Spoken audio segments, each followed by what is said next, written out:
Chapter 1261. Little Phoenix should have stayed here for a while. Maybe she knew where Kieran was trapped. Ning Shuama patted Hong Ti's head and asked, Hong Ti, have you seen a blue Kieran in this valley? Hong Ti nodded and looked at Ning Shuama with her big black and white eyes. I saw it. I smelled Master's scent on it, so I've been staying in the Valley of End Return. Master, what is your relationship with it? Is it your new spiritual pet? There seemed to be a trace of grievance in her voice. She had asked the Kieran, but the Kieran refused to tell her. Ning Shuan nodded and continued to ask, Where is it? Take me to find it. Hong Ti nodded and replied, Yes, Master. Looking at Ning Shuama, she hesitated for a long time, and then carefully asked, Master, are you on good terms with it? Do you like it very much? Ning Shuama had a bit of a headache. A pet in her previous life was jealous of a pet in this life. How could she mediate this? She nodded.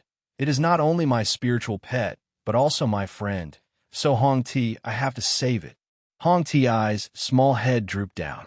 The light in her eyes dimmed quite a bit, but she did her best to force out a smile. She put on a happy expression for Ning Shuama and said in a low voice, Master has a new pet in this life. As long as Master is happy. Her voice was getting smaller and smaller, and then she suddenly raised her head and looked at Ning Shuama. Master has someone to take care of you when I'm not here. Hong Ti is very happy. Hong Ti tried to hide the jealousy in her tone, but it was not so successful. Ning Shuama could still hear the monstrous jealousy and grievance in her tone. Ning Shuama sighed in her heart. She did not expect that she actually had to coax a child. She patted Hong Ti's head. You are also my friend. You and Kieran are my very important friends. Hong Ti raised her eyes pitifully and asked, Equally important? Ning Shuama nodded. It's just as important. Only then did Hong Ti become happy. She threw herself into Ning Shuama's arms and rubbed against it. Then she got up with satisfaction and said happily, Master, let me take you there. That place is still quite far from here. And it's a little dangerous. After all, there were countless snakes and scorpions in the valley. If they were not careful, they would die without a burial ground.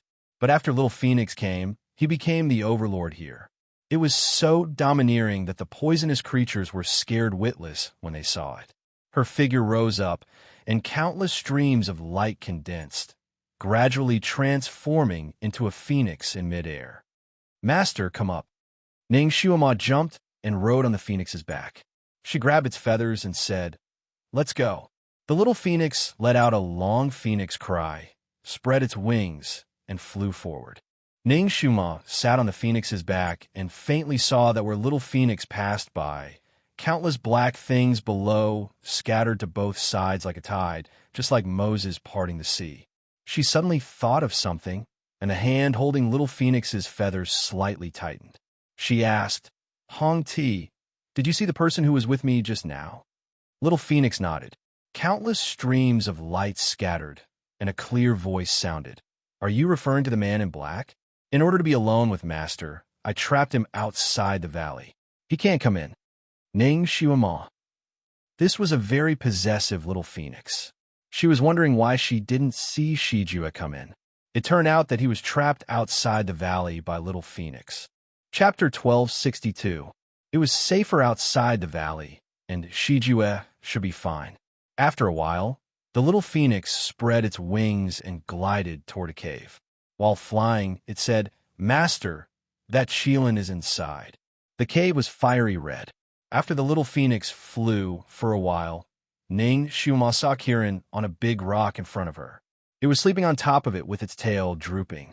The little phoenix stopped not far from Kieran and shouted, Dead Shilin, wake up, dead Shilin. Kieran raised its eyelids and looked at the huge phoenix in front of it. It turned its body and used its butt to face her. Its tail waved in the air and hit the enchantment barrier, but it bounced back. It said impatiently, Why are you here again? I tell you, don't think you can get any information about my master from me. This mythological beast will not betray my master, even if I die. Get out of here. The little phoenix was very angry. It was about to spit out fire to burn Kieran's, but when it suddenly paused. Its black eyes turned, and it said with a smile, "Master, listen, this dead Cheelin would rather become a dead Cheelin than to be saved by us. Let's go." At the same time, a clear and familiar voice sounded with a slight smile. "Little Apple." Kieran suddenly turned its head and almost broke its neck, but it didn't care at all. Its eyes were like a pair of copper bells as it anxiously looked around. It seemed to have heard its master's voice. Finally, it saw Ning Xiuama smiling on the back of the huge phoenix. It was pleasantly surprised and rushed over. Its whole Cheelin face was stuck on the enchantment barrier. It was squeezed out of shape by the barrier. It excitedly said, "Master, Master, I finally found you. Little Apple is not dreaming, right?" "Stupid Kieran, she found it first, right?" Ning Xiuama jumped down and touched the enchantment barrier. It was very elastic. She frowned. "Little Apple, do you know who trapped you here?" Little Apple shook its big head and looked a little angry. "I don't know. I was hit by a stick and fainted. When I woke up, I was trapped here." Glancing at the shrinking little phoenix, it gritted its teeth and said, "I suspect that this demonic phoenix did it, because a few days later, she flew over to ask about your whereabouts." It seemed to have suddenly thought of something and jumped up. "Master, why are you with this phoenix?" "She's the phoenix of the devil realm." Little Apple bared his teeth at little phoenix and roared, "Speak, what did you do to Master? Why is Master with you?" Little Phoenix was so angry that he stomped his feet and shouted, "This is my master. Mine. Of course she's with me. You were beaten up by someone, but you didn't even know who the other party was. You were foolishly trapped here. If it wasn't for me feeding you, you would have become a dead Cheelin. How dare you accuse me? You heartless and brainless Cheelin." Little Apple was furious. "How did I become your master? I knew that a fat phoenix like you coveted my master. But no matter how much you covet him, he is still my master. Mine. Master gave me a name." "Did he give you a name? Do you even have a name? You actually want to pretend to be Master's pet?" "I'm Master's pet. He dotes on me the most." Ning Xiuama. Where did Little Apple learn these words? Little Phoenix raised its phoenix eyes proudly and said arrogantly, "Of course Master gave me a name. This phoenix is called Hong Ti. One elegant and noble name. I'm Master's favorite pet." Chapter 1263. Little Apple sneered, "Hong Ti? Isn't it just a red grape? This fat phoenix of yours is really like a round grape." Little Phoenix stomped its feet. "Isn't the apple round? Isn't the apple round? Look at your malnourished Kieran. You gave a round name just to puff yourself up at your own cost." Ning Xiuama, thinking about it this way, whether it was in her previous life or this life, the names she gave to her pets were all round things. Now, these two pets were using each other's names to mock and ridicule each other. She was the one who was unjustly implicated. She rubbed her eyebrows and said helplessly, "You too." Little Apple and Hong Ti turned their heads and stared at her at the same time. They said in unison, "Master, who do you like the most?" Then, they glared at each other in disgust. Ning Xiuama felt her head hurt even more. Hong Ti glared at Little Apple. "Why are you imitating me? Stupid Kieran." Little Apple was so angry that his tail stood up. "Who's learning from you? You're the one who imitated me. You shameless fat phoenix." "Stupid Kieran." "Fat phoenix." "Stupid Kieran." Ning Xiuama endured for a while before finally reaching the end of her patience. "You two shut up for me. If you make any more noise, I'll kick you both out." Her roar had the effect of a lion's roar, and the two immediately stopped arguing. Looking at the two beasts who were so scared that they curled up into a ball, Ning Xiuama lectured them. "How old are you two? Hundreds and thousands of years old, and you're still arguing like children?" Kieran retorted weakly, "Master, I'm still underage in the Kieran's body." Ning Xiuama glared at it. Not to be outdone, Little Phoenix also said, "Master, I'm also not an adult yet. My age is only equivalent to a 5 or 6-year-old human child." After saying that, a stream of light condensed, and a cute little girl in red appeared in front of little Cheelin. Ning Xiuama didn't have the strength to complain. She rubbed her eyebrows. Okay, you two are just kids, so I'm the most mature. Now, quiet down, don't quarrel." The world finally quieted down. Ning Xiuama breathed a sigh of relief. and carefully studied the thin barrier in front of her. She lowered her head and asked Little Phoenix, "Hong Ti, you said that you've been feeding Little Apple. There's a barrier here.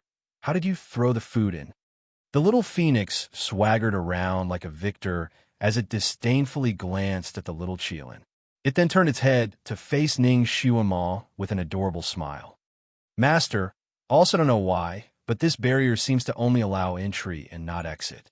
I once tried to use a feather from the tip of my wing to enter the barrier, but I couldn't pull it back. I could only tear off that feather. You see, my wing tip is still missing a feather." Hong Ti's right arm flashed and turned into a pair of brilliant wings. Hong Ti the Kirin S. Red Apple Red T. She even put her wing in Ning Shuama's hand and let her touch it. Ning Shuama looked at the half-human, half-bird Hong Ti in front of her. Her mouth twitched as she touched her feathers and said dryly, not bald, it's good." Little Phoenix was satisfied and turned her wing into an arm. She rubbed it in Ning Shuama's palm and took it back. Then, she glanced at Kirin proudly. Kirin coldly snorted, "Birdman." Little Phoenix glanced at it contemptuously. "You can't even transform. What qualifications do you have to talk about me?" Chapter 1264. When Ning Shuama saw that they were about to quarrel again, she felt a headache coming on. Just as she was about to say something, Kirin's body suddenly flashed and disappeared in an instant. Instead, a boy wearing a blue robe sat on the ground. His arms were like lotus roots, his face was tender and white, and his big round eyes were like black grapes. He proudly looked at Hong Ti and said, "I've transformed. How is it?" Ning Shuama said, "Little Apple, your cultivation is not bad." 10 years ago, he was also able to transform, but at that time, he was a Kirin man. His whole body was covered with blue scales, and at first glance, it was obvious that he was not human. But now, he had transformed into a pure human appearance. And it was such a cute little boy. Little Apple's tender and white face blushed, making him look like a round red apple. And thank you, Master, for your praise. I've been cultivating with all my might, and I can finally transform. Little Phoenix snorted at this, little brat. Ning Shuama was speechless as she looked at the 5 or 6-year-old Hong Ti, who was acting arrogant, elegant, and noble. She really wanted to shake Hong Ti and ask her where she got her confidence from. She was still a little lowly, mocking others as little brats. Then she looked at Little Apple, who stood up shakily and was even more speechless. Little Apple could indeed transform, but it looked like he had just learned how to run. Looking at the 2 little brats in front of her, Ning Shuama had a kind of heart-wrenching feeling. As if she was raising 2 children, she shook her head and hurriedly threw away this horrible illusion. What a joke! She was still a young and beautiful girl.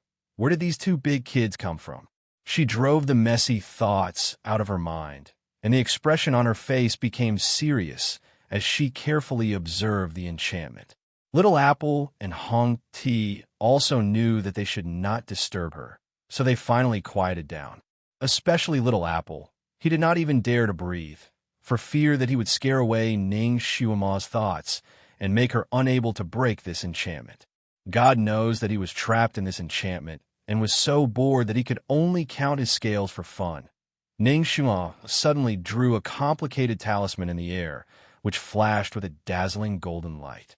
With a snap, the talisman was stuck on the barrier.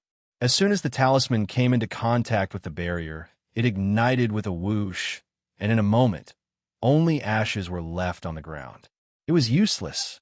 Ning Shuama frowned. This wizardry barrier was very strange.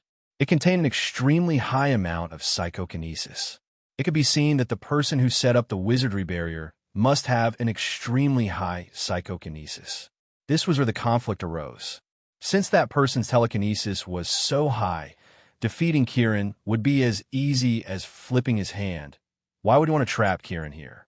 Ning Shuama's heart suddenly sank. Unless that person wanted to use Kirin to attract someone. Casting a long line to catch a big fish, that person's ultimate goal was not Kirin. It was her, Ning Shuama. Ning Shuama felt cold sweat trickling down her forehead. Thinking about it, that person's identity was almost obvious. Shuailan. No, She had to quickly save Kieran and quickly leave this place. Ning Xiuma looked at the wizardry barrier in front of her. She had been trapped by Shui Elan for 10 years, so she was very familiar with the wizardry barrier set up by Shui Elan. Although the wizardry barrier in front of her was camouflaged, she could still feel Shui Elan's presence if she carefully felt it. It really was him. Ning Xiuma's heart started to beat faster. She naturally could not give up on Kieran at this time. She subconsciously looked around, but did not see Shui Elan's shadow. That's right, Kieran had been missing for 10 years. Perhaps it was trapped here by Shui Elan long ago, so Shui Elan might not be able to take care of it now. Chapter 1265. She quickly looked at the wizardry barrier and found that it wasn't too difficult to break. As long as she was given a quarter of an hour, she should be able to rescue the little Qilin. She used her hand to feel for a flaw in the wizardry barrier and asked Kieran, "Little Apple, how long have you been trapped here? Has it been 10 years? Kieran opened her eyes wide and shook her head like a rattle drum. "No, it's only been a few days. I was trapped in the stone spirit's stomach and only managed to escape a few days ago." Ning Xiuma was speechless. How unlucky was Kieran to be swallowed by the stone spirit twice? Wait, a few days ago? Wasn't that after the Almighty rescued her? Then this was really Shui Elan's trap. Oh no, with Shui Elan's perverted personality, he was probably hiding nearby. Perhaps he was watching her from a dark corner. This speculation made Ning Xiuma's hair stand on end. She felt as if she was being stared at by a poisonous snake, which made her extremely uncomfortable. Just as she was pondering whether she should give up first and turn back to pull the great god over to save the little Qilin, a gust of wind suddenly blew from behind her. There seemed to be a faintly discernible fragrance in the air. Inside the enchantment, Little Apple's vision turned black, and she fell to the ground with a plop. Ning Xiuma's expression changed. She was about to turn around when a fair hand reached out from nowhere and gently covered Ning Xiuma's eyes.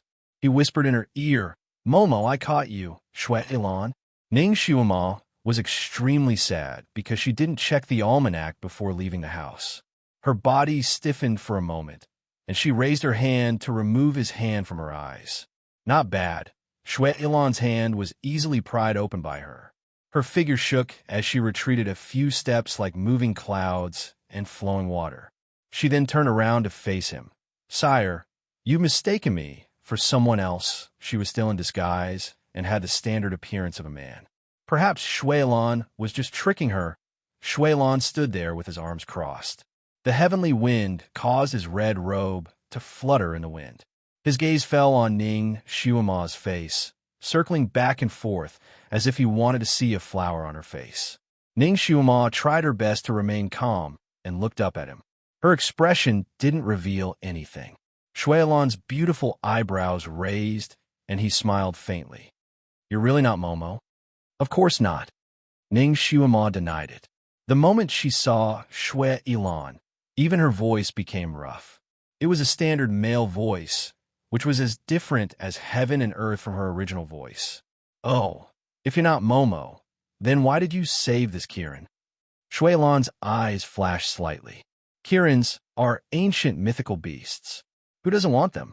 This humble one wants to save it and subdue it as a pet. However, if this Qilin belongs to your excellency, then a gentleman will not snatch what others like. This humble one will not fight with your excellency over it. Goodbye." Ning Xiuma finished her speech and took advantage of the situation to turn around and leave. It wasn't that she wasn't loyal enough, but with her current strength, she wasn't a match for this bastard. She could only take a step back. As long as she could escape now, it would be the same as finding a way to call for reinforcements to save the little Qilin. She had just taken a few steps when a red shadow flashed in front of her eyes. A figure suddenly appeared in front of her. Fortunately, Ning Xiuma was secretly on guard. Otherwise, she would have directly bumped into the other party's chest. Her feet paused for a moment. Almost without thinking, her slender chest skillfully flipped the clouds as she retreated 3 zhang in the air. After landing on the ground, she looked at Shui Elan in front of her. "Sire, why are you obstructing me?" Chapter 1266. Ning Xiuma deliberately used every word she said to him. Her tone was different from how she usually spoke. Shui Yilan smiled gently. Since you're not Momo, but you found Kirin's whereabouts, how can I let you go? Ning Xiuma's heart sank. How could she forget that Shui Yilan had always killed people without batting an eyelid? Was he going to kill her to silence her? She took a few more steps back. Are you waiting for someone to take the bait by imprisoning Kirin here? I think you need someone to spread the news for you, and then the person you're waiting for may come. Shui Yilan's gaze was unclear. You want to be the one to spread the news. As long as you let me go, it's not impossible. Ning Xiuma also threw caution to the wind. It wasn't despicable for her to spread the news to herself, right? You're really a smart person. I like to deal with smart people. All right, I can let you go. Shui Yilan seemed to be really moved, and his tone softened. Ning Xiuma's heart was happy, and she cupped her fist at him. Then, we'll meet again. Damn it. She only hoped that she would never meet him again.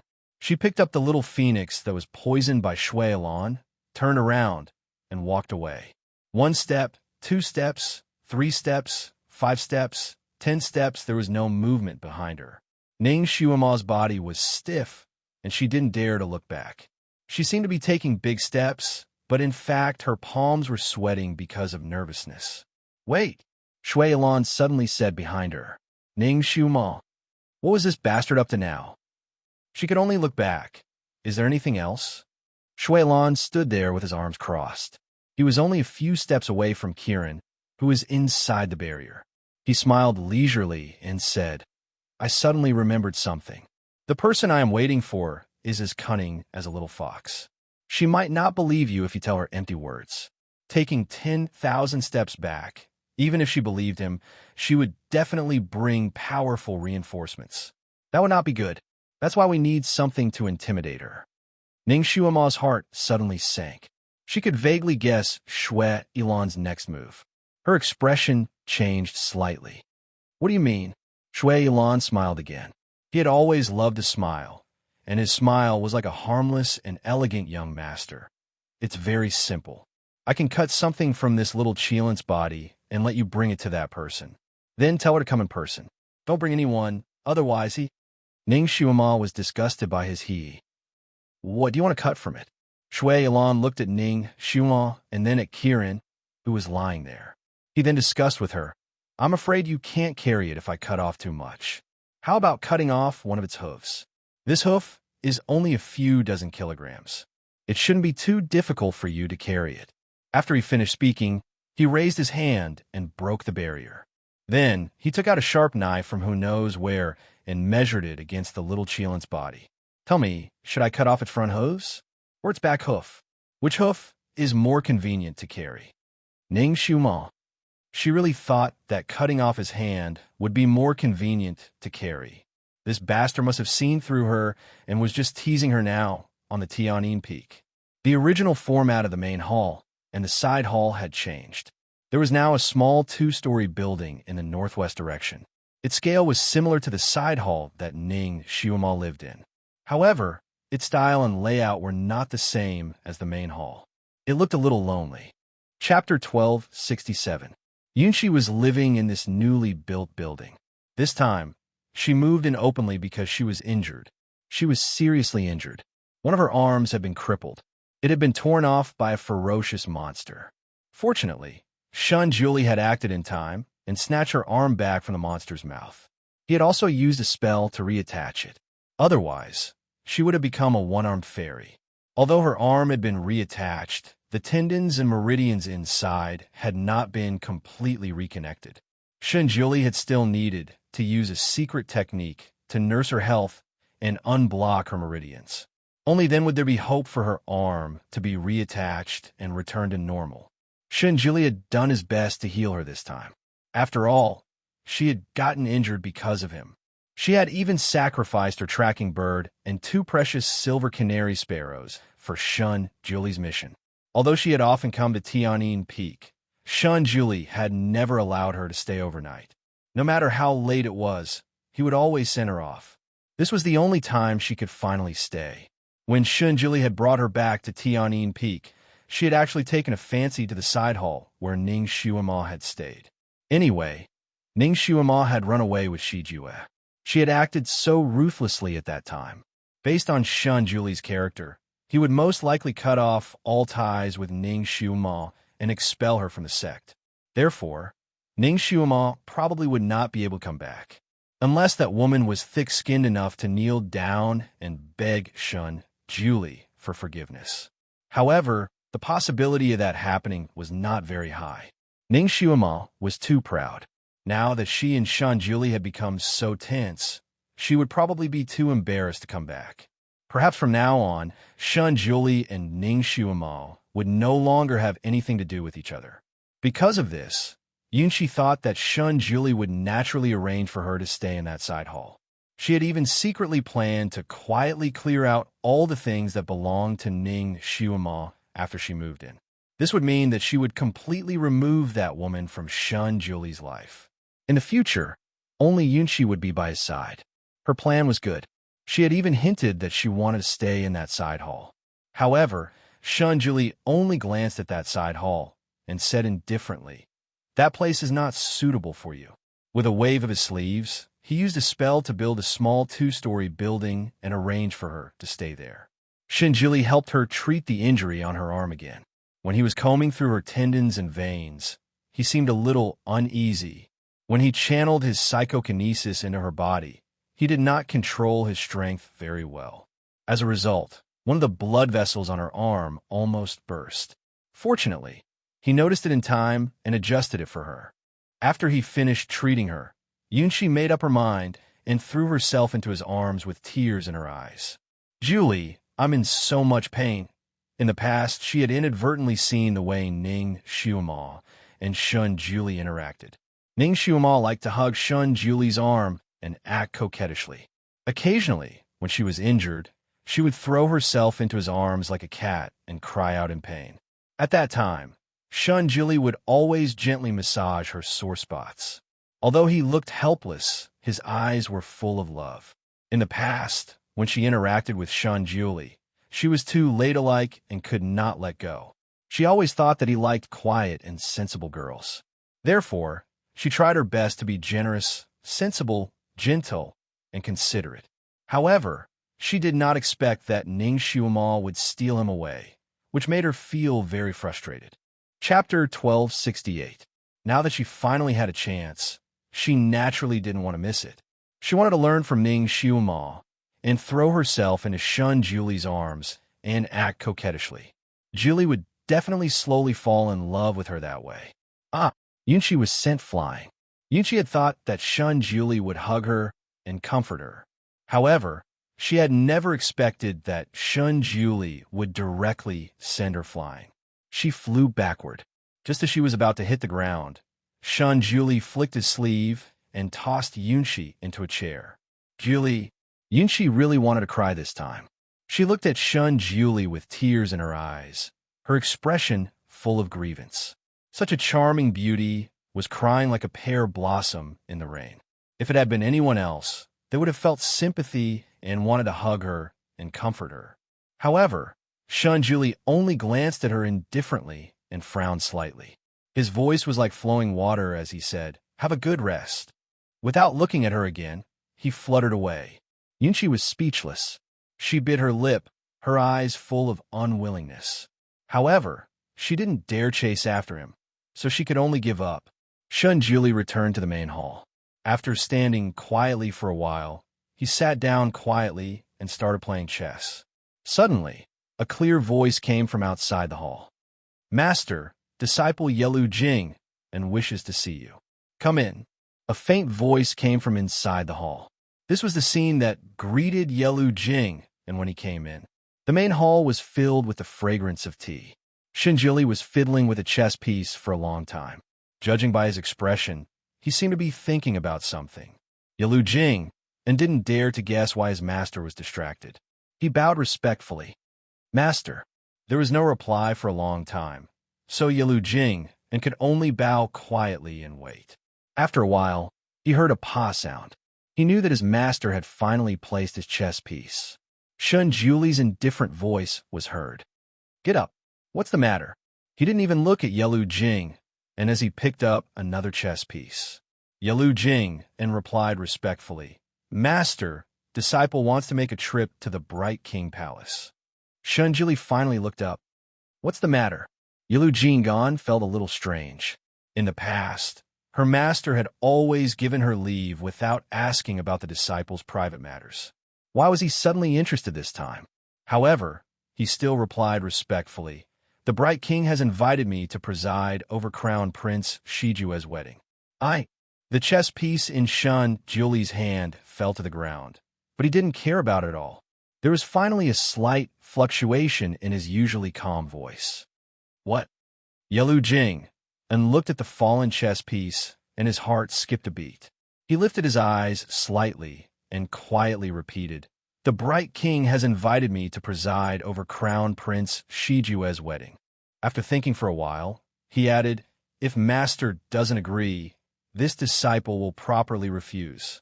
After a while, Yalu Jing and heard Shun Julie's voice, "Go." Yalu Jing and respectfully withdrew. Shun Julie subconsciously wanted to continue playing chess.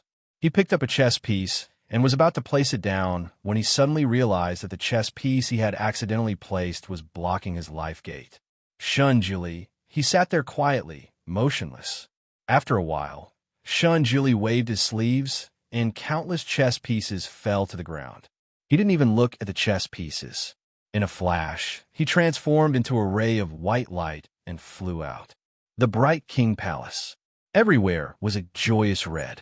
The dragon, phoenix, and red candles burned high in the hall. It was extremely festive. Chapter 1269. A beautiful young lady dressed in purple turned around and clapped her hands. She had a confident smile on her face as she said, "Let's go. Come with me to catch the groom."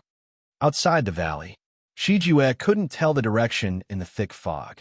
After an unknown amount of time, a breeze blew and the fog gradually thinned and dissipated. Shijue rose and flew towards the entrance of the valley. Before he could fly inside, a red light flashed in front of him and he was bounced back. Shijue flipped over and stood firmly on the ground.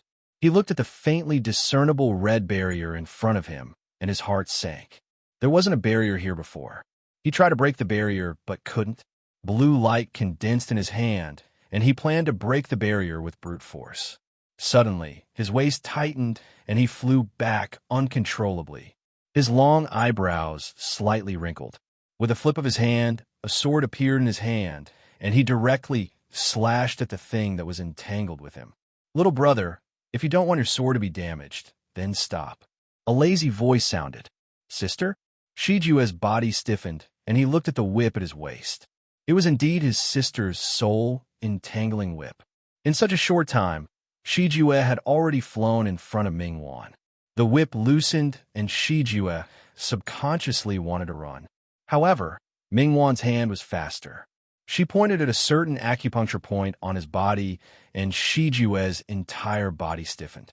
Shijue frowned and coldly asked, "Sister, what are you doing?"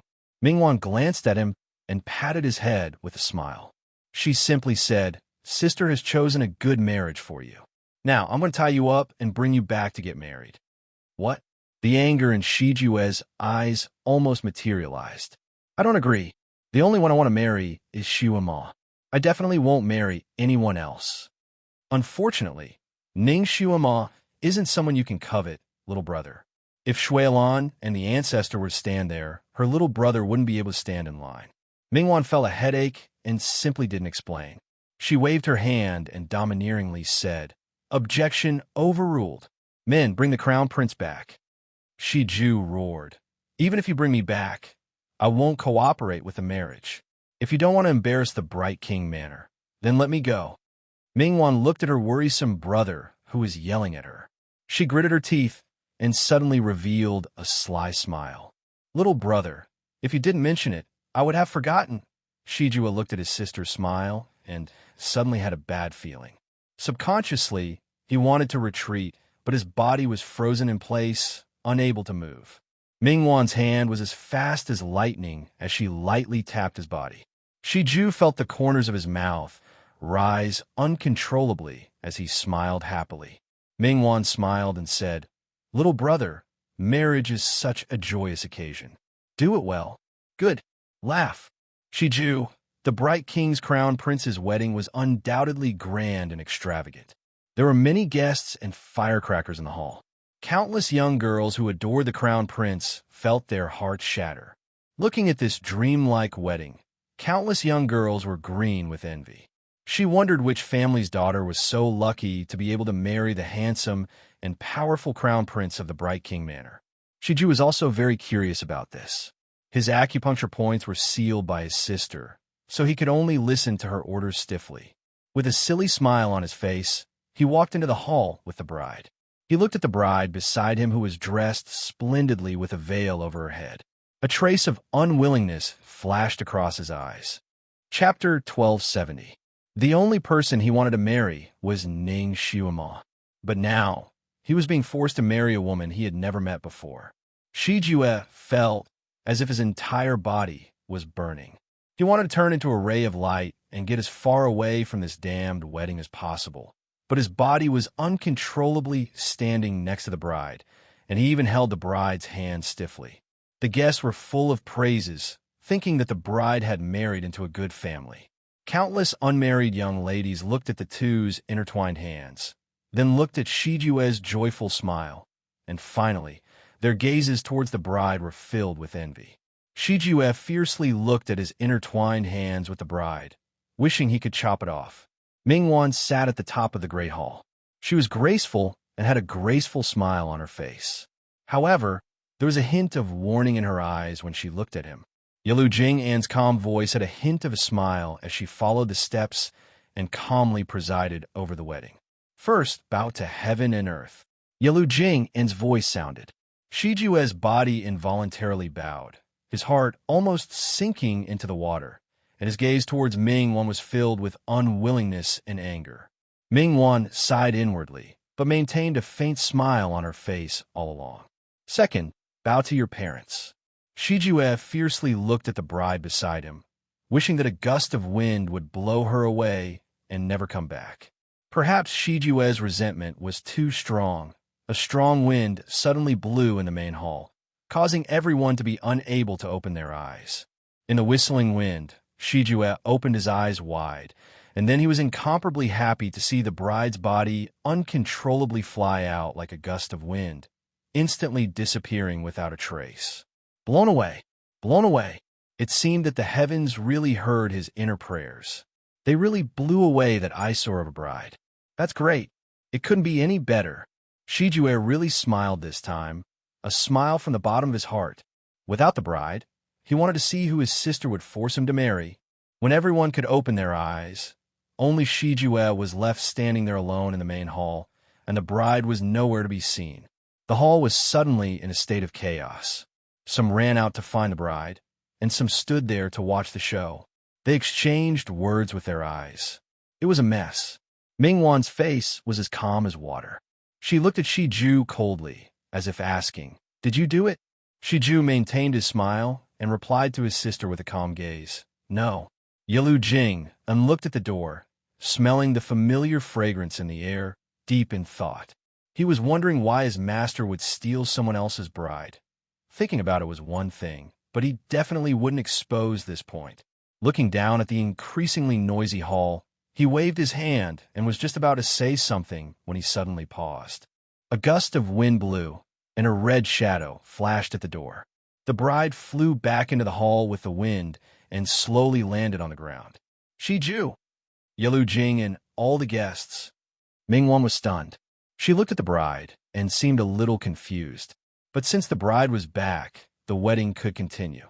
So, she said calmly, "Continue." The ceremonial music started playing again. Full of resentment, Shiju bowed to the bride and her husband. Shun Julie heaved a sigh of relief. It wasn't her. When he saw the scene in the wedding hall and saw the bride obediently bowing to Shiju, he felt as if he was struck by lightning. He couldn't care about anything else and simply snatched the bride away. Chapter 1271. But when he hugged her, he felt that something was wrong. With a slight movement of his fingers, the bride's veil was lifted up, revealing a beautiful face. That face was full of panic, but it was unfamiliar. He threw her away reflexively. He was invisible the whole time, so the bride did not see him. Just as the bride was about to land on the ground, Shun Julie seemed to have thought of something. He waved his sleeves, and a gust of wind blew the bride back. In his impression, that girl had always been particular about being together for a lifetime. If Shijue had already married someone else, she would definitely not marry Shijue, right? He had finally cut off this rotten peach blossom. The ancestor's little abacus was very good. But if Shijue was married to someone else, then where was Ning Xiuma? Didn't she leave with Shijue at that time? Could it be that she said those words to anger him? She did not really like Shijue. Otherwise, with her personality, she would not have allowed Shijue to marry someone else. Maybe she really met Shijue by chance, and then broke up with him. Then where would she go after breaking up with him? She was a single woman and had such a disaster-attracting physique. There was even a powerful demon in her body. If she walked around like this, she would be in danger from time to time. This troublesome little bastard. Why did he accept such a disciple in the first place? What was even more infuriating was that he always seemed to find it hard to let go of her. Her matters could always stir up his emotions. Shun Julie flipped his hand and a snow-white bird appeared. The bird flew into the air and its little head swayed everywhere. Suddenly, it paused and its little body flew out like a cannonball. Shun Julie followed closely behind. Ning Xuan had been missing for 10 years. In order to prevent her from silently disappearing for another 10 years, Shun Julie secretly put a tracking spell on her.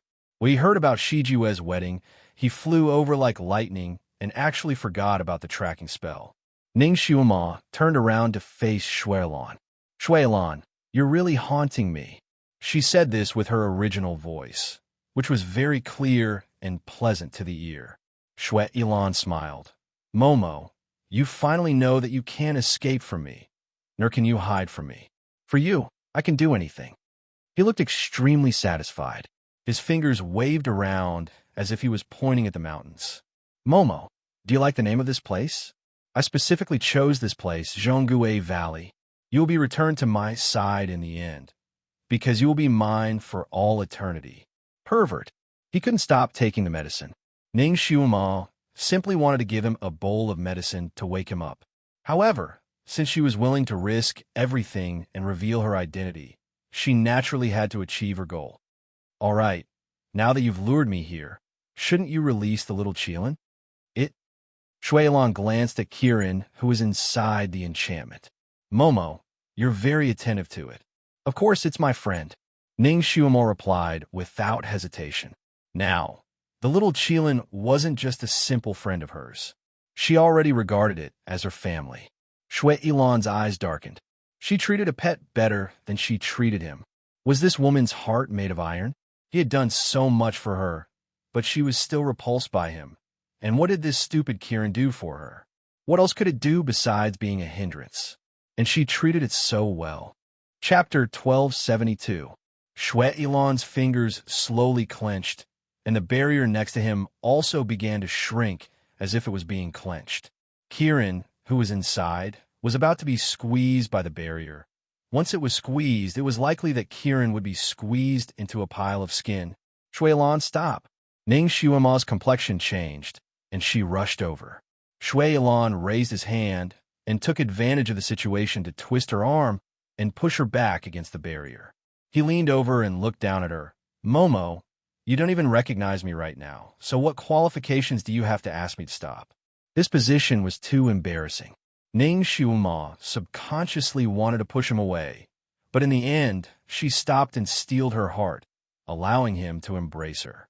Taking a light breath, she said, Shuilan, I've already said that I'm Ning Xuema right now, not Shuiemo.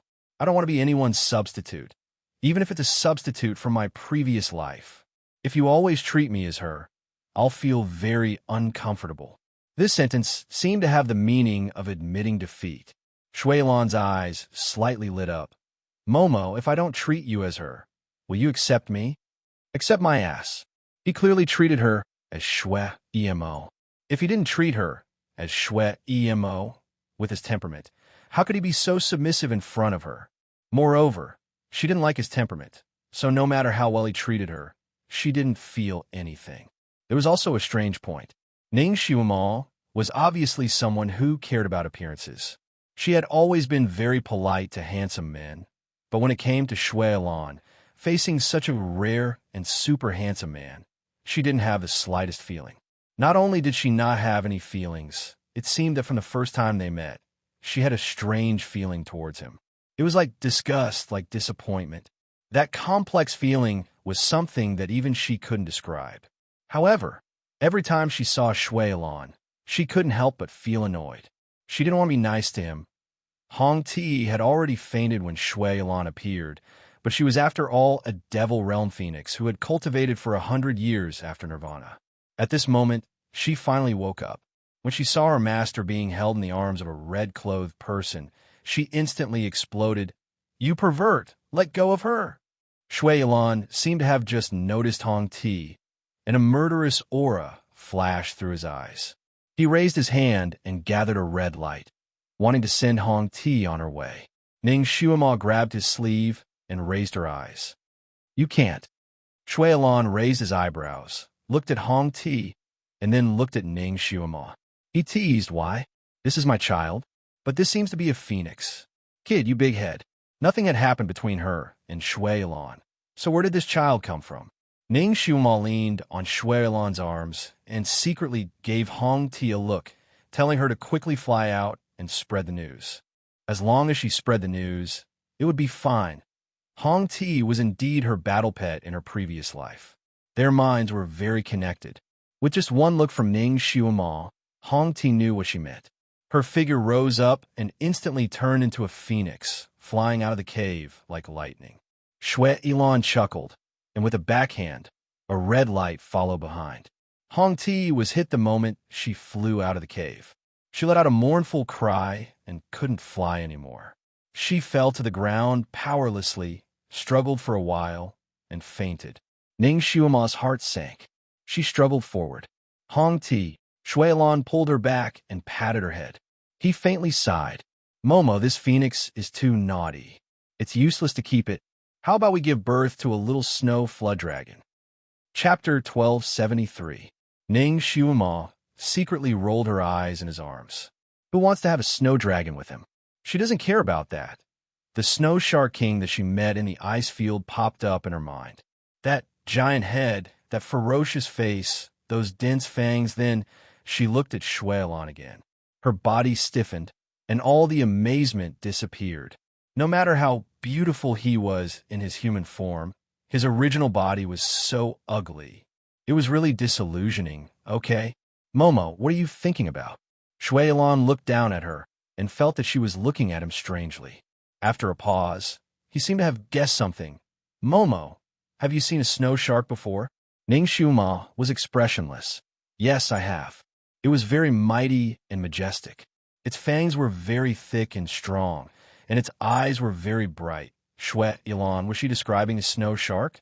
Shui Alan narrowed his eyes and suddenly smiled. "Momo, we have known each other for so long, but I have never let you see my original body. Are you curious?" Ning Xiumo shook her head decisively. "Not curious? Well, you are so vain, so it's reasonable that you don't want to show your original body. I can understand." Shui Alan, was she disdaining his original body because it was ugly? He suddenly pressed a few points on Ning Xiumo's body and sealed her acupoints. Then he put her on a clean rock beside him. "Momo, look at me.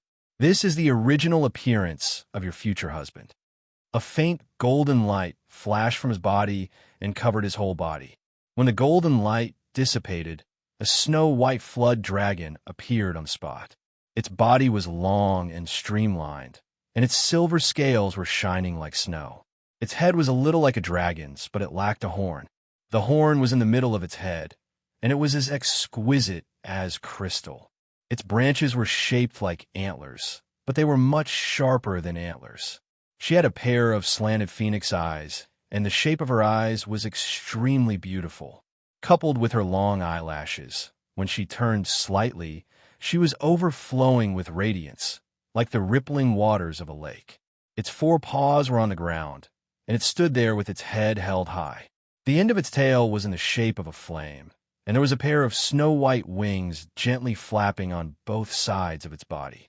It looked both mighty and beautiful. Ning Xiuma, was this a snow shark? This was the real snow shark. How could a snow shark be so beautiful? What the hell was with that ugly snow shark she saw on the ice field? Which of these two had a sudden genetic mutation? The snow mermaid turned in a circle. What do you think? Isn't it beautiful? Ning Xiuma tried to hold back, but she couldn't.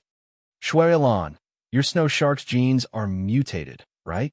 The snow shark I saw on the ice field didn't look like you. That's not a snow shark at all. The snow shark snorted. It's just that the people in this world are ignorant. They call those ugly creatures snow sharks. It's a disgrace to the snow shark race. Then, are all the snow sharks like you in their original forms? More or less the same. However, they're not as good looking as me. I'm the king of the snow shark race. Shui Lan replied proudly. Ning Xiuma couldn't help but sigh in her heart. They were both the king of the snow shark race, but why was there such a huge difference?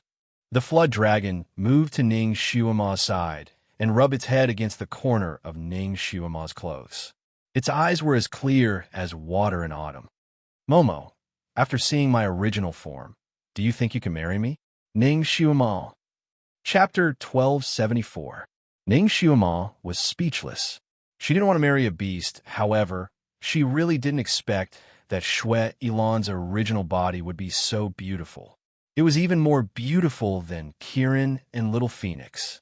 She couldn't help but reach out and touch his horn. It felt good to the touch, as if she was touching a piece of warm and smooth jade. Ning Xiuma couldn't help but touch it a few more times. Ning Xiuma suddenly noticed that the snow shark's tail was excitedly swinging back and forth like a banana leaf fan. Ning Xiuma was speechless. Ning Xiuma liked pets, especially round and cute pets. Shui Ilan's original body occupied two of them, which made Ning Xiuma feel a little conflicted. She actually really didn't want to be enemies with such a beautiful creature. A golden light flashed from the flood dragon's body, and it transformed into Shui Ilan, who was wearing a fiery red robe. He stooped down and carried Ning Xiuma in his arms. While he was at it, he opened her acupoints and said, Momo, look. You are the nine-tailed divine fox, and I am the mighty snow shark. We should be a match made in heaven. We should be together. As for Shunjuli, he's just a god. He originally had a human body, so he's not a good match for you. Ning Xiuma raised her eyes. Shunjuli is a god? In the memories of Shui Emo that Shui Ilan had given her, she didn't seem to know Shun Juli's true identity. Shui Ilan's eyes turned cold.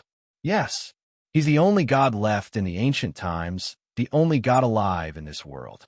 Ning Xiuma was speechless. So Shun Juli had such a high status. When she heard his real name, she thought it was funny that there was actually someone with the surname God. It turned out that he was really a god, but he used his surname to represent his identity.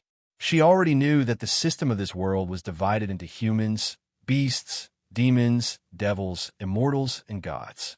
Humans could cultivate to become immortals, but they could also degenerate into devils.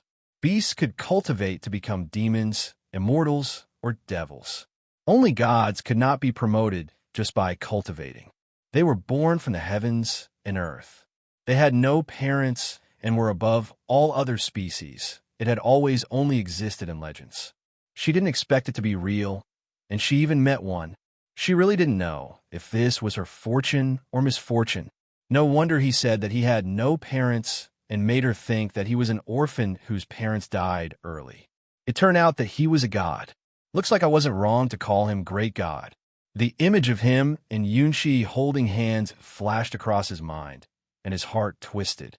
If Shun Juli was a god, then what were his two companions, Yunshi and Rongyue Tianlan? Was he also a god?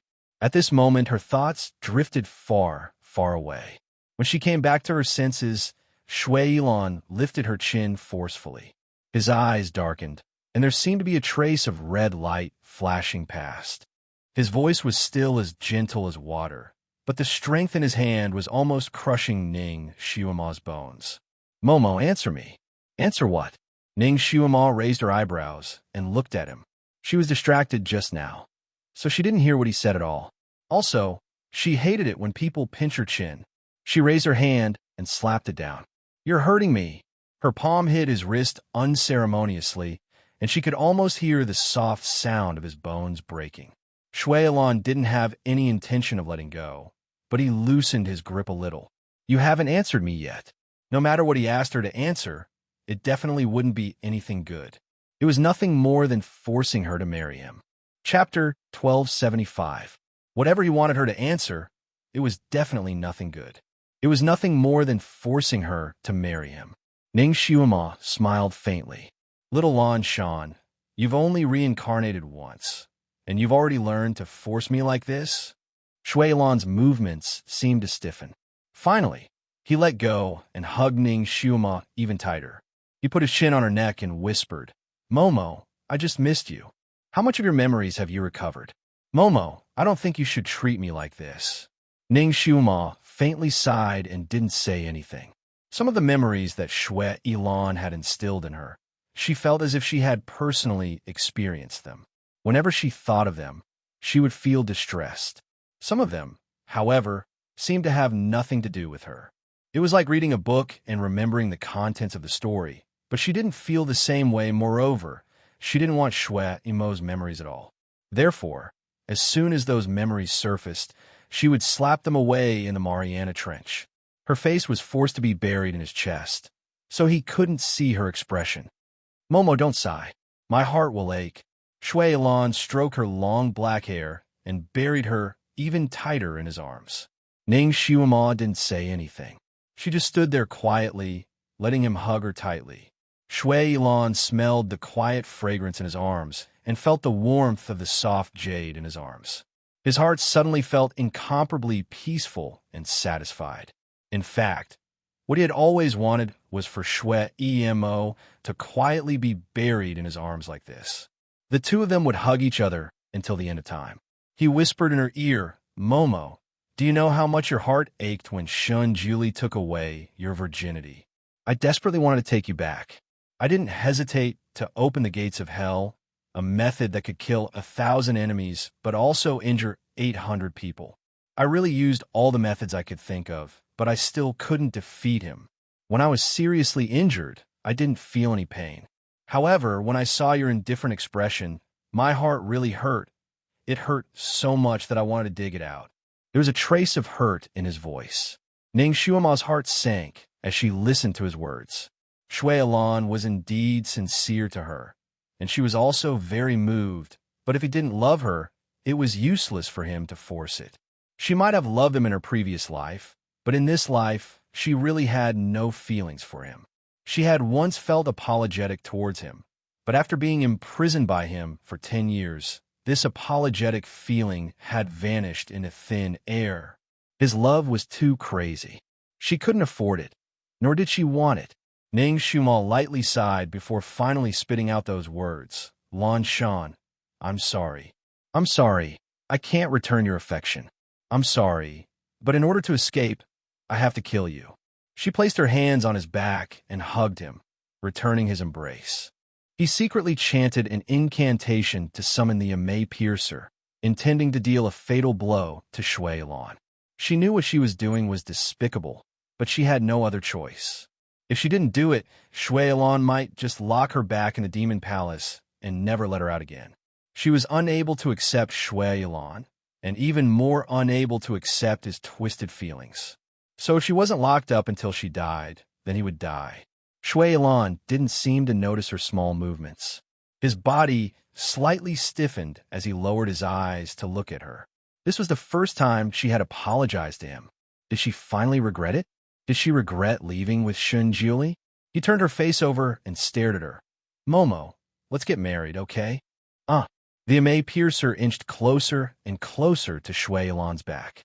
Ning Xiuma only sighed. "Can I say no?" Chapter 1276. "So you agree?" Shui Ilan's eyes lit up. Looking at his shining eyes, Ning Xiuma suddenly felt sorry for him. Her fingers that were controlling the Amei Piercer paused for a moment. However, it would be cruel to herself if she felt sorry for him at this moment. Ning Xiuama closed her eyes slightly, and the Amei piercer pierced towards Shui Ilan's back like lightning. This move of hers was silent and as fast as lightning. It was also very close to Shui Ilan. Logically speaking, Shui Ilan had no time to dodge. However, she didn't expect that Shui Ilan would wave his sleeve at this critical moment. The Amei piercer that was about to pierce into his back suddenly stopped. He turned his hand and held the Amei piercer in his hand. The Amei piercer was already psychic.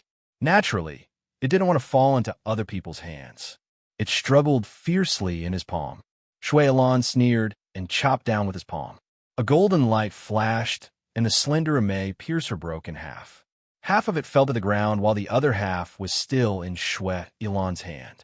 Ning Xiuama knew something was wrong when he waved his sleeve. She pushed out both of her palms towards Shui Ilan's chest. The might of her psychokinesis-filled attack was not small, so Shui Ilan could only let go. Ning Xiuama retreated several zhang and landed on a mountain rock. Then, she could only watch helplessly as he destroyed her Amei piercer. The moment the Amei piercer broke, her heart also seemed to break. This pair of Amei piercers was given to her by the Almighty. She had always treasured them more than anything else. She didn't expect that one of them would be destroyed and the other one would be left. Did this mean that they were destined to not be a couple? Shui Ilan held the broken Amei piercer and stared at her. Do you really want to kill me? At this time, Ning Xiuama knew that it was useless to deny it. She raised her head and said, Yes, I don't want to be imprisoned by you anymore. Shui Ilan looked at her without saying a word. His crimson robe was particularly bright in the surrounding fog. Ning Xiuama's heart tightened under his gaze. She watched as his fingers clenched into fists under his sleeves. She watched as his sleeves fluttered without any wind, as if they were filled with wind and were dancing fiercely. He was truly furious. Ning Xiuama's fingers tightened around the remaining Amei piercer. She heaved a sigh of relief. She hoped that he would fall out with her and they would have a real fight. Even if she died in his hands, it would be better than him being so affectionate to her and forcing her. That way, she wouldn't feel guilty. Shui Ilan, wake up. I'm not Shui Ilan. I'm Ning Xiuama. Either you and I fight and kill me, or you let me go. I won't let you imprison me again. Ning Xiuama took a deep breath and spoke clearly. Yes, you're not her. Shui Ilan finally opened his mouth. His eyes were as deep as a well that could swallow everything. She can't bear to treat me like this. Ning Xiuama didn't say anything. It seemed that this fight was unavoidable. She was already prepared to fight with her life on the line. Although she doesn't often smile at me. When she's cold, she'll often snuggle in my arms and let me hold her. She'll lie on my lap and let me do her hair for her and put on a garland for her. In order to save me, she'll risk everything to assassinate someone who's much stronger than her. She won't hesitate to pay with her own life. And you're a heartless woman. I've treated you so well, but you only think of another man. My efforts are only exchange for your indifference. You even want to kill me. Chapter 1277. Ning Xiuama looked at his pair of dark green eyes slowly turning red, and her fingers clenched. I said, I'm Ning Xiuama. Even if you pour Shui Emo's memories into my mind, it's useless. Momo, I'll completely turn you into her. Shui Ilan chuckled, and his voice became gentle. Momo, I'll truly summon you back. Ning Xiuama, a bad premonition suddenly arose in her heart, and she suddenly took a step forward. Hey, you. Shui Ilan waved his sleeve, and a wave of light was emitted. The unconscious Kirin and Little Phoenix were surrounded by a bright red barrier and lifted up. They were suspended at Shui Ilan's side. Ning Xiuama's complexion changed. Shui Ilan, what are you doing? Don't implicate the innocent in our grudges. Ning Xiuama, I'll give you two choices. First, you and I get married, and I'll release these two little guys. Second, you and I have a falling out, and I'll kill these two. Shui Ilan's words were straightforward. Seeing Ning Xiuama's pale complexion, he added, You know my methods. No matter what I kill, I'll kill it cleanly, and I won't even leave their souls behind. Ning Xiuama, Shui Ilan looked at his slender, jade-like fingers and slightly bent them. I'll count to 3, And if you still haven't made a decision by the time I count to 3, I'll help you make a decision. You should know that my barrier is the blood fiend barrier, and as long as I really clench my hand, they'll be completely squeezed to death. 1. Ning Xiumal. Shuilan, if you really kill them, then our friendship is over. I don't care. Shuilan smiled coldly and counted again. 2. His fingers were already half clenched. Kieran and Phoenix, who were unconscious in the enchantment, were pressed together. Although they were not awake, their wrinkled faces showed that they were in pain. I choose 1. Ning Xiuma did not wait for him to count to 3 before she spoke. Shuilan didn't expect her to be so straightforward. He thought that she would struggle with all her might and try her best to bargain with him. Then, she would wait for him to count to 3 in fear. If she was really helpless, she would agree with him like a guillotine. It felt like he had just prepared a horror movie, but before the most exciting part was cut off by the audience. It made him feel an inexplicable sense of weightlessness, as if he had stepped on air. Do you really agree? He stared into her eyes, trying to read the difference in her expression. Ning Xiumal clapped her hands and asked him, "Did you give me any other choice? However, I also have a request." "All right, tell me. I agree to marry you. You have to let Little Apple and Hong Ti go right now." Shui Ilan smiled. "I want you to marry me first before I let them go," Ning Xiuma said coldly. "My request is that you let them go right here. Otherwise, I'd rather fight you to the death." Shui Ilan's eyes flashed, and he suddenly laughed. "All right, I'll let them go right here. However, you have to marry me right here." Ning Xiuma. She looked around. There were only rocks and fog. There wasn't even a blade of grass. Even if she wanted to use grass as incense, she couldn't. She smiled. "If you don't mind, I don't care." Wasn't it just a wedding? She didn't care. Chapter 1278. After the wedding ceremony, she could still go back on her words. In modern times, even if it was a marriage certificate, there were still many divorces. What's more, it was just a wedding ceremony. She would just treat it as playing house. As long as she could save Kieran and Hong Ti, she didn't mind bowing a few times. She glanced around and said, "Can you find a few sharp stones to represent the incense?" Shuilan's lips twitched slightly. Her reaction was always out of his expectations, which almost made him speechless. After a pause, he said, "Momo, how can our wedding be so simple? I will definitely give you an unforgettable wedding." Coral was the roof, and red jade was the wall. A red carpet led straight to the main hall that looked like a crystal palace. There were countless people outside the main hall, squeezing and jostling, as if they were guests who came to watch the ceremony. A red wedding sedan with pearl tassels stopped quietly beside Ning Xiuma. Shui Ilan magically produced a red wedding dress and handed it to her. "Good girl, get into the sedan and change your clothes." Ning Xiuma was simply stunned by this scene. Shui Ilan's ability to build a house was not much worse than Shun Jiuli's. What was more rare was his taste. Everything was bright red like fire, and the red color almost blinded her eyes. Ning Xiuma originally liked red, but now she suddenly felt that she seemed to have a psychological trauma towards red. She probably wouldn't wear red clothes for decades. She took the wedding dress. The soft and smooth material felt good to the touch. Ning Xiuma was a little afraid to wear it. Damn it, was this the Emperor's new clothes? It was just for her eyes. In fact, it was illusory. When she wore it, she was not wearing anything. She was naked. Even if it was not illusory, it was, after all, Shui Ilan casually made it. He could also make it disappear at any time. At that time, she would still be naked.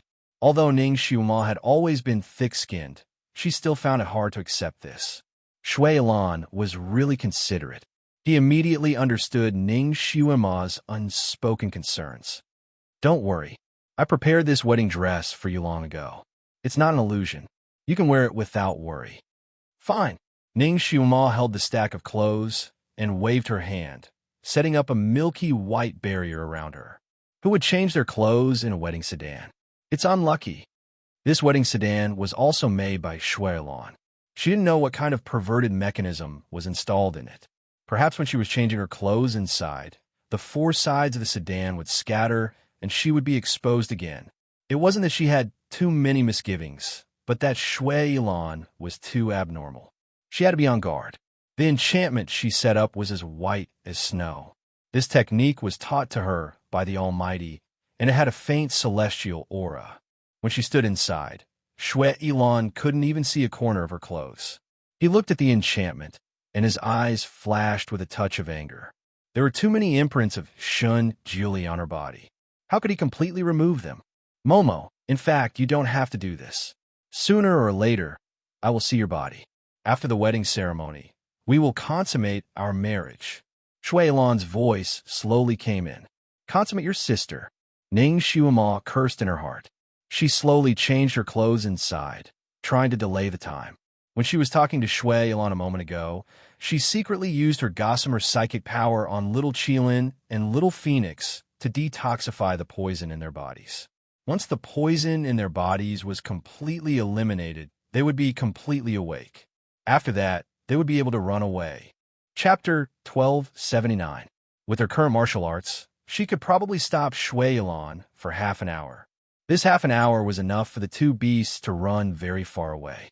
At that time, she would instruct them to escape to the Sun Moon sect.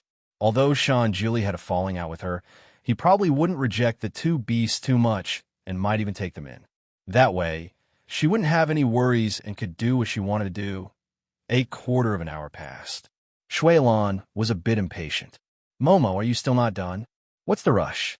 You should know that haste makes waste. Women need half an hour to go out and put on their makeup. What's more, I'm getting married. Naturally, I have to dress up properly. Another quarter of an hour passed. Shui Ilan pressed his palm on the milky white barrier. Momo, there's no use in stalling for time. No one will come here. Don't even think about using others to save you. If you don't come out, I'll break this barrier. Although her barrier was quite strong, if Shui Ilan wanted to break it, it wouldn't take much effort. Shui Ilan, Ning Shuama shouted loudly, scaring Shui Ilan. Try and break this barrier if you dare. You keep saying that you like me. Can't you even wait for this little bit of time? Ning Shuama said sternly. Shui Ilan, he secretly took a deep breath. Momo, I'll give you another quarter of an hour. If you don't come out, I'll really break the barrier and use force. At that time, we won't even need to go through the wedding ceremony. We'll go straight to the bridal chamber. Okay, soon. Shui Ilan, you don't want me to go through the wedding ceremony with my hair and face dirty, right? My hair isn't good. Wait a little longer. I could do your hair for you. Moreover, I could do it better than you. Shui Ilan wasn't willing to give up. That won't do. How could a bride's hair be combed by the groom before the wedding ceremony? You've waited for so many years. Can't you wait for a few minutes? Shui Ilan. All right. In order to leave a good impression, he would wait a little longer, although he was about to explode with anger from waiting. Just like that, he waited for another hour before the white barrier slowly disappeared, revealing Ning Shuama's figure. The moment Shui Ilan saw her appearance, the corner of his lips twitched fiercely. As expected, she was wearing the wedding dress that he had given her. However, the order in which she wore was a little messy. A few of the tassels on the dress were tucked in and clanked. She had indeed combed her hair again, but it was tied into a nondescript ponytail. The phoenix coronet was crooked on top of the ponytail, and it looked like it would fall off at any moment. A few of the tassels on the phoenix coronet had been torn off, and the remaining row of tassels seemed to be in a mess. She didn't look like a well-dressed bride at all. She clearly looked like a bride who had just finished running a marathon. Ning Shuama, you did it on purpose. Shui Ilan was furious. Ning Shuama looked innocent. It's you who rushed me. According to our tradition, the bride needs half a day to dress up. Shui Ilan was also a perfectionist. How could he tolerate her dressing up like this on the wedding day? He pulled her over. Let me help you. In our place, the groom is not allowed to dress up the bride. I can do it if I want to. Shui Ilan pressed her down on a big rock and began to comb her hair. This time, Ning Shuama didn't go against him. Her gaze swept over the little Qilin and the little phoenix's bodies. Those two bodies slightly moved. They should be waking up soon. Chapter 1280. Her eyes flashed as she obediently allowed him to help her dress up. Shui Ilan's hands were extremely nimble. In just a moment, He had already tied her hair into a bridal bun and put on the phoenix coronet. Then he bent down to help her tidy up her dress. Ning Xiuma looked at the top of his head in front of her eyes and secretly clenched her fingers. If she were to stab him with her sword, he would most likely not be able to dodge it. Momo, I've waited for this day for over 3,000 years. Shui Lan's voice was calm, as if he was telling a fact. However, if one listened carefully, they would find that his voice was slightly trembling. It was clear that he was really excited. Ning Xiuma's heart fell as if it was being squeezed by something, and the Amei piercer in her sleeve withdrew. After all, this person was someone she loved in her previous life, and had waited for her for over 3,000 years. Although she didn't have any feelings for him right now, when he was gently helping her tidy up her dress, she really couldn't bring herself to plot against him. She bitterly smiled in her heart. Originally, no matter what she did, she was always straightforward and decisive. She could be considered a person who could kill people without them noticing. When she made a move, she rarely had the heart to do so. She didn't think that she would have the heart to do so now. What she didn't notice was that the corner of Shui Lan's mouth seemed to hook up as he tidied up her skirt. A gratified smile seemed to flash by. His Momo wasn't completely heartless towards him. Finally, he finished tidying up her body. When he looked at her again, she was sitting there in her wedding dress. Her eyelashes were slightly lowered, and the red wedding dress made her face look even more delicate. Shui Lan reached out his hand. Momo, come, I'll carry you into the sedan. Before his fingertips could even touch her wrist, she smiled. I'll do it myself. Her figure rose and fluttered into the sedan. The curtain of the sedan hung down, blocking her figure. Shui Lan slowly lowered his wrist and smiled. Without saying anything, he raised his sleeve and the bridal sedan flew into the air. There were 8 shadows carrying the sedan in front and behind the bridal sedan. There was also a group of people playing music and flags. It was like a wedding procession in the mortal world. The shadows surrounded the bridal sedan in the center and slowly patrolled in the air. Ning Xiuma naturally saw those shadows in the bridal sedan chair. She couldn't help but rub her forehead. This didn't look like a normal marriage at all. It was clearly a ghost marriage. However, Shui Lan really put in a lot of effort. These shadows were all little ghosts, and they still maintained their human appearances. Other than the fact that their bodies were translucent, they were no different from normal people. She raised her head and looked at Shui Lan, who was riding a horse in front of the sedan chair. She didn't know when he had put on a groom's robe, but he looked even more unrestrained and elegant. She didn't know why, but Ning Xiuma unexpectedly felt a touch of sadness and loneliness from him. Causing her heart to tighten, Shun Juli's figure flashed through his mind, and his heart clenched. That person didn't care about her anymore. He also had someone else in his heart. What was she still holding on for? Even if she was lucky enough to escape this time, would she have to escape to the Sun Moon sect and ask him for help? He would definitely be very proud, and Yunxi might be very proud too. She seemed to see the two of them looking at her proudly, saying that she was nothing without Shun Juli and that she didn't even have the ability to protect herself. No, she didn't want to see them like that. She didn't want to go back to the Sun Moon sect to see him and Yunxi naked and then be ordered around by him again.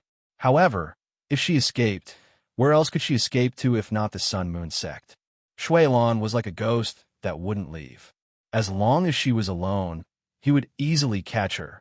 Chapter 1281. So tiring.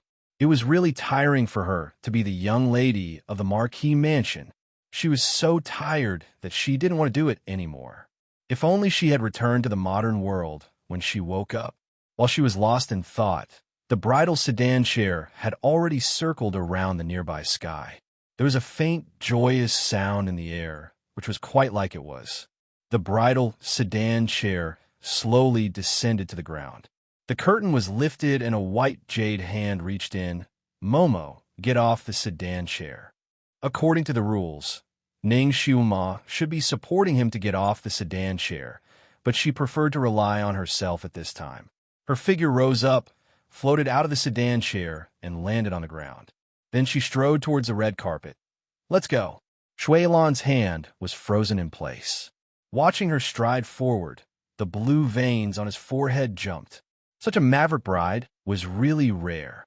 He took 2 steps forward and was about to catch up with her footsteps when he suddenly saw Kieran and Little Phoenix, who had been lying not far away, moving their bodies. He paused and was about to do something when a red shadow flashed in front of him.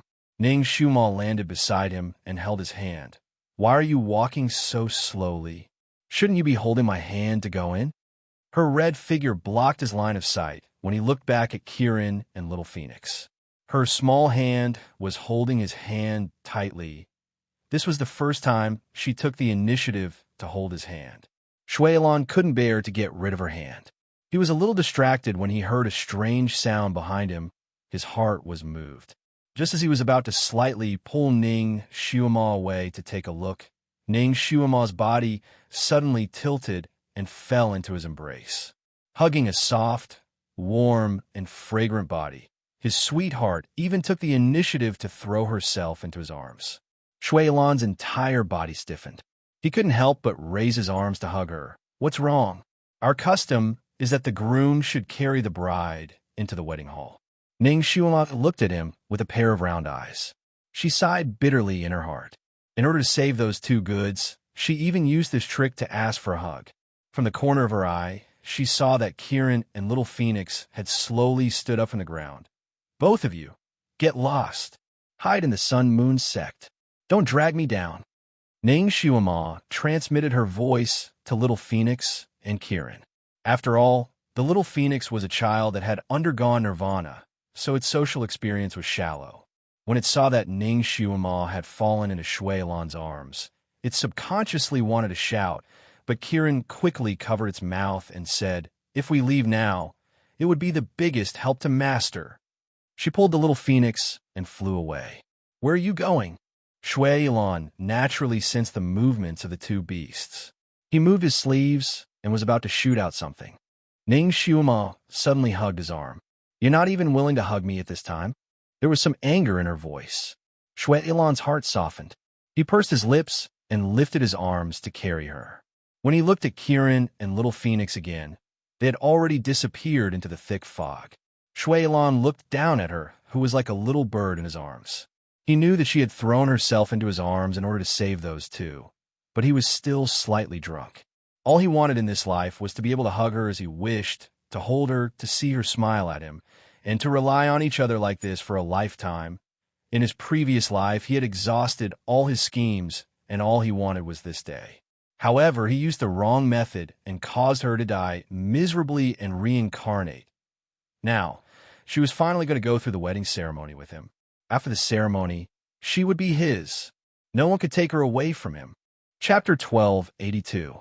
He carried her and walked forward with large strides. The surrounding little ghosts cheered as if it was a real thing.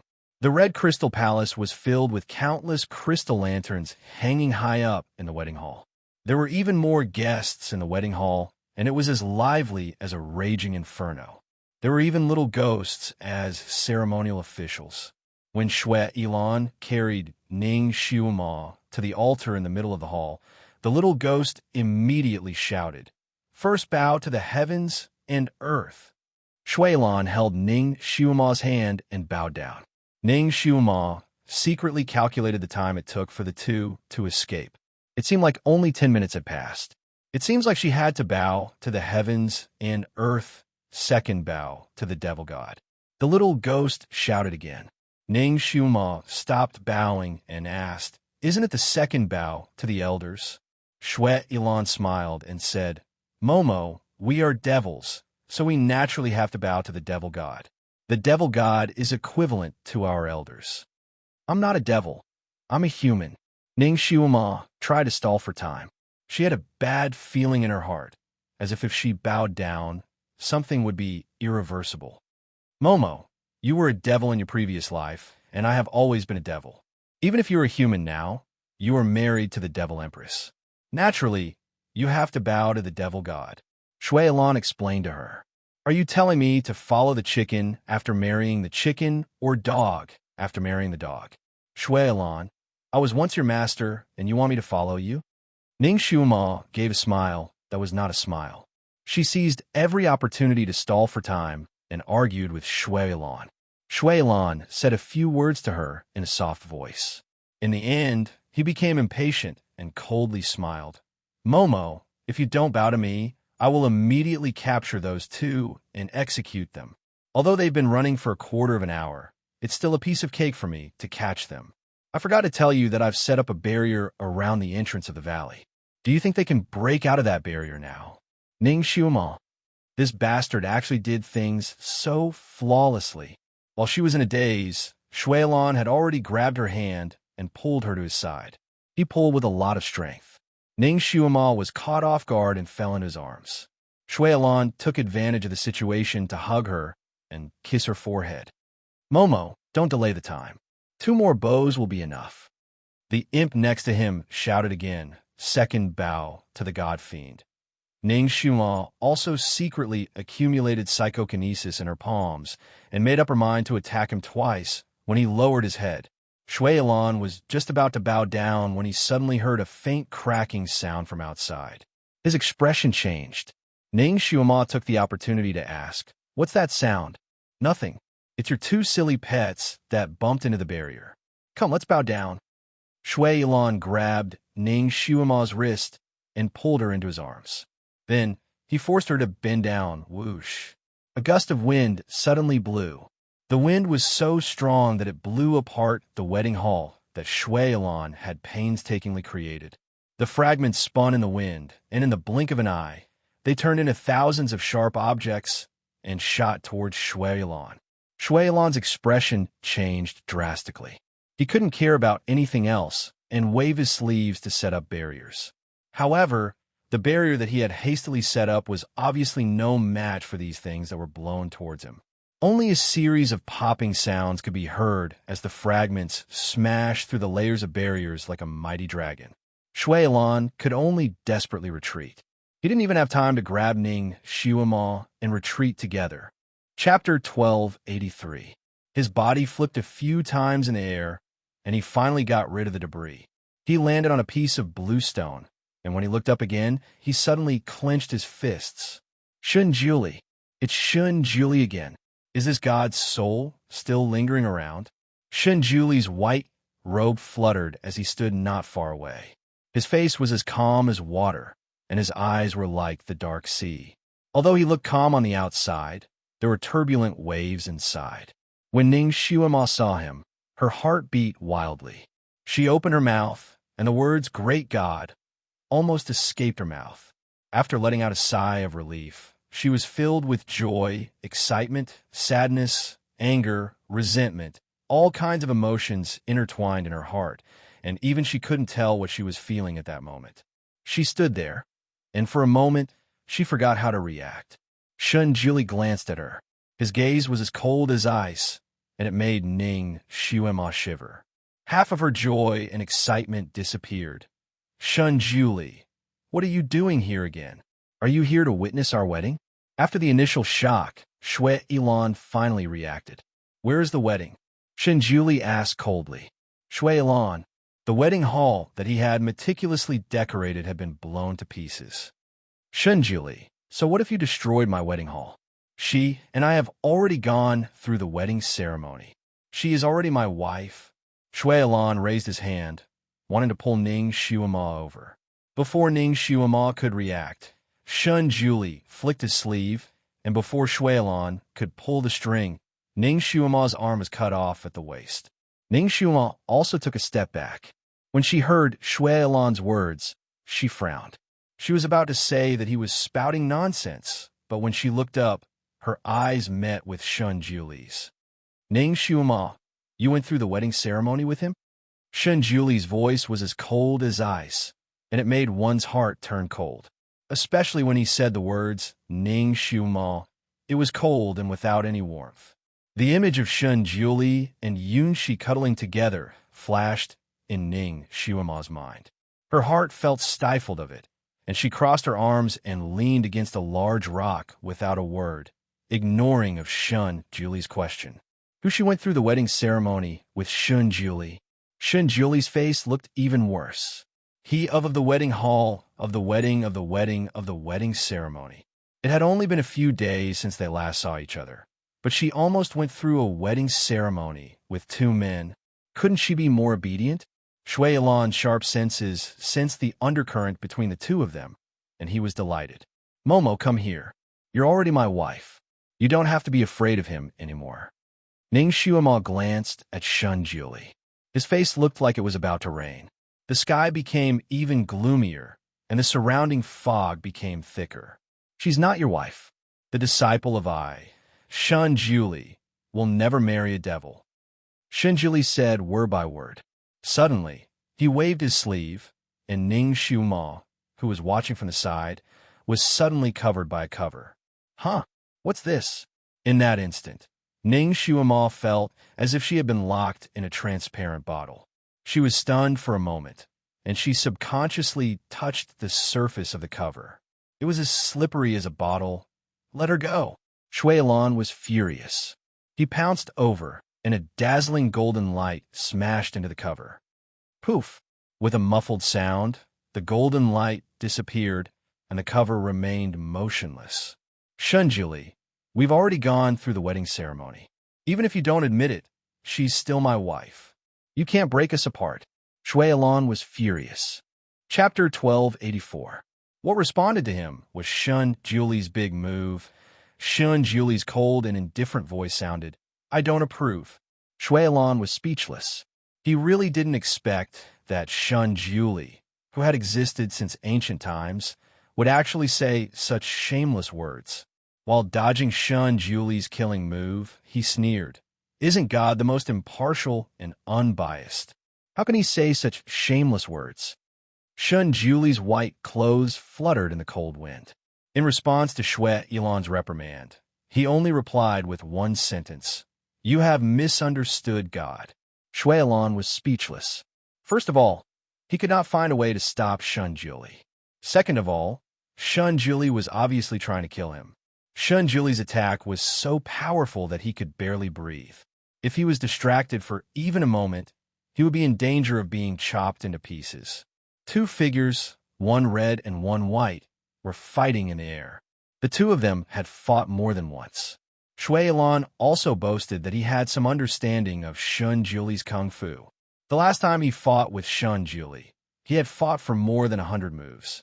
Although he was defeated in the end, it showed that he and Shun Juli still had the ability to fight to the death.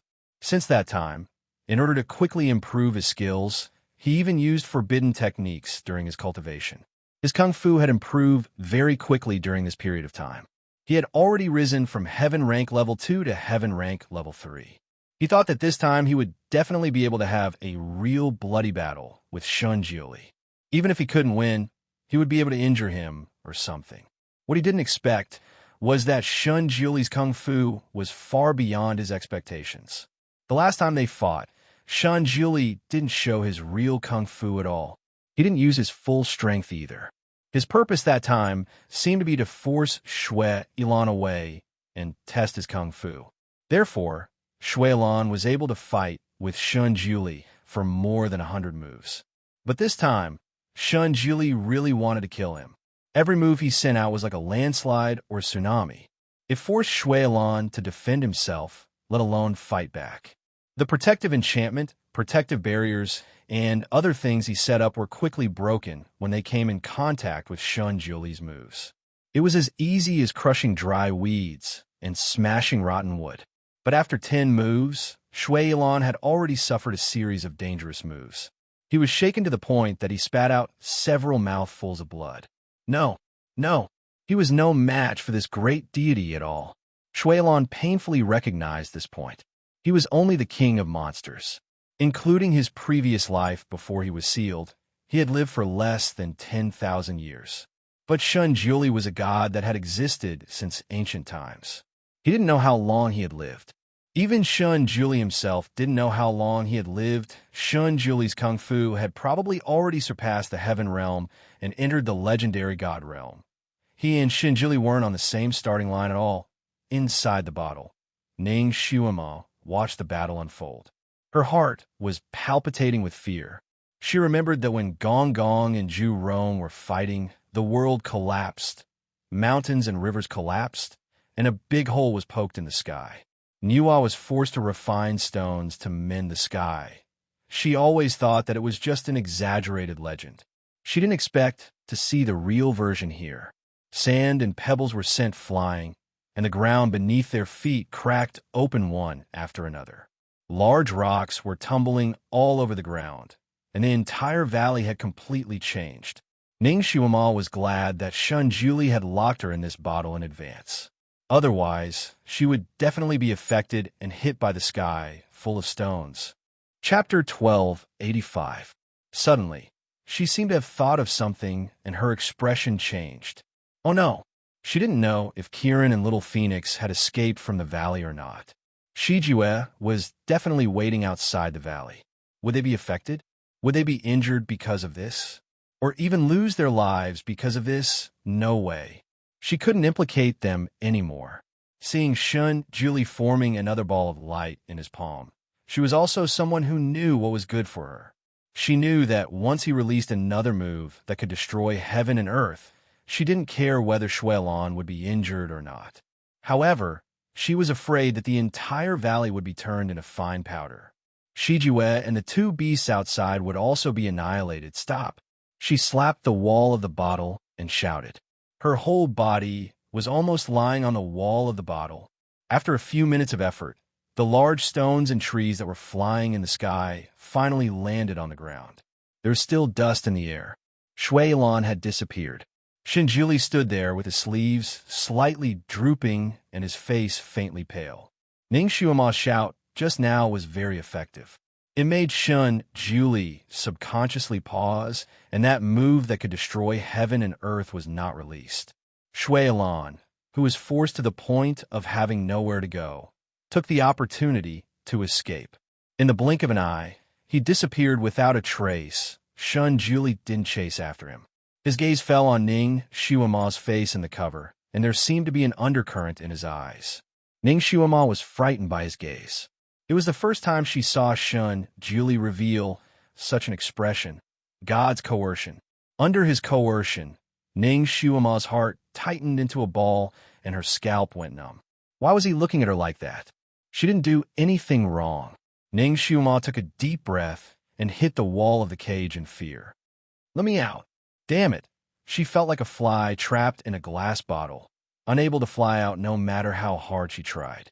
Shun Julie waved his sleeves, and the cover around Ning Shuama finally disappeared. Ning Shuama was lying on top of it, and the sudden disappearance of the cover caused her body to sway, and she almost fell down. She quickly steadied herself with the stake. She looked at the completely changed scenery around her. The mountains had collapsed, the valleys had changed shape, and everything was no longer the same as before. She was still thinking about Shiju and the two beasts. She turned around and ran out the moment she regained her freedom. She wanted to see how they were doing. She had just taken 2 steps when her wrist was suddenly grabbed, and she was pulled back by a strong force. Where are you going? Ning Shuama almost bumped into Shun Julie's chest. Her nose was filled with the faint fragrance of his body, and her heart skipped a beat. His hand tightly held her wrist, causing her wrist to hurt and her bones to almost break. She subconsciously struggled. Let go! Shun Julie did not let go. He directly pulled her into his arms and looked down at her. Speak, where do you want to go? His voice was too cold as the wind on a cold day. His body seemed to be covered with ice and snow, causing Ning Shuama's heart to tremble again. Under his strong coercion, she blurted out, I'm going to see Shiju. Before she could finish her sentence, she was rudely interrupted by Shun Julie. Why are you looking for him? You want to go with him again? Ning Shuama froze and suddenly raised her head to look at him. His expression was very bad, as if he had caught his wife cheating on him. He could not help but emit a divine coercion that made her unable to raise her head. Chapter 1286. Why did he have to talk to her like that? What right did he have? He and Yunshi had gone to Lover's Island for 3 days as if they were on honeymoon. After they came back, he had lost the right to ask about her feelings. Now, he was at most her master, not her lover who had once promised to live and die with her. She thought that she had gotten over it and that she no longer felt heartache. However, when she thought about it now, she still felt as if someone had smashed a sharp wooden spike in her heart. The slightest movement was excruciatingly painful. She raised her head and said stubbornly, "It's none of your business. Let go of me." Damn it. Her wrist was about to be broken by him. It was so painful. Let go. Shun Julie looked at her stubbornly raised little face and narrowed his eyes. Do you really want a man that much? Ning Xuema was speechless. She was stunned by Shun Julie's words. In his eyes, she was just a crazy woman who wanted to pounce on a man. If it were another woman, she might have shouted angrily at him, "What nonsense are you talking about? You're the one who wants a man. Your whole family wants a man." However, Ning Xuan wasn't like other girls. She didn't play her cards according to common sense. She liked to anger people to death, especially when she was enraged. Therefore, she raised her head and laughed. "Yes, I do want a man. So what if I want a man? I want to consummate my marriage with a man." "All right, I'll fulfill your wish." Ning Xuema had just finished speaking when her whole body was abruptly pulled into his embrace. Without waiting for her to react, his lips fiercely landed on hers, directly kissing her. Ning Xuema was speechless. Her mind went blank for a moment. When she came back to her senses, she was already tightly held in his arms. He had pried open her teeth, and his lips and tongue were wreaking havoc in her mouth, not letting go of a single spot. What was the meaning of this? Ning Xuema's heart almost jumped out of her chest. She wanted to push him away, but her waist was tightly wrapped around by his arms. She couldn't move her body even an inch away from him. Ning Xuema struggled, shaking her head in an attempt to get rid of him. But as soon as she moved her head, one of his hands pressed down on the back of her head, making her unable to move. His breath wreaked havoc in her nostrils. His embrace was fiery and warm, and his arms were burning hot, as if he couldn't wait to rub her into his bones. Ning Xuema couldn't breathe after being kissed by him. Suddenly, she felt her eyes sting. Years ago, he had kissed her like this countless times. Countless times, they were so close that there was no gap between them. During the 10 years that she had been imprisoned by Shui Yilan, she had dreamed of his return countless times. He had saved her from the fire and water, hugging and kissing her like this. She didn't know the pain of separation until she was separated. Even she didn't know how she had endured those 10 years. If it wasn't for this concern in her heart, she might not have been able to endure it. No one knew how much she longed for this embrace. She longed for it so much that her heart ached. No one could understand how disappointed and anxious she had been these days. Her emotions were all over the place every day. Even she felt that she was living like a coward, not like herself anymore. She had always prided herself on being free and easy, but she didn't expect that one day she would be like a resentful woman, full of resentment, full of grievances, crying and laughing like a child. She had always been a rational person. This time, she came out with she because she wanted to sort out the messy emotions in her heart. Chapter 1287. She had never really thought of giving up on the Almighty. Ning Xuema wasn't someone who gave up easily, so she wouldn't let Yunxi's scheme succeed. The Almighty belonged to her, so she couldn't give up on him just because he had lost his memories. Unless he didn't love her at all, unless he had truly fallen in love with Yunxi. Even if he had truly fallen in love with Yunxi, she had to make things clear to Shun Julie. She had to make everything clear before she respected Shun Julie's choice. If he still chose Yunxi, then she would let go and find a secluded place to live in seclusion until the wound in her heart was healed. Then she would come out and travel the world freely. This was her plan. However, her plan couldn't keep up with the changes. She hadn't expected that she would still fall into Shui Ilan's hands no matter how careful she had been.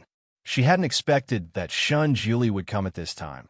She suddenly had the urge to cry as he hugged her and kissed her forcefully. Her heart was sour, sweet, bitter, and resentful. It was a mix of emotions. His kiss was too forceful, as if he was venting his anger.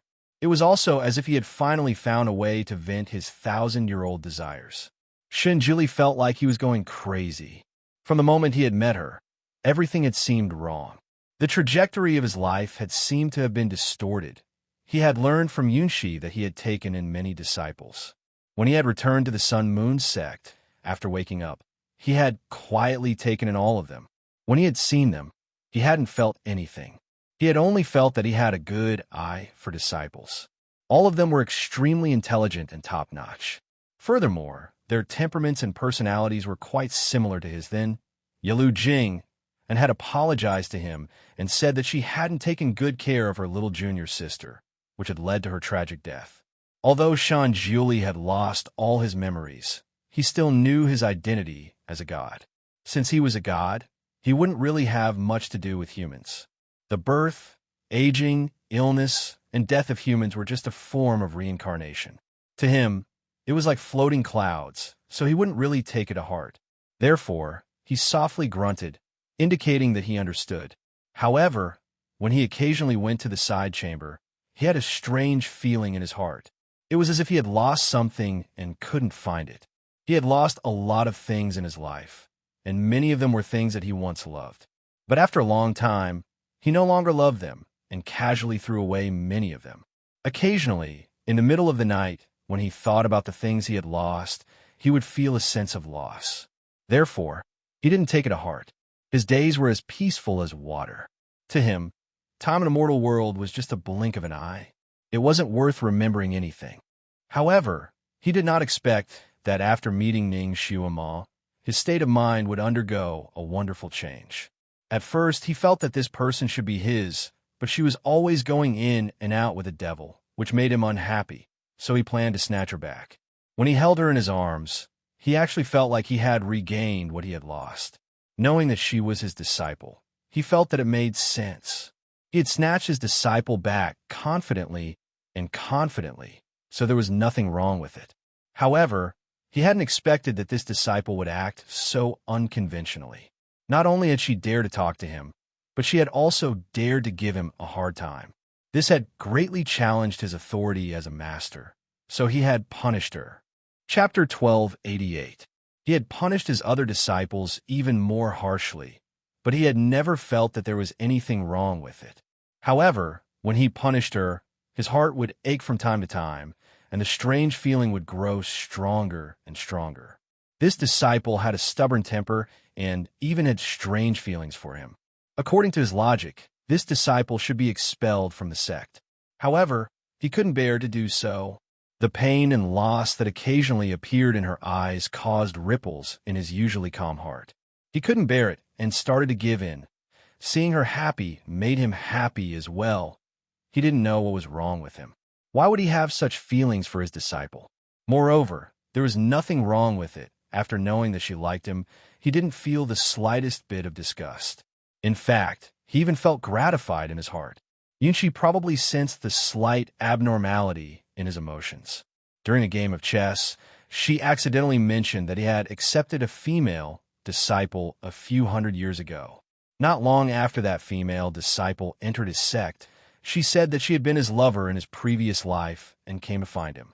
Yunqi also said that he had a special feeling for this disciple named Yi Qingwan. Later on, she was expelled from the sect and went to establish her own sect. Shan Jiuli knew that he would fall asleep once every 1,000 years. When he woke up, he would forget everything about his past life. Therefore, he had long forgotten everything about Yi Qingwan. At that time, Yunqi had casually mentioned that there were many people who liked Dizwa in both his previous life and this life. This Ning Xiuma and Yi Qingwan should be similar in nature. Shan Jiuli was someone who liked to investigate. He also felt that this female disciple, Ning Xiuma, was a little strange. Therefore, he wanted to see if he had any special feelings for Yi Qingwan. With the Sun-Moon Sex Intelligence Network, it wasn't difficult to find Yi Qingwan. He quickly found out about Yi Qingwan's whereabouts. She was hiding in a deep mountain and was bitterly cultivating. Shan Jiuli was a man of action. He immediately went there and easily found Yi Qingwan, who was meditating at that time. He went there invisibly. He stood in front of Yi Qingwan and looked at her for a moment. He realized that this disciple's facial features resembled Ning Xiuma. However, it was only when her eyes were closed. Once he opened his eyes, he would not be able to find any similarities between them. More importantly, He didn't feel anything when he saw Yi Qingwan. He even felt an instinctive disgust. He didn't know if it was because he didn't communicate with Yi Qingwan, so he thought about it and deliberately appeared in front of her. The moment Yi Qingwan saw him, she actually shrank back fiercely, as if she was frightened. Then, she trembled and knelt down to greet him, calling him her disciple.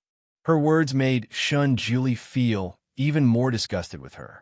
It was completely different from the feelings he had for Ning Xuema. He disappeared without saying a word, which made Yi Qingwan almost think that she was dreaming. Shun Juli finally understood that he treated his little disciple, Ning Xuema, differently. She was too good at affecting his emotions, making him uneasy and often doing things that even he himself could not understand. He didn't know how he treated this disciple before he fell asleep. He only knew that he really didn't like other men appearing by her side. He had a strange possessiveness towards her.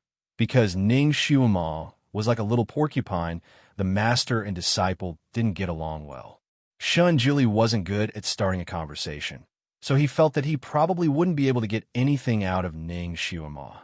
Chapter 1289.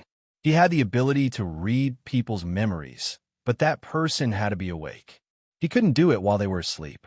He originally wanted to call Ning Xuema in front of him to read her memories, but he had some inexplicable scruples.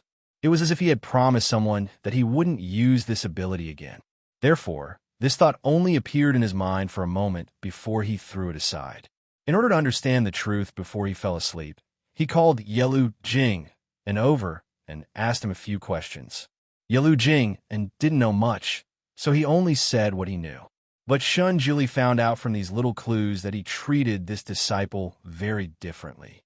He didn't raise her as a disciple, but as a daughter-in-law, he didn't understand what he was thinking in his previous life.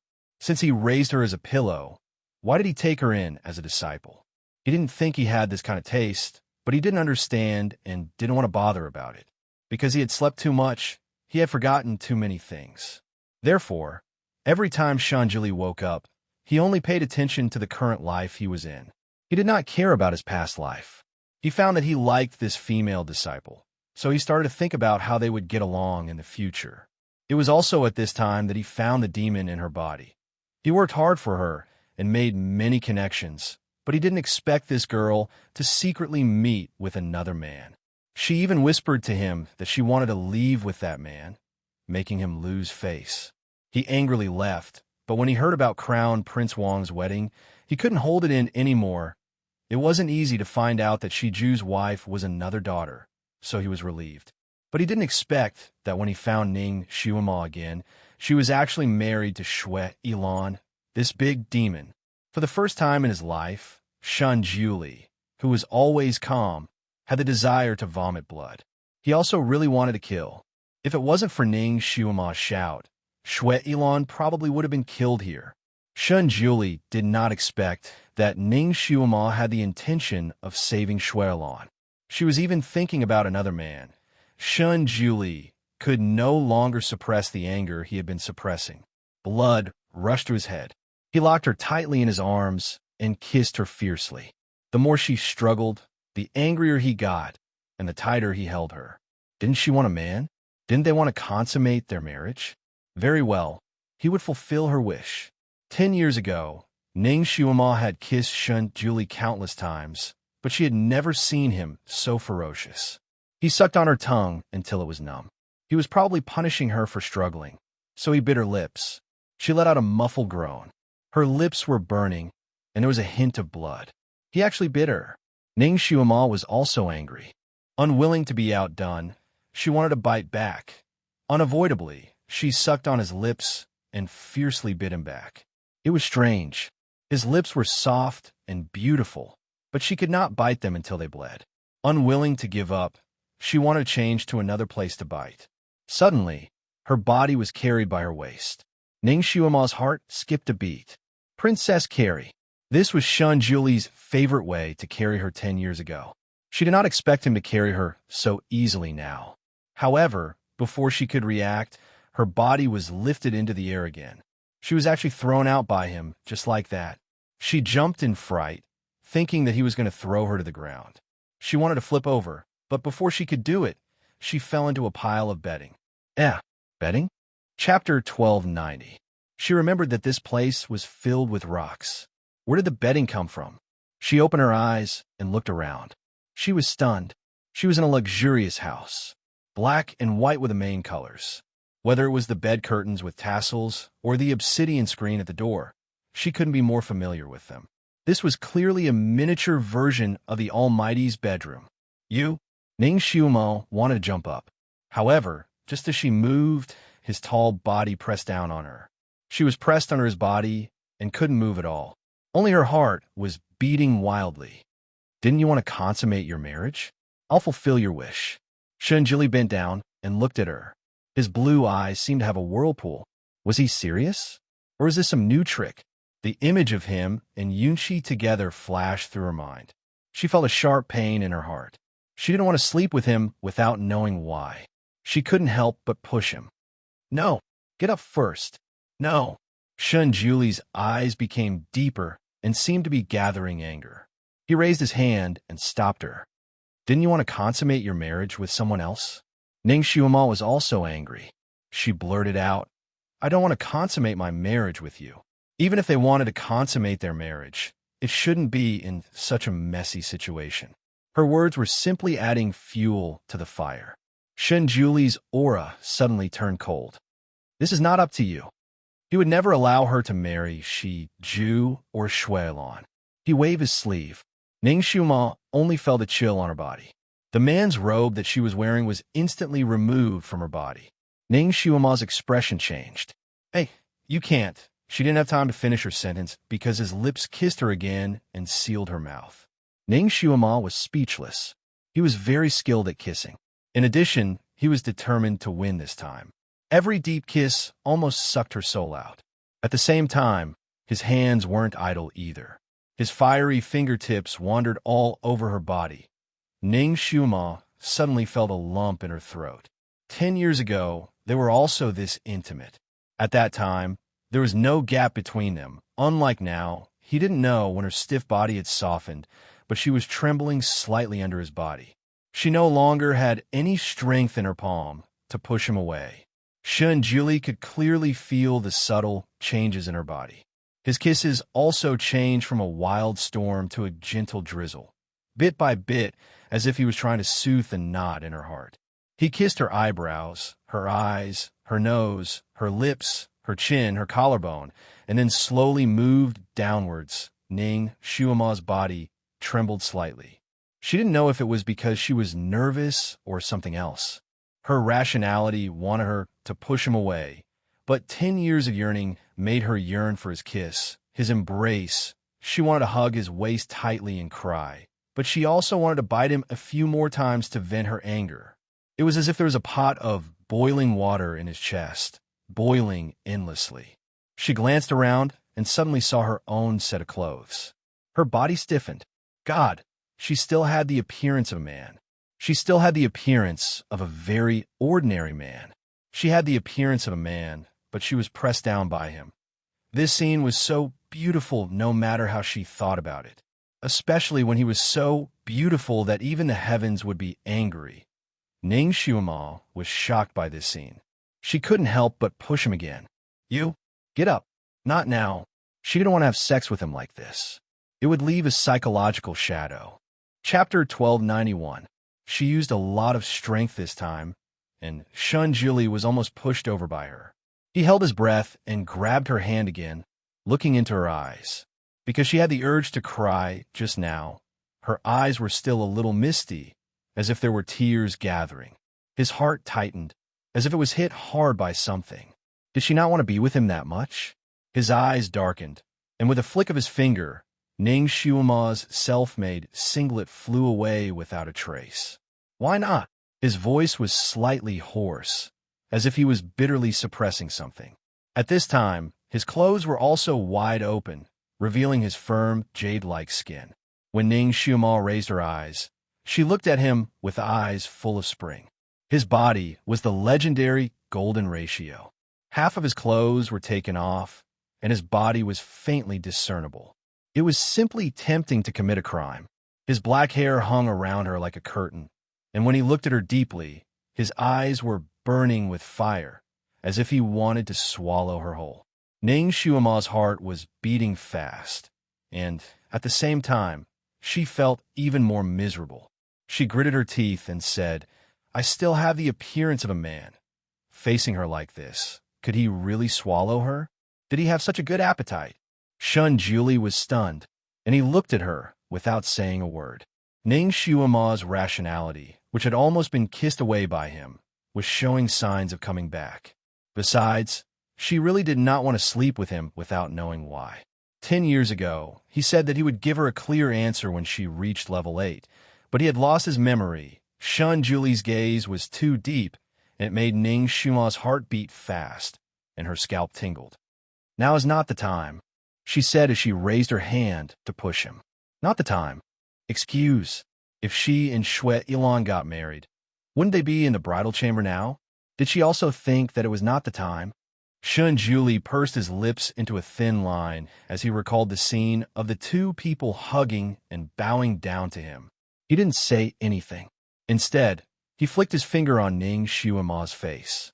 Ning Shuima shuddered, as if she had been thoroughly washed by water. She subconsciously closed her eyes. When she opened them again, there was a mirror in front of her. In the mirror was a young girl with rosy cheeks. It was her original appearance. Ning Shuima was speechless. While she was still in a daze, his body pressed down on hers again. Their bodies overlapped, and they could feel each other's heat and the changes in each other's bodies. Ning Shuima's heart almost shrunk into a ball. Shun Juli's breathing was getting heavier. She could already feel his burning hardness. This made her heart beat even more frantically. Although she had memories of her previous life and the memories of having sex with Shun Juli, in this life, it was her first time. A girl's first time was always instinctively avoided. His kiss landed on her again. It was as strong as a thunderbolt, and he was determined to get her. "Shuima, you're mine." This sentence was like a declaration. It was very much like the Almighty's style. Ning Shuima's soul was already flying out of her body from his kiss. Her reaction was a little slow. When she heard his declaration, her heartstrings trembled. Before she could react, he had already rushed in, although the preparation work was done well. And she had a strong reaction, but this was her first time after all, and the Almighty was the Almighty. His energy and some parts of his body were also inhuman. Although she was mentally prepared, Ning Shuima still felt as if she was being split open alive. She couldn't help but cry out softly as tears rolled down her cheeks. Chapter 1292. Shun Juli's movements finally became gentler. Although he was forcing her, he wasn't too violent when he really did it. In fact, he had already tried his best to control his strength. Seeing her tears, his heart trembled as if it was scalded. He leaned over and kissed away the tears on her face. His arms held her firmly as he said hoarsely, "Shuima, it will be a little painful. Bear with it." Ning Shuima was in so much pain that her entire body was trembling. Damn it, how was it a little painful? It was extremely painful, all right. Although she had always wanted to seduce him to roll in the sheets, she still wanted to do it aesthetically and not here, in this desolate valley. God, was this house that he'd built with his technique strong enough? If Shiju came in at this time, "You get out." She couldn't help but push him again. If he went out at this time, his body would really explode and he would die. Shun Juli temporarily stabilized his body and held her tightly in his arms. "Shuima, bear with it. It will be fine in a while." Ning Shuima suddenly bit his shoulder. "Shun Juli, I hate you to death." She didn't know what to feel in her heart. It was like hatred and resentment, joy and sadness. Her body was in pain, and she had no other choice but to bite him to vent her anger and divert her attention. Shun Juli's shoulder slightly stiffened. He allowed her to bite him and quietly waited for her to adapt. Ning Shuima quickly tasted the blood in her mouth. She slowly loosened her mouth and looked at the bloody teeth marks on his shoulder. Her gaze slightly trembled, and she looked away. When her face gradually turned from pale to red, Shun Juli knew that it was time. The bed curtain had unknowingly fallen down and covered the hot spring scene inside the curtain. Under the dim light of the night pearl, One could only faintly see two figures intimately overlapping inside. Some figures were moving up and down, causing the bed curtain to sway like flowing water. Time slipped by amidst these ups and downs, and slipped by the time the dust settled. Several hours had already passed. Ning Xiuma herself didn't know how many times she was carried by him to the clouds. In the end, when everything was settled, she finally fainted and didn't wake up even after being struck by lightning. Shun Jili gasped for breath for a moment before finally sitting up. He looked down at her sleeping face, the expression in his eyes fluctuating intensely.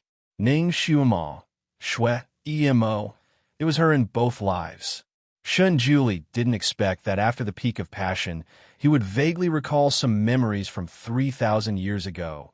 Shui Emo, in the past, to save Shui Elan, you didn't hesitate to take my heart's blood and abandon me. In this life, why did you disguise yourself as Ning Xiuma and come to my side? Why? When the last bolt of the heavens to Shui Kama, his heart almost sank to the bottom of the water. Not good. I'm going to fall asleep again. Shun Jili had an unknown illness. Every 900 years, he would fall into a deep sleep for 10 years. When he woke up, he would completely forget everything, as if he had been reborn. He didn't expect that the heavenly tribulation this time would bring forward the time of his sleep, a full 100 years earlier. He still hadn't told Xiuma about this matter. He was afraid that Ning Xiuma would be distracted after hearing this news and wouldn't be able to cultivate peacefully. His original plan was to urge Ning Xiuma to cultivate until she reached level 8, and then he would help her expel the demon in her body and help her pass the tribulation. Chapter 1293.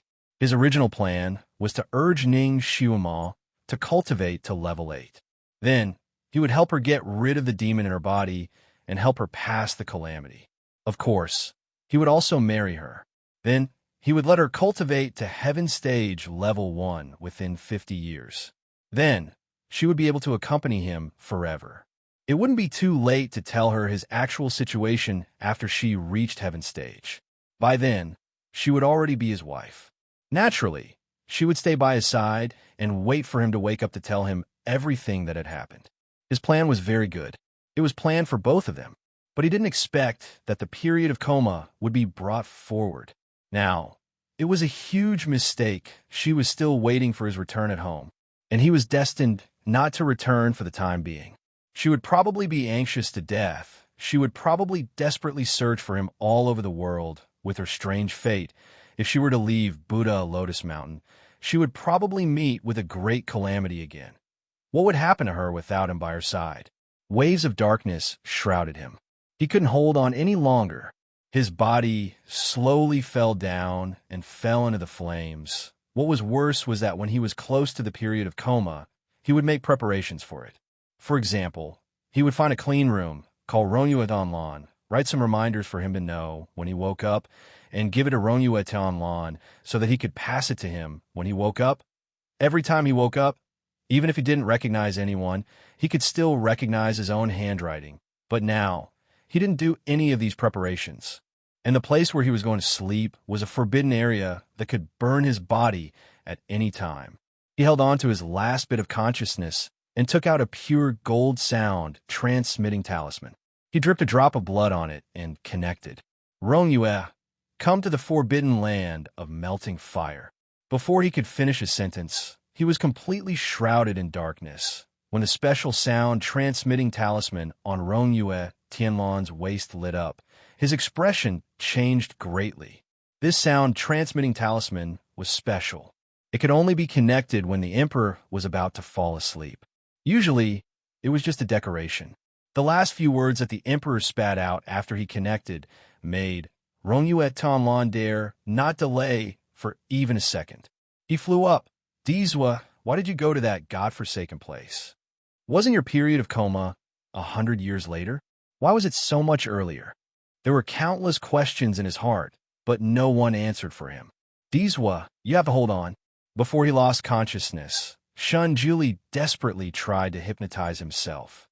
Ning Xiuma is the most important person to you, the most important person. She is your most important disciple. He didn't dare to say that she was his wife because he was a god. His words were like gold and jade. Once he said that Ning Xiuama was his wife, she would definitely go through the God-Queen tribulation immediately. With her current psychokinesis, she wouldn't even be able to survive the first tribulation. Xiuama, I'm sorry. An ice room. Yunshi stared quietly at the man lying on the ice bed in a daze. She wanted to reach out and caress his handsome face, but in the end, she paused. There was an intense battle in her eyes as she silently withdrew her hand. She had been by his side for 8 years. Looking at Shun Julie, who was quietly lying on the bed, a hint of struggle flashed through her eyes. She could only take a good look at Shun Julie and touch his hand during the years that he was asleep. Every time she touched his hand, she would feel a sense of satisfaction, but at the same time, she would feel guilty and nervous. Chapter 1294. Every time she touched his hand, a sense of satisfaction rose in her heart. At the same time, she felt guilty and nervous. She was afraid that Rongyue Tianlan, who had returned early, would see her molesting Shun Julie. However, Shun Julie usually slept for 10 years, so this time, Rongyue Tianlan should only come out of seclusion after 2 years. In other words, no one would know what she was going to do next. A hint of nervousness flashed across Yunshi's eyes. She looked at Shun Julie's beautifully shaped, light red lips and felt a strong desire to kiss him. Yunshi couldn't help but look outside the cave. Phew, there was no one. She turned her head again and focused her gaze on Shun Julie's handsome face. She got up and slowly moved closer to Shun Julie. His handsome face was getting closer and closer. Yunshi felt her heart beating like a drum and her hands sweating nervously. He was getting closer and closer. Yunshi's heart was about to jump out of her chest. She looked at the face in front of her, which was less than 5 centimeters away. She swallowed her saliva, closed her eyes slightly, and kissed him. Just as she was about to touch his lips, Shun Julie's eyelashes suddenly trembled. Yunshi suddenly felt a cold gaze on her face. Her heart sank, and she quickly opened her eyes. She was so scared that her heart almost stopped beating. Shun Julie had already opened his eyes. His eyes were as pure and deep as the deep sea as he looked at her expressionlessly. Before Yunshi could react, her body flew out. She cried out in surprise and fell hard on the ground. She almost fainted from the fall. Julie, Yunshi cried out in pain. Who are you? Why were you so close to me just now? Shun Julie's indifferent voice rang out in the cave with his usual frosty tone. Yunshi looked up and saw Shun Julie standing quietly not far away. He was wearing a loose robe with cloud patterns flowing slowly on his white robe. He lowered his head slightly and looked at her expressionlessly. Her heart suddenly started to beat wildly.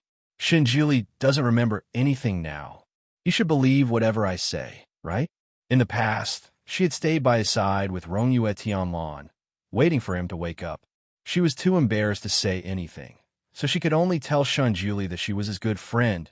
But this time, in order to heal Shun Julie, Rongyue Tianlan had used up too much of her power. She had already gone into seclusion and would only return after 2 years. A look of determination flashed across Yunshi's eyes as she said helplessly, Julie, I'm Yunshi. Don't you remember me? Shun Julie looked at her quietly, without saying a word. Yunshi took a deep breath and tried her best to calm herself down. She tried her best to control herself and keep her tone steady. I am your fiancé. I have to introduce myself like this every time you wake up. Shun Julie's calm gaze fell on her face. Yunshi was so nervous that she didn't even dare breathe loudly as she stared at his face. You're lying.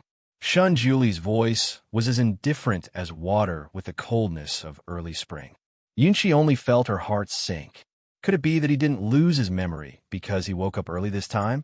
Her heart seemed to sink into icy water. If Shun Julie didn't lose his memory and she had lied to him, would they not be friends anymore? No, he must have lost his memory. Otherwise, he wouldn't have asked her who she was the moment he woke up. Maybe he didn't believe her at first. As long as she persisted, he would gradually believe her. Chapter 1295. In the past, Shun Julie hadn't believed that Rongyu was his friend.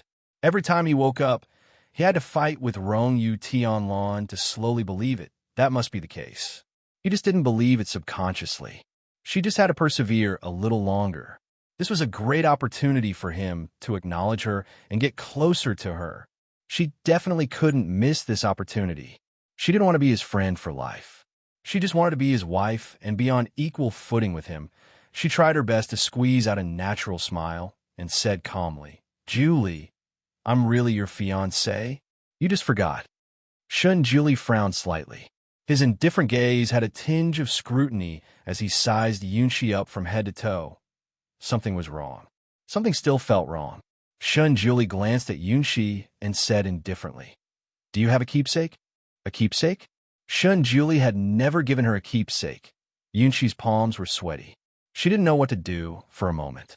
He had only given her a soul-searching bird and a winged snow lion. Yunxi made up her mind.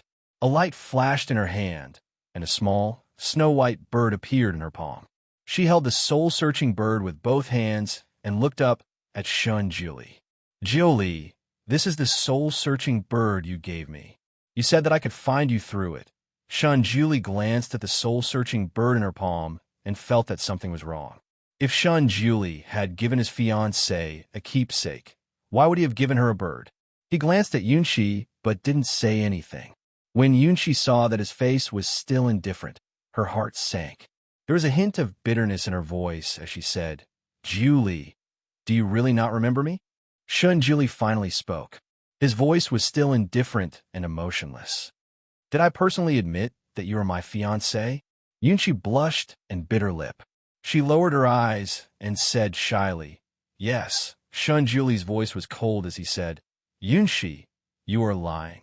Yunxi's face turned pale as she stared blankly at him. She didn't understand what had gone wrong. Why didn't he believe her? Her lips moved slightly, as if she wanted to say something.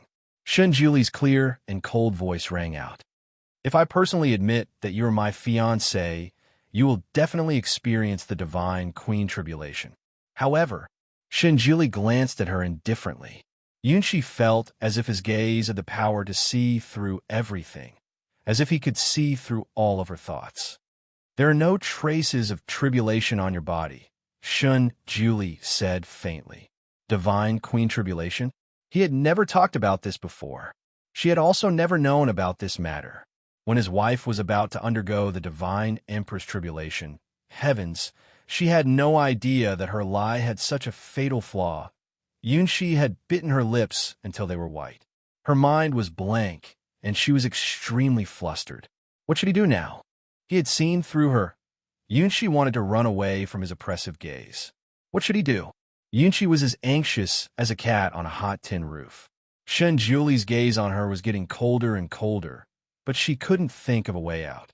"Who exactly are you?" Shun Julie's voice was so cold that it could freeze. In her anxiety, Yunxi suddenly had an epiphany. She looked up and forced a relaxed smile. "You saw through me again. Julie, you are really amazing. Every time I spend years racking my brains to come up with a lie to test you, you can always see through it." Chapter 1296. In a moment of panic, Yunxi suddenly had an epiphany. She looked up and forced a relaxed smile. "Ah, you saw through me again. Julie, you're really amazing. Every time I spent years racking my brain to come up with a lie to test you, you could always see through it. Okay, I'm not playing anymore.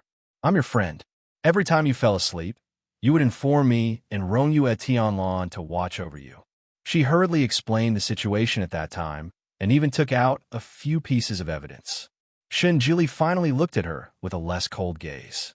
He said lightly, "Don't do it again. So sore, so painful." All the bones in her body seemed to have been broken and scattered. She didn't even want to move a finger. Ning Xiumao lay on the bed and inadvertently looked out of the window. The sun was already setting in the west. It was evening. Obviously, she had slept for the whole day.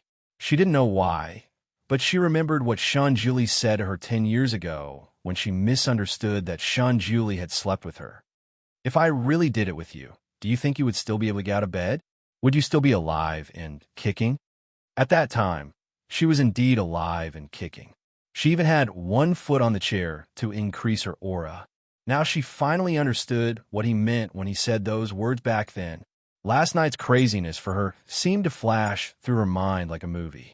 His intense kiss, his dominance, and his irrefutable attitude. Ning Xiuama pursed her lips and slowly raised her hand. The brocade quilt slid off her shoulders, revealing the marks on her body. It was a clear indication of how intense the two of them had been last night. Just this one movement caused her arm to ache terribly, and she fell weakly again. Shinjili, you're so strong. The Almighty was indeed worthy of being called the Almighty. He was so good at this kind of kung fu that it almost made her fall apart. Ever since she fell in love with Shun Jiuli, she had imagined this day generously. She had imagined many scenes of her first time sleeping with the Almighty, but this was the only one she didn't think of. She had been raped. She was raped by Shun Jiuli. Her gaze fell on her wrist, where there was still a faint bruise, which was left behind when he clamped down on her struggling wrist. She moved a little and then cursed under her breath.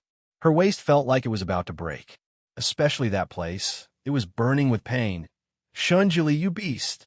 At that time, when this old lady was trying her best to seduce you, you were as immovable as a mountain. So it turns out that you have this type of personality. She glanced around and saw that she was the only one on the big bed. Shun Jiuli was nowhere to be seen. She gritted her teeth and forced herself to sit up. Only then did she realize that her body had already been treated. Those bruises had all been treated by him with ointment. Now, only shallow scars were left. She was wearing a soft nightgown. It was loose and simple, just like Shun Jiuli's taste. Needless to say, he had helped her change into this dress after she had fallen asleep. Other than those suspicious marks on her body, she looked extremely fresh, as if she had just taken a shower. Needless to say, he had used the cleansing spell on her. Ning Xiuama gave him a small thumbs up in her heart for his good work in dealing with the aftermath. But since he had already dealt with the aftermath, why didn't he help her get rid of the soreness and fatigue? Chapter 1297. She felt as if she had just finished a marathon. Was he trying to show her how strong he was? Ning Xiuama's mind was still in a mess. She closed her eyes and emptied her mind for a while. Then she started to regulate her breathing. Time ticked by. When Ning Xiuama opened her eyes again, it was already half an hour later. She had recovered a lot of her strength. She got off the bed and walked around a few times. Other than some parts of her body that were still sore and her legs were a little weak, she had no problem walking normally. She looked around the room again. Suddenly, her gaze froze. She wasn't in the main hall that had been transformed from the valley. She was in Shun Jiuli's bedroom on Tianyin Peak. He had actually carried her back to Tianyin Peak while she had been unconscious. The Almighty was indeed the Almighty. His efficiency was high. She looked around the hall again. Shun Jiuli hadn't returned. She was the only one in the hall. That's strange. Where'd he go? Shouldn't he be by her side, asking about her well-being at this time? Why was he nowhere to be seen? Could he have regretted it after raping her and scared her away? Given Shun Jiuli's personality, he shouldn't be so irresponsible. So where exactly did he go? Ning Xiuama didn't want to make wild guesses. She simply dressed up and walked out, wanting to look for him. Unexpectedly, she didn't find Shun Jiuli. Instead, she found a newly built two-story building in a bamboo forest. The building was built in the Almighty's style. However, the crystal bells hanging from the four corners of the building were different from the Almighty's usual style. Ning Xiuama's heart sank when she saw the building. This building was faintly opposite the side hall that she lived in. It happened to be on both sides of Shun Jiuli's main hall. The image of Shun Jiuli and Yunshi holding hands flashed across Ning Xiuama's mind. Her hands and feet suddenly turned cold. Was this a place that he had built for Yunshi? Had Yunshi finally moved into the Tianyin Peak? With Shun Jiuli's character, he would never let outsiders stay. Back then, when Rongyu Tianlan came here to play, she would also go to the guest room set up by the Sun Moon sect below to rest after dark. She would not stay on the Tianyin Peak. Yunshi was even more so. Every time she came, no matter how late she played chess with Shun Jiuli would ask her to leave. But this time, could it be that they had already decided on their marriage? Then what was he? What was he in Shun Jiuli's eyes? Since he and Yunshi had already reached this stage, why was he forcing himself on her? Could it be that he wanted to imitate the Yellow Emperor and marry 2 concubines? Enjoy the blessings of multiple wives? She stood where she was, as if her feet were nailed to the ground. She felt as if she had fallen into an ice cave, and her body was cold. She raised her head and stared upstairs. The curtains were lowered, and a snow-white veil fluttered in the wind. One look, and she could tell that this was a woman's residence. Ning Xiuma clenched her fists. After thinking for a while, she shouted, "Is there anyone upstairs? Can you show yourself?" No matter what, she had to have a good chat with Yunshi and find out what was going on. She didn't want to make things difficult for herself by making assumptions. She wanted the truth. The building was quiet, and there was no movement. Ning Xiuma called out twice more, but there was still no response. She steeled her heart and flew upstairs. "I'm coming in," after not getting any response. Ning Xiuma simply pushed the door open and entered. Chapter 1298. As expected, there was no trace of Yunshi in the building. However, there were traces of her everywhere. The interior was elegantly decorated. Whether it was the dressing table or the white jade couch, they all had the faint aura of a fairy. There was a small ivory comb on the dressing table, a bronze mirror engraved with patterns on the back, a few strands of long hair in the corner of the dressing table, and a small crystal hairpin. This crystal hairpin belonged to Yunshi. Ning Xiuma had seen Yunshi wear before. The cloud pattern engraved on it was a pattern that didn't exist on this continent. The mattress in the bedroom was neat and tidy. There was even Yunshi's orchid-like fragrance in the room. Yunshi wasn't in the room. To be exact, she wasn't in the building at all. She had also gone out. Could she have gone to watch the sunset and count the stars with Shunjuli? Ning Xiuma stood in place for a moment before flying out and starting to search the Tianyin Peak. No matter what, she had to find them and get an answer. An hour later, she was disappointed. She had already searched the entire Tianyin Peak, but she couldn't find any trace of Shunjuli and Yunshi. She steeled her heart and was about to leave the peak to search when she bumped into Yelu Jing and was holding a box of food. When she saw Ning Xiuma, she smiled. "Xiuma, you're up? Are you hungry? Here are some of your favorite foods. Why don't you have some first?" As she spoke, she took out a few dishes and placed them on the small table next to her. The food was indeed sumptuous. There were 2 meat dishes and 2 vegetable dishes, all of which she usually liked. More importantly, they were all medicinal cuisines that could greatly restore one's strength.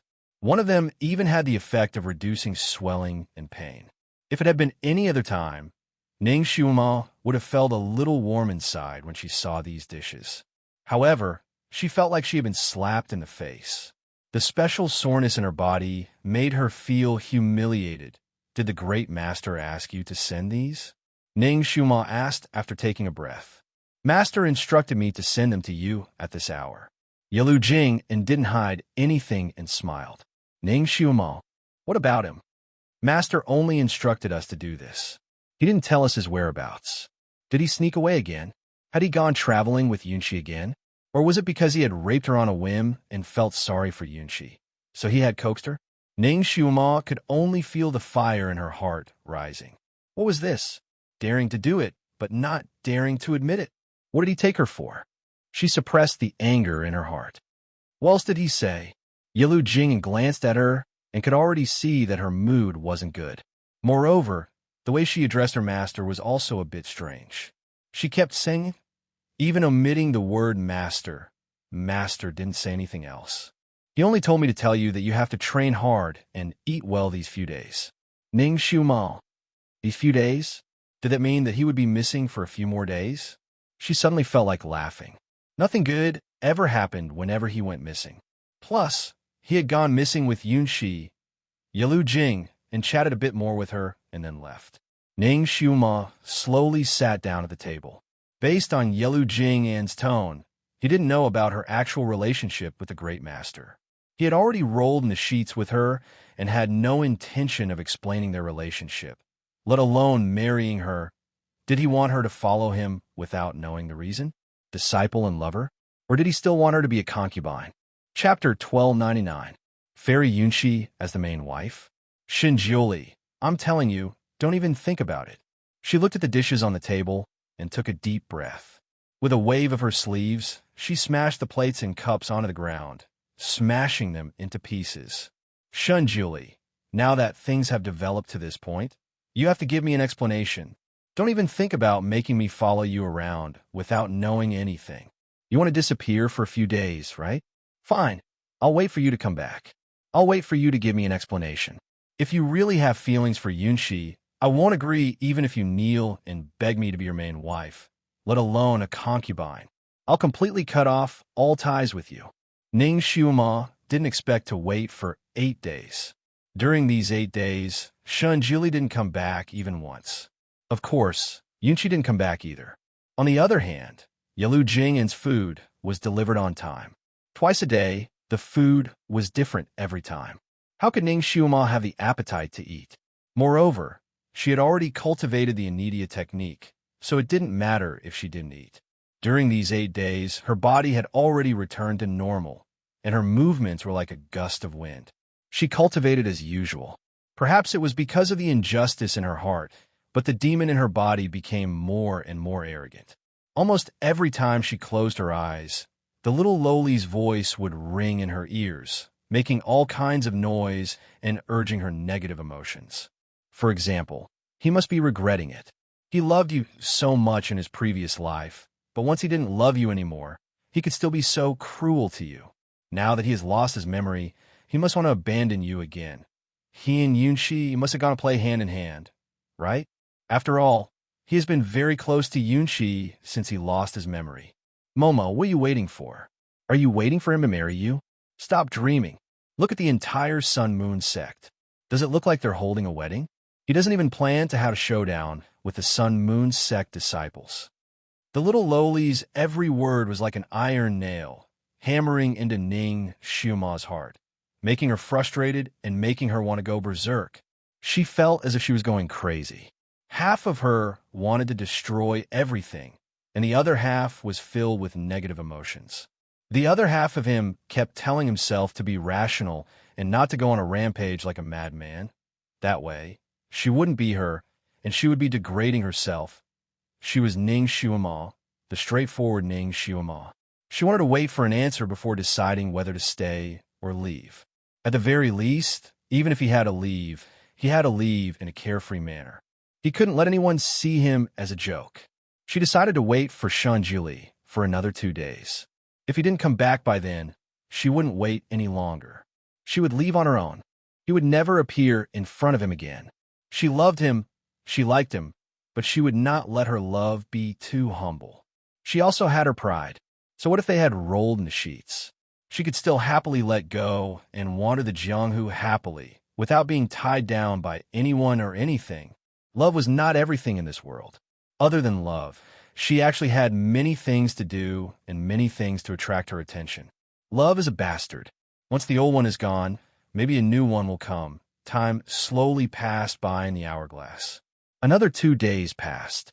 Ning Xiuma sat at the top of the white pagoda and looked at the distant sky. She watched as the twilight slowly faded and the sky turned white. Then, she watched as the red sun finally jumped out and revealed its red face. Chapter 1300. She lowered her eyes slightly and chuckled. It was time for her to completely let go. Did she want to hear him say regret with her own ears? She wanted to hear him say that it was just a whim that night, and it didn't mean anything. Ning Xiuma, wake up. His refusal to see them had already represented his current attitude. Why do you want to stay here and embarrass yourself? She had already asked Yalu Jing 2 days ago and knew that he and Shinjuli were still in contact. This time, Shinjuli wasn't missing. He just didn't want people to know his whereabouts. Ning Xiuma had already told Yalu Jing 2 days ago that she would wait for Dizun for 2 more days. If Dizun didn't come back, she would truly let go. She believed that Yalu Jing would pass on her final warning. Since he still didn't come back, it meant that he had tacitly agreed to let go, right? She didn't think that the final result between them would be like this. The great god who had lost his memories was not the original great god. She lowered her eyes to look at the sea of clouds under her feet. She vaguely remembered the scene of him holding her and falling down with her 10 years ago. She remembered that she had truly fallen in love with him at that time. She didn't think that once she fell in love, it would bring about this kind of eternal damnation. Now, she finally woke up from this dream. It was time for her to completely leave. She took a light breath and stood up. Just as she was about to jump back to the mountain peak, she froze when she saw the person who suddenly appeared. There was a person standing in front of her. He was wearing a wide robe with large sleeves and a silver mask on his face. Only a pair of ink-black eyes were revealed as he coldly looked at her. His temperament was like ice and snow, incomparably cold. Ning Xiuma's heart skipped a beat. Her eyes met his for a moment, and she suddenly smiled. Her smile was like a flower, brilliant like the sunset. Great God! She called out, as if she was wronged and happy at the same time. She also seemed to be complaining. You still know to come back? Do you know how hard it was for me to wait for you? Her figure rose, and she threw herself at the person in front of her. The man's eyes flashed, and he opened his arms slightly, waiting for her to jump into his embrace. As expected, Ning Xiuma did not disappoint him. Like a swallow returning to the forest, she threw herself into his arms. However, before that person could do anything else, his body suddenly shook. A moonlight-colored ame piercer pierced through his chest and came out from his back. That person's gaze changed, and he sent a palm strike towards Ning Xiuma. However, he had obviously underestimated Ning Xiuma's reflexes. She didn't continue to fight after she succeeded in her first move. Her figure retreated like flowing water and escaped from the envelopment of his palm power. Of course, while she was retreating, she didn't forget to pull out her ame piercer. The sharp ame piercer left a bloody hole in that person's chest. It was exactly the same spot where Ning Xiuma was injured. Wuemo, I won't fall at the same place twice. Does it hurt to be stabbed by this sword? Ning Xiuma stood on top of a big rock and coldly looked at the person in front of her. At that time, he had schemed against her like this. Now, she was giving him a taste of his own medicine. She wanted him to have a taste of his own medicine. She had never been a magnanimous lady. She was particular about people who respected her, and she would respect them tenfold. If someone bullied her, she would return the favor tenfold. She had wanted to take revenge for a long time, but she couldn't find the opportunity. It was rare for this bastard to send himself to her door, so why should she be polite? She had stabbed him in the heart, and it was exceptionally accurate. Chapter 1301. The only thing that surprised her was that she couldn't feel his heartbeat even though she had stabbed his heart. It was as if this person didn't have a heartbeat. Wu Mo covered his wound with his hand and looked up at her. You're smart. Aren't you afraid that you've stabbed Dizun? He and Dizun were very similar. Even Yelu Jing and couldn't tell the difference at first glance. This girl was so far away. How could she tell at a glance? The corner of Ning Xiuma's lips hooked up. You are not him. Even if a dog is painted with a tiger's skin, it's not a tiger. She didn't say that she could smell people's breath. The reason why she was fooled last time was because she was too emotional and cried, causing her nose to be stuffy. Secondly, she didn't guard against him at all. How could she fall for the same trick this time? When she threw herself into his arms, she sensed his murderous intent and smelled his breath that was different from Shun Jioli's. This bastard obviously wanted to assassinate her again. But this time, Ning Xiuma made the first move and gained the upper hand. Ning Xiuma spoke casually on the surface, but she was secretly paying attention to his injury. The uneasiness in her heart was expanding. She clearly pierced his heart and pulled out her sword in time. How could he only bleed so little? The blood didn't seem to be spurting out, but it seemed to be flowing out slowly. The bright red blood only lit a small area on his chest, as if he had only been cut a little. Wu Mo's eyes were cold. He slowly let go of his hand. Ning Xiuma, do you really think you can kill me? Ning Xiuma looked at his wound and narrowed her eyes slightly. His wound was healing at a speed visible to the naked eye. There wasn't much blood, only a small area the size of a fist wet his clothes. What kind of monster was this Wu Mo? How could he be unharmed after being stabbed in the heart? Was this the ability of someone who had reached the heaven rank? His heart was no longer his weak point. Ning Xiuma retreated a few steps. She clenched the Ame piercer in her hand and stared at him warily. A pale white ice ball gradually appeared in Wumo's palm. The surrounding temperature instantly dropped. It was supposed to be a summer day, but at that moment, it felt like winter. The cold wind was bone-chilling. Ning Xiuma's feet immediately froze. Ning Xiuma, you are a scourge. Even if I die, I won't let you hurt him. Since I didn't kill you the first time, I'll kill you the second time. This time, I won't give you any chance to live. The ice ball in his palm was finally released. It spun in the air and instantly split into dozens of ice balls.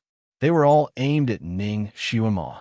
When the ice balls were released, even the heavens and the earth seemed to have sensed the murderous aura.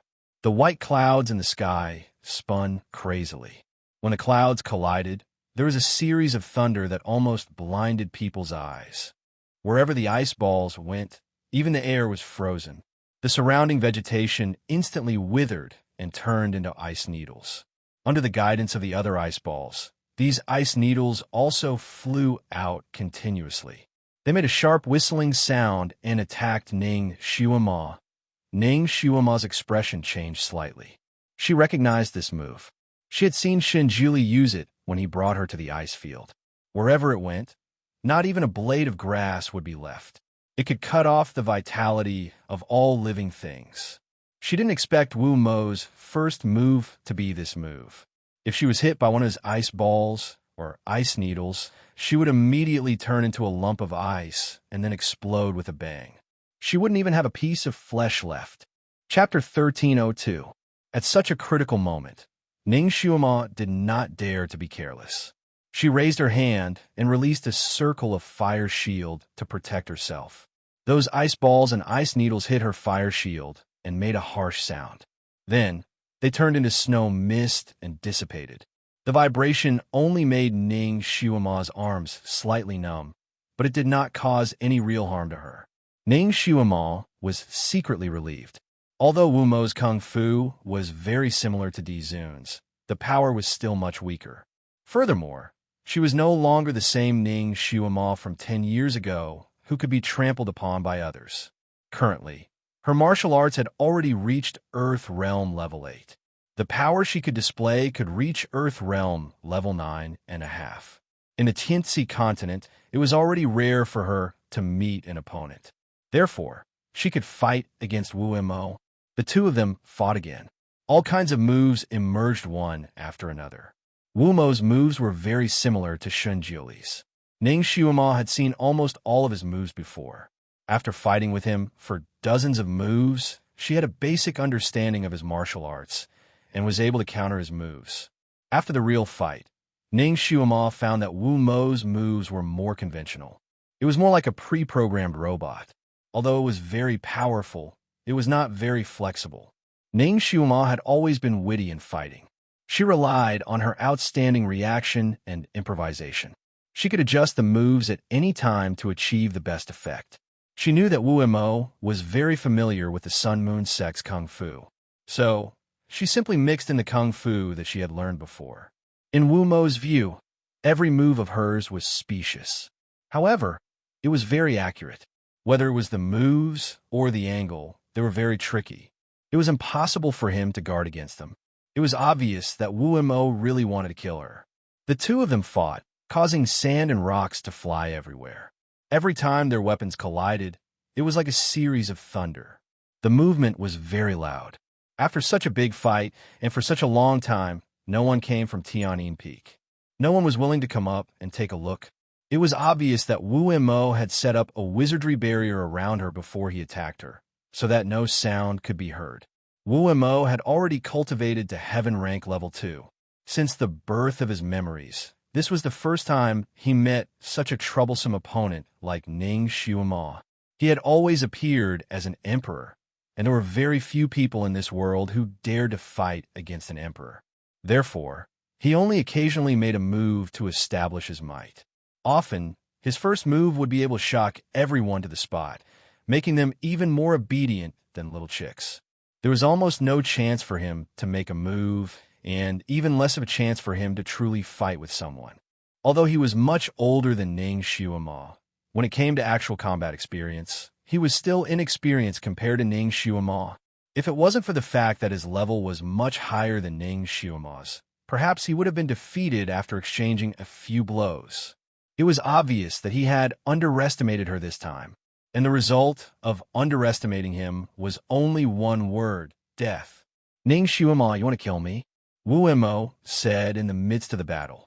Nonsense, Ning Xiuma replied him straightforwardly. In the current situation, either he died or she died. She didn't have a second choice at all. If you kill me, you will definitely regret it.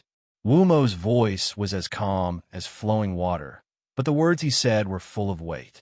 Ning Xiuma pursed her lips and smiled. I never do things that I regret. However, her heart slightly sank. Wu Mo was the substitute of the great god. His relationship with the great god was not ordinary. Chapter 1303. Wu Mo was the substitute of the great god. His relationship with the great god was not ordinary. If she killed Wu Mo, Shun Juli would be very angry. What's more, Shun Juli was now indifferent to her. Even if they had sex once, it didn't mean anything. If Wu Mo died in her hands, how would Shun Juli treat her? Ning Xiuma couldn't think of an answer to this question. Since she couldn't think of an answer, she simply didn't think about it. She had to take care of the present first. Wu Mo wanted to kill her now. She could only try her best to fight back. In a fight between two masters, she couldn't go easy. If she went easy, she wouldn't be able to see the sun tomorrow. Well, for Shun Juli's sake, if she had the absolute advantage, she would seriously injure Wu Mo or simply abolish his martial arts. He wouldn't be able to do anything, and she would just let him live. The two of them fought again. After about 2 hours, Ning Xiuma finally understood Wu Mo's martial arts. She began to fight back vigorously, forcing Wu Mo to retreat step by step. In this fight that was almost evenly matched, both of them were injured. Ning Xiuma's light pink skirt had several blood stains, like blooming peach blossoms. However, what made her more gratified was that Wu Mo's body was obviously more injured than hers. The white robe on his body was stained with blood, almost turning into a flowery robe. Moreover, his wounds were much deeper than the wounds on her body. It was obvious that Ning Xiuma had the upper hand in this fight. This feeling of turning the tables was really good. Ning Xiuma's sullen heart finally relaxed a lot. Her mood was also much better. Wu Mo, last time I almost lost my life because of your plot. This time you want to plot against me a second time. Do you really think my temper is easy to pinch? This time, if I don't beat you to a pulp, my surname is not Ning. Ning Xiuma's piercer burst out a fireball and hit Wu Mo, causing him to retreat a few steps. You will regret it, Wu Mo said coldly. You've already said that 800 times. I'm tired of hearing it. Can't you find something new? Ning Xiuma snorted disdainfully.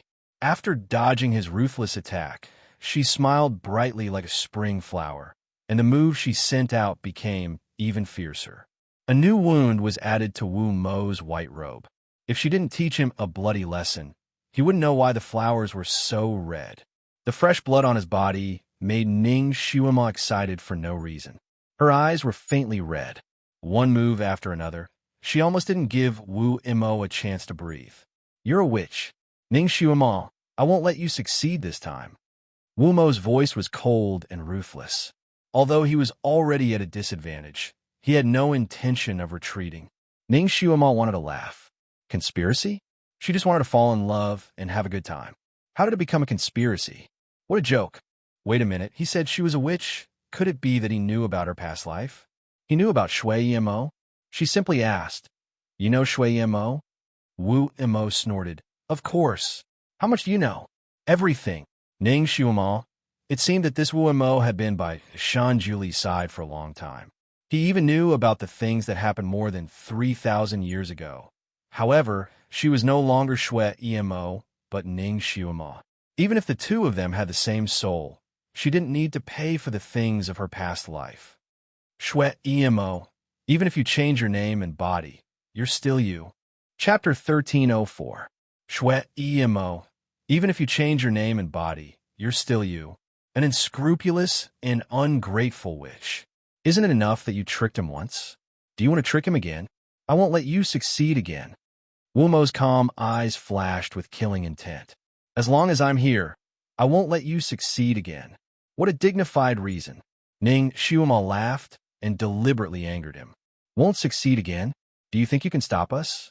To tell you the truth, he and I have already achieved something good. So what if I set him up again? You can't do anything about it. Damn it. I'm going to anger you to death. You're really scheming. Ning Xiuma, he's so good to you. Haha, we're like Zhou Yu beating Huang Gai. One is willing to hit, and the other is willing to be hit. What can you do? Ning Xiuma laughed complacently. Last time, you took his heart's blood. Why are you doing it this time? This time, it's to take his life. Ning Xiuma continued to anger him. She always had the ability to anger people to death. At this moment, she was also angered by Wu Mo. In order to achieve the best effect of angering him, she spoke without thinking. It's a pity that you won't be able to see it this time. You can't stop him from loving me. You're angry, right? You can't do anything even if you're angry. You can't kill me. You can only watch as my scheme succeeds. She spoke carefreely. Looking at Wu Mo's increasingly heavy and unmethodical moves, she finally vented the anger in her heart. She felt that her anger was almost vented. The Amei piercers flashed in the air and transformed into hundreds of them. With a flip of her palms, the hundreds of Amei piercers shot towards Wu Mo like a horse's peak leaving its nest. This was a new move that she had recently cultivated. This move looked dangerous, but in reality, only the main piercers could really hurt people. The others were just illusions. Even if they really hit the body, they wouldn't cause any harm. However, they had a very frightening effect, making people unable to distinguish between reality and illusion. Ning Xiuma was very calculative. When she made this move, she had already calculated all the directions that Wu Mo would dodge. If there were no accidents, her Amei piercers would pierce his Qihai acupoint and completely cripple his martial arts, but it wouldn't really take his life. Shun Julie, even though you have betrayed me by taking advantage of me, I still have to do you a favor. Seeing that you loved me so much before you lost your memory, I'll let you live. When she used this move, her body also floated up. Her posture was graceful, as if she was flying. She followed the real Amei piercer and flew over. She thought that if the first move failed, she could give him another palm strike. This time, she was going to settle this once and for all, so that he would never be able to do anything to her again. Just as the real Amei piercer was about to reach Wu Mo, the surrounding air suddenly distorted. Wu's eyes suddenly, he squatted down. Poof! A light sound was heard, and blood spurted out like rain. The Amei piercers didn't pierce Wu Mo's Qihai acupoint. Instead, it pierced through his glabella. At the same time, there was a pop in the surrounding air. A light sound was heard, as if a wizardry barrier was broken in an instant. A white figure appeared out of thin air. Stop! He waved his sleeves. Ning Xiuma had only used half of her movement technique when she saw the white-clothed man appear. Her heart fiercely jumped. Unfortunately, before she could do anything else, she felt a strong gust of wind blowing towards her. Chapter 1305. Her body was involuntarily swept up by the hurricane and flew out. Pong! Her body directly smashed into a huge rock. Although her skill was superior, she was still made of flesh and blood. The hurricane's strength was too great, and she almost fainted from the impact. She slid to the ground and saw stars, making her unable to see the person in front of her clearly. Although her eyes couldn't see clearly, her heart was very clear. Great God, he finally came. She waited bitterly for him for 10 days, waiting for him to give her an explanation. She didn't expect that she would receive such an explanation. As soon as he appeared, he sent out a thunderous palm and almost slapped her into a picture. The blood in her chest crazily rolled over and over. The smell of blood wanted to rush up to her throat several times, but she swallowed it back down. She tried her best to open her eyes. After the dizziness passed, she finally saw everything in front of her. Her heart suddenly sank. On the opposite side, Wu Mo fell to the ground with a sword between his eyebrows. The mask on his face finally broke, revealing his celestial face. His face was as pale as a crystal. Compared to the blood on his forehead, his whole body was as fragile as glass. Shun Julie held his pulse with one hand. Wu Mo. He poured his psychokinesis into his body, trying to save his life. Dizun, don't fall into her trap again. Wu Mo's pale lips slightly opened. His usually emotionless eyes flashed with relief. You still don't believe me. Now I can only return it to you. I'm dead. Your memory will recover, and you will understand how she betrayed you in the past. His body emitted a circle of white light. His whole body became transparent at a speed visible to the naked eye. Finally, it turned into countless rays of light that circled around Shun Julie a few times and went into his glabella. Ning Shuama looked at all this with wide eyes. She was so shocked that she almost couldn't speak. Wu Mo's glabella was actually his weak point, but the sword she just shot out was obviously aimed at his chi-high point. Who would have thought that Wu Mo would squat down at the crucial moment? This was simply sending himself to death. She looked on helplessly as Wu Mo disappeared from the ground and turned into a ray of light that went into Shun Julie's body. She didn't know how to react. What exactly was Wu Mo? How could such a strange situation occur after his death? Could he be a manifestation of Shun Julie's memories? Would Shun Julie's memory be restored only after he died? Which life's memory would he recover? Was it all? And with Shui Emo? In the midst of her extreme shock, a strong uneasiness arose within her, as if some great calamity were about to befall her. She sat there, blood trickling out from the corner of her mouth. She watched Shun Julie's body flicker with light, and his aura became colder and colder. The past flooded into his mind like a tide. The blood-stained little fox, the young lady seeking medical treatment, the charming seduction, the traveling hand in hand, the seemingly joking wedding ceremony, the wedding night, and the final stab of her sword. Everything felt like it had happened yesterday, causing his face to turn pale. When he was in the bridal chamber with Ning Shuama, he already had some incomplete memories of his previous life in his mind. However, because it was incomplete, he couldn't connect them together at the moment. But now, he remembered everything. He also finally understood Wu Mo's origin. He always thought that Wu Mo was his twin brother in his previous life, so he was willing to stay by his side as a shadow, as a substitute. Chapter 1306. Only now did she understand that Wu Mo was her inner demon obsession. That day, she had decisively stabbed his heart. If Long Chuan hadn't risked his life to save him, his body would have died in the chaos. If he wanted to come back to life, his primordial spirit would need to cultivate for another 1,000 years in order to save him. Long Chuan had used all of his blood essence and burned the Qilin soul to refine a Qilin pill that could bring the dead back to life. It replaced his heart and allowed him to live again. However, Long Chuan's soul had scattered because of this. Wu Mo was the inner demon that he had refined when he was in despair. He had sealed all of his memories on Wu Mo and then fell into a deep sleep. Because of this, he had the problem of falling into a deep sleep every 1,000 years. Once he fell into a deep sleep, he would forget everything that had happened in the past. No matter how many grievances he had, he could throw them away with his deep sleep. Now that Wu Mo was dead, the memories that were sealed in his body automatically returned to Shun Julie's body. Before Wu Mo died, he did something. The conversation between him and Ning Shuama was also received by Shun Julie. Shun Julie's aura became colder and colder. Even the clouds in the sky seemed to feel his mood. They pressed down and layers of dark clouds densely covered the sky. The wind on the mountaintop was as cold as a knife. The snowflakes swirled along with the cold wind. When the snowflakes hit people's bodies, they would feel a burning pain and a bone-chilling cold. It was the pressure of a god. Ning Shuama was pressed down by him to the point she almost couldn't breathe. He was the one who started it. 10 years ago, he had plotted against me once and almost killed me. Now he wants to harm me a second time. He wanted to kill me. I was just defending myself. Besides, I didn't want to kill him. I just wanted to cripple his martial arts. Who would have thought that he would squat down and automatically send his weak point to my sword? Ning Xiuma suppressed the disappointment and anger in her heart and quickly explained the reason. Shun Juli had been closing his eyes.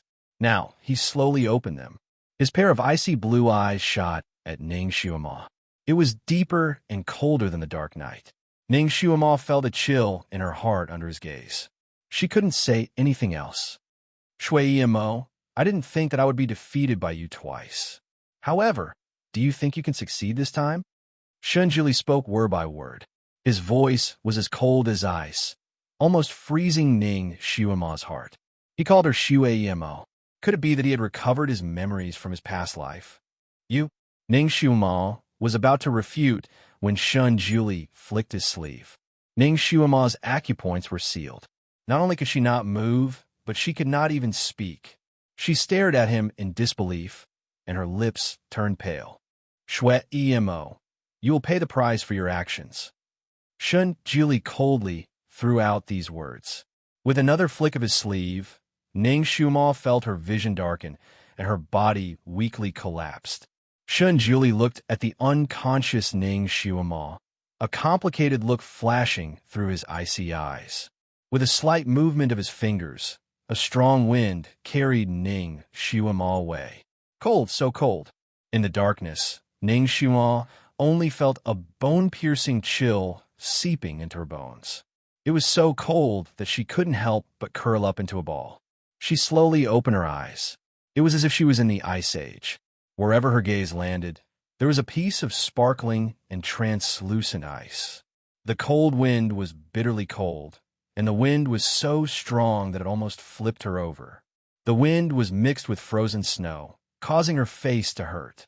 Ning Xiuma was caught off guard and was cut several times on her body. Chapter 1307. Blood slowly flowed out and then turned into bright red ice. Ning Xiuma subconsciously wanted to use the fire psychokinesis in her body to warm herself up, but she found that her psychokinesis was circulating very slowly, as if it was sealed. This little bit of psychokinesis was only enough to warm her hands and feet. Previously, when she fought with Wu Mo, she suffered a lot of injuries. Shun Juli's thunder-like palm directly shook her to the point of vomiting blood. Now her psychokinesis was sealed and she was thrown into this extremely cold place. It was summer and she was wearing a light pink gauze dress. Now, when the wind blew, it was bone-chilling if she hadn't cultivated to Earth rank level 8. She was afraid that she would be frozen into an ice sculpture in less than a quarter of an hour. Even now, her limbs were frozen stiff and in pain. She couldn't sit here, otherwise her limbs would be frozen to the point of being crippled. She had to get up and move around. Ning Xiuma clenched her teeth and stood up, but her legs suddenly became sore and numb. She fell to the ground, and her elbow was scratched again. She sat on the ice, and her heart was cold. Was Shun Juli planning to freeze her to death? Just because she killed Wu Mo, Shun Juli wanted her to be buried with him? Ning Xiuma's chest was filled with anger, but her heart was gradually becoming cold, as if she had fallen into an ice hell. She really didn't expect that after he raped her, he would give her such an answer. His palm made her vomit blood, and then he simply exiled her to such a broken place. Wu Mo was seeking his own death, but what did it have to do with her? Even if she really killed him, it was a reasonable revenge. 10 years ago, Wu Mo didn't leave her with a way to live at all. She placed her fingers on her chest. Although the wound there had already healed and did not leave any scars under her treatment, it was still a place where she had been injured before. The excessive cold had caused her to feel pain there first, and it was very painful. When her life was hanging by a thread, and she was being chased by Wu Mo, where was Shun Juli? Where was he? When she was dealing with Shui Ilan in the Demon Palace, where was he? Why should she be treated like this? And from the looks of it, his memories of Shui Mo had also recovered. But hadn't he already taken his revenge in his previous life? His vengeance was so ruthless that it wasn't inferior to Shui Mo's heart-piercing sword. After recovering Shui Mo's memories, she didn't want to bicker about it anymore, because she felt that the previous life was the previous life. In this life, she couldn't be tied down by the grudges of the previous life. She loved him wholeheartedly, and waited bitterly for him for 10 years. What about him? What right did he have to be so calculative? He belonged to Chow Chow. Only he was allowed to betray the world, but others were not allowed to betray him. Why? Why should she be treated like this? No, she had to get out. She wanted to ask him clearly. She didn't want to suffer from this vexation. Ning Xiuma stood up shakily and walked a few steps forward, but she was bounced back. She was stunned for a moment and raised her hand. As expected, she touched the barrier. She did not give up and walked in all 4 directions, only to find that she would be bounced back. The wizardry barrier in this place was like a 4-sided wall, trapping her in the middle. There was no way for her to escape. Could this be the purgatory of ice? Shun Juli threw her into the purgatory of ice to fend for herself? Was it also to avenge Wu Mo? After all, Wu Mo's punishment was to be locked in the purgatory of ice for a year, and now Shun Juli wanted her to have a taste of this? Was it to seek justice for Wu Mo? Ha ha ha, justice. To hell with justice. Chapter 1308. If he was really fair, he wouldn't treat her like this. It turned out that the current her in his heart was far less important than a substitute. When he was forcing himself on her, she mistakenly thought that he had fallen in love with her again. She was so wrong. She suddenly felt something sweet in her throat and spat out a mouthful of blood. That blood quickly condensed into a block of ice, which looked especially sparkling and translucent under the sunlight. Ning Xiuma stared blankly at that block of blood ice. Suddenly, she remembered Shun Juli's emotionless eyes and his cold tone. Shui Emo, you will pay the price for your actions. She suddenly laughed out loud. Ridiculous. Ha. She, Ning Xiuma, was really ridiculous. Pay the price for her actions? Ha. What the hell did she do that needed to pay such a big price? She loved him with all her might, crazily missed him, desperately suppressed her inner demons, and worked hard to cultivate. What about him? Forgetting her, hurting her, teaching her a lesson, seriously injuring her. Now, he was making her pay the price. Right now, she had indeed paid the price. She had suffered a crushing defeat, a true crushing defeat. Shui Emo. She was Ning Xiuma. Why did she have to shoulder Shui Emo's debt? Besides, in her previous life, although Shui Emo had given Shun Juli a stab, didn't Shun Juli also join forces with Shui Emo to kill her? They were already even. Now, why did he act as if she owed him? Countless chaotic thoughts rolled around in her mind, clamoring.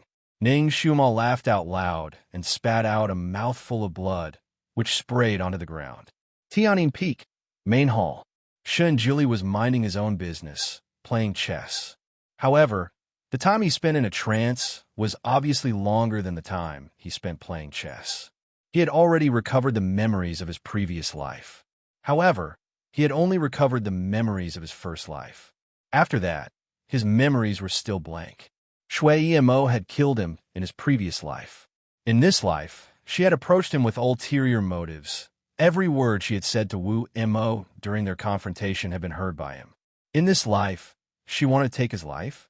You're still here as a spy? He, Shun Juli, had actually fallen for her in both lifetimes. In Shun Juli's mind, the smiling face that he loved and hated at the same time appeared in his mind. The calmness in his heart was finally broken, and many complicated emotions surged in his heart.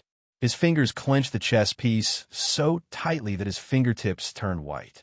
After a while, he raised his hand and poured himself a cup of fragrant tea. He took a light sip and frowned slightly. The tea was hot, but he had forgotten to cool it down. The tip of his tongue was burning, and his heart was burning with annoyance. How would she react when he sealed her psychokinesis and threw her into the ice purgatory? Yalu Jing, and said she hadn't eaten anything these past few days. Every day, other than being absent-minded, she was still absent-minded when he heard about it. His heart clenched. Only then did he return. However, he didn't expect to see her arrogantly killing Wu Mo the moment he returned. Who gave her the guts? Was she really relying on his feelings for her to do whatever she wanted in the Sun Moon sect? Bang! One of the chess pieces in Shun Juli's hand shattered, turning into powder and falling to the ground. He lowered his eyes and sat for a while. Light gathered in his hand, and a water ball slowly formed. With a flick of his sleeve, the water ball flew into the air and turned into a mirror. Shun Julie waved his hand, and the mirror gradually distorted into a whirlpool. After that, it became clear again. In the mirror was a silvery white world. Thus he saw Ning Shuima. Chapter 1309. A pink-clothed girl was sitting there quietly, hugging her knees. Her long black hair covered her pretty face, so he couldn't see her expression. There were specks of blood on the snow around her, which had all condensed into pieces of red ice crystals. The wounds on the girl's body were hideous and bloody, but she didn't care. Looking at the shocking bloodstains, Shun Julie held his breath, and his hands involuntarily clenched. The pink-clothed girl stood up shakily, her long hair parted like a curtain, revealing a pale little face. There were specks of blood on the corners of her mouth. She walked forward, but was bounced back by the enchantment. She seemed to be stunned for a moment. Unwilling to give up, she walked in all directions. Undoubtedly, she was bounced back and fell heavily to the ground. The pink-clothed girl sat on the ground for a while, and then suddenly laughed. Her laughter was full of despair and sarcasm, echoing in the empty purgatory of ice. Shun Julie's hands tightened, and the teacup in his hand made a groaning sound, but he turned a deaf ear and just looked at the picture in the water mirror. The pink-clothed girl suddenly spat out a big mouthful of blood while laughing, splashing on the ground. Her pink dress was gradually soaked in blood, but she didn't seem to feel it. She kept coughing up blood, but she was still laughing. Her lips were full of blood, and her clothes had been dyed red. She laughed and fell to the ground. The teacup in Shun Julie's hand shattered with a pong sound, and the broken pieces cut a wound on his hand. Blood kept rolling down, and the tea splashed all over him. He didn't have any reaction, and still looked at the picture in the water mirror stiffly. The pink-clothed girl's laughter finally stopped. She slowly curled up into a ball, motionless, as if she was frozen. Shun Julie waved his hand, and the water mirror suddenly scattered. He sat there quietly, the tea rolling down his robe, but he didn't have any reaction. He just sat there for a long time, without moving, as if he had become a sculpture. The afterglow of the setting sun sprinkled on his body, giving him a layer of fiery, golden light. His figure was tall and straight in the light, but it was full of loneliness and bleakness. After a long time, he finally got up, flicked his sleeves, and left. Ning Shuima lay prone in the ice for a long time. The bone-chilling wind blew from all directions.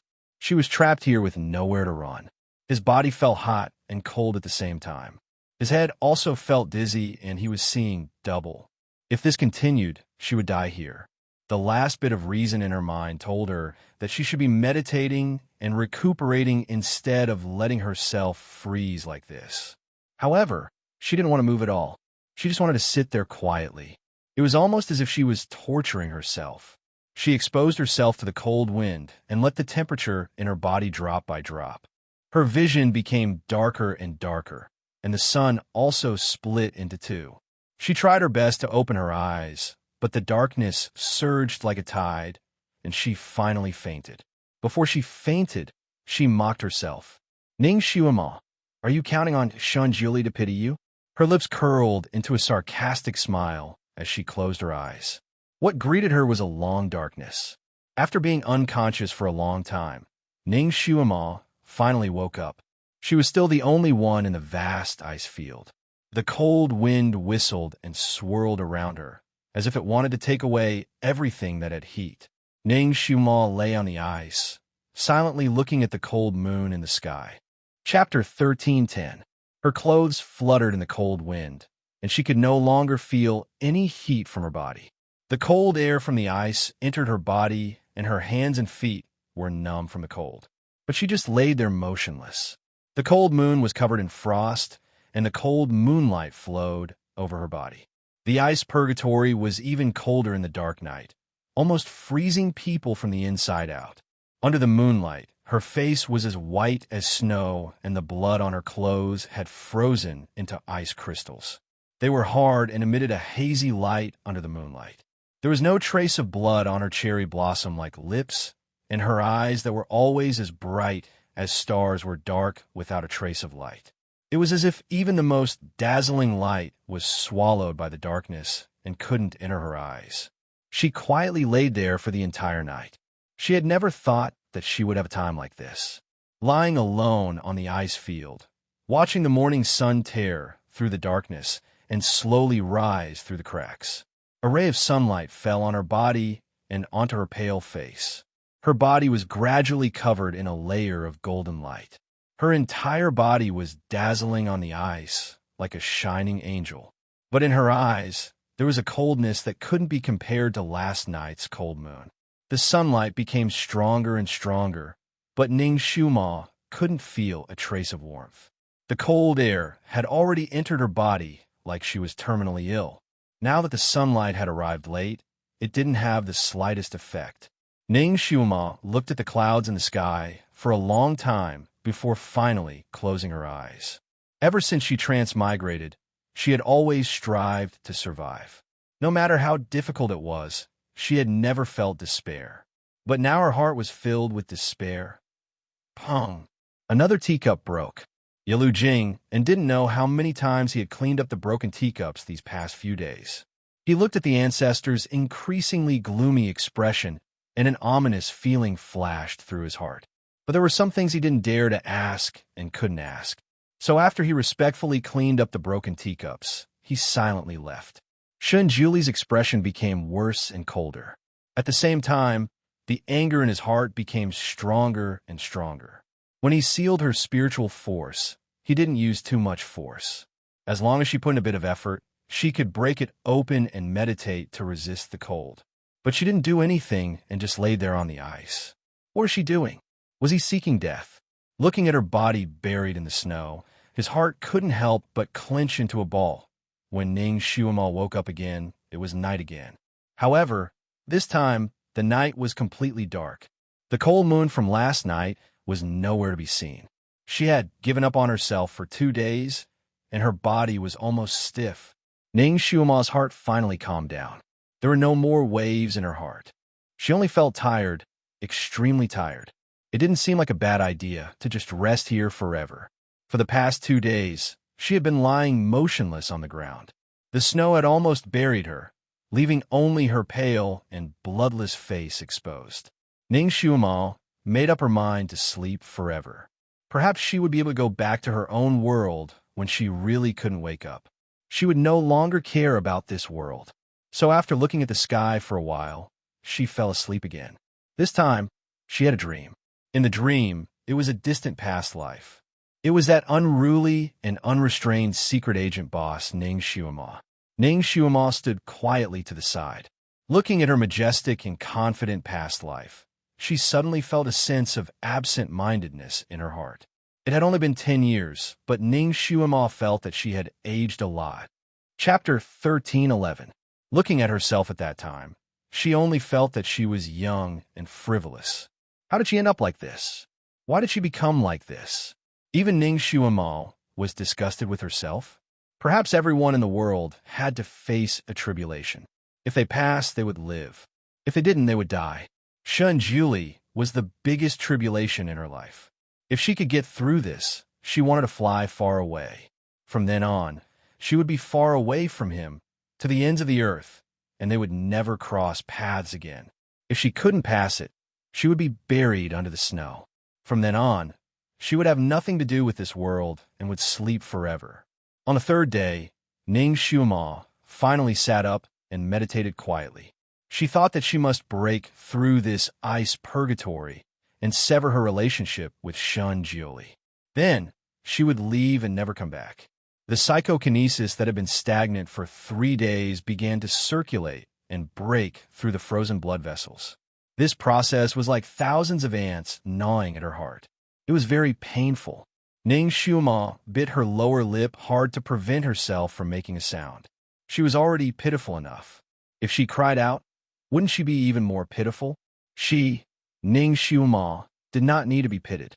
The more painful it was, the more she accelerated her psychokinesis to make herself feel more pain. Ning Xiuma fell into a masochistic pleasure.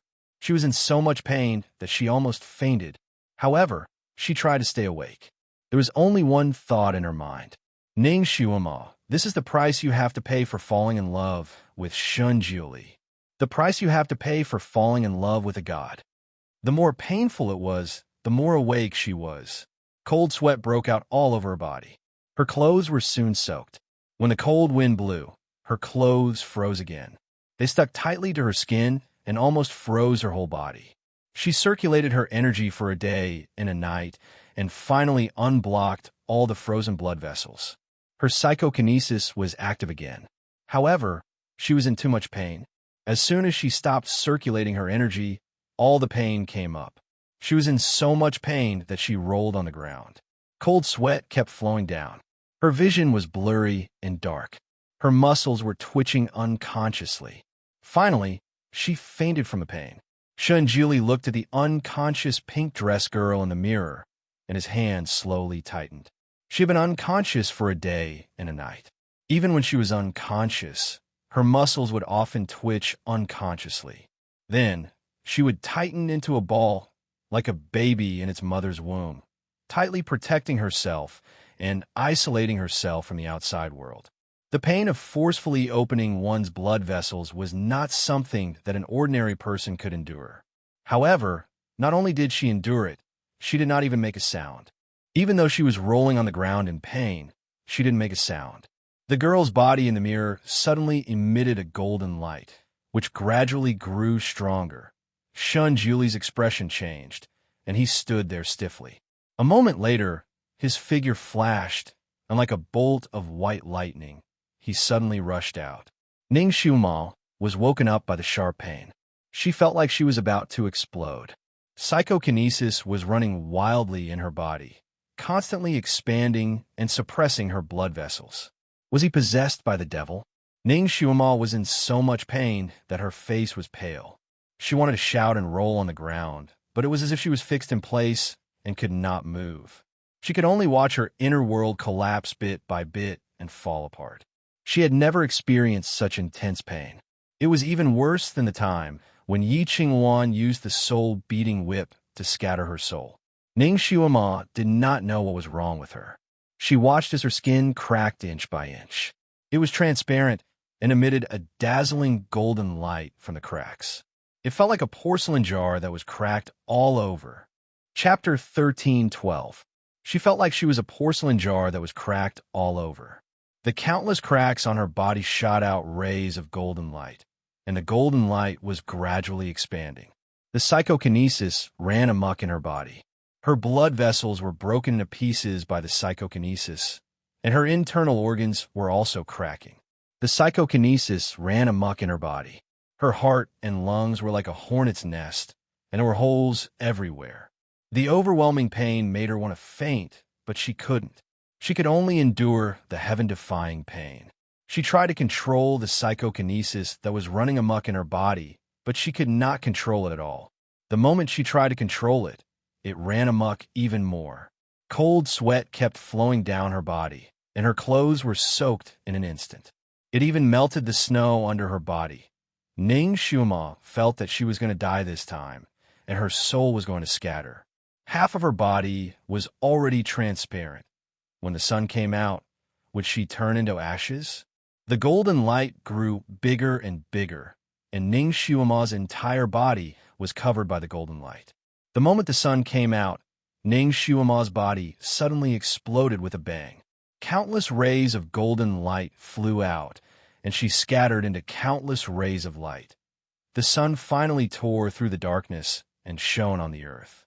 The cold wind blew past, and the broken pieces of pink yarn fell down, as if there was a romantic cherry blossom rain. The cold wind whistled in the empty ice purgatory for tens of thousands of years, and the rays of light in the sky were blown away. Suddenly, a man in white appeared out of thin air. He looked at the rays of light in the sky, and his fingers trembled slightly. With a wave of his sleeve, the rays of light seemed to have received some kind of order and flew towards a direction. The rays of light in the sky kept condensing in the air under a strong control. The rays of light seemed to be unwilling to be condensed and kept trying to disperse, wanting to disappear from this world. The man in white's fingertips turned slightly white. She had no desire to live. His lips moved, and he did not dare to be slow. He kept drawing, and countless charms were drawn, forcing the rays of light to condense together inch by inch. Slowly, a young girl was formed in the golden light. She had snow-white skin, long black hair, and delicate eyebrows. Her eyes were slightly closed, and she was sleeping peacefully. The golden light gently enveloped the girl and placed her on the ground. Shunjuli looked at Ning Xiuma, who was becoming more and more beautiful, with a complicated look in his eyes. He reached out his finger as if he wanted to caress her eyebrows, but he slowly put his hand down. He lowered his eyes and looked at her. After an unknown amount of time, he finally turned and left. The fifth day, when Ning Xiuma woke up, she felt that the psychokinesis in her body had stabilized and was flowing vigorously. If her psychokinesis was compared to the vast Yangtze River in the past, it was now a vast ocean. She felt as if she had limitless telekinesis. She actually advanced at this time. Ning Xiuma didn't know whether she should be happy or sad. She looked at her own graceful body and couldn't help but curl up into a ball.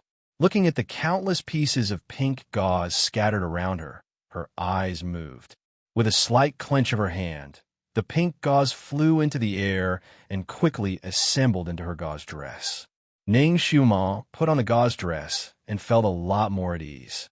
She stood up, and as she walked, countless rays of light scattered. Ning Xiuma laughed mockingly. Was this the pretentious system that came with the 9th level? Chapter 13:13. However, no matter how beautiful she was trapped here and no one could appreciate her beauty. Ning Xiuma silently recited a spell, and the flowing lights finally disappeared. She slowly walked to the side of the barrier. After thinking carefully, she drew a talisman in the air and slapped it on the barrier.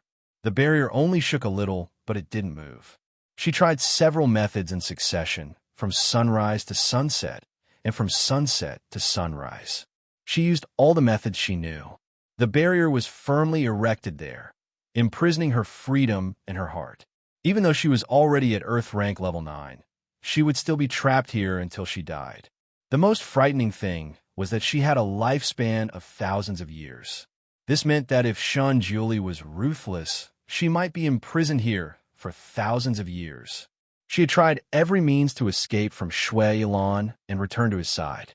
So, this was the result. Shui Yilan had put her under house arrest, and Shunjuli had simply locked her in an ice house to fend for herself. Perhaps when he thought of her again, she would already be a pile of bones here. Shunjuli, you're really ruthless. Shunjuli, I regret knowing you. How would you treat me like this?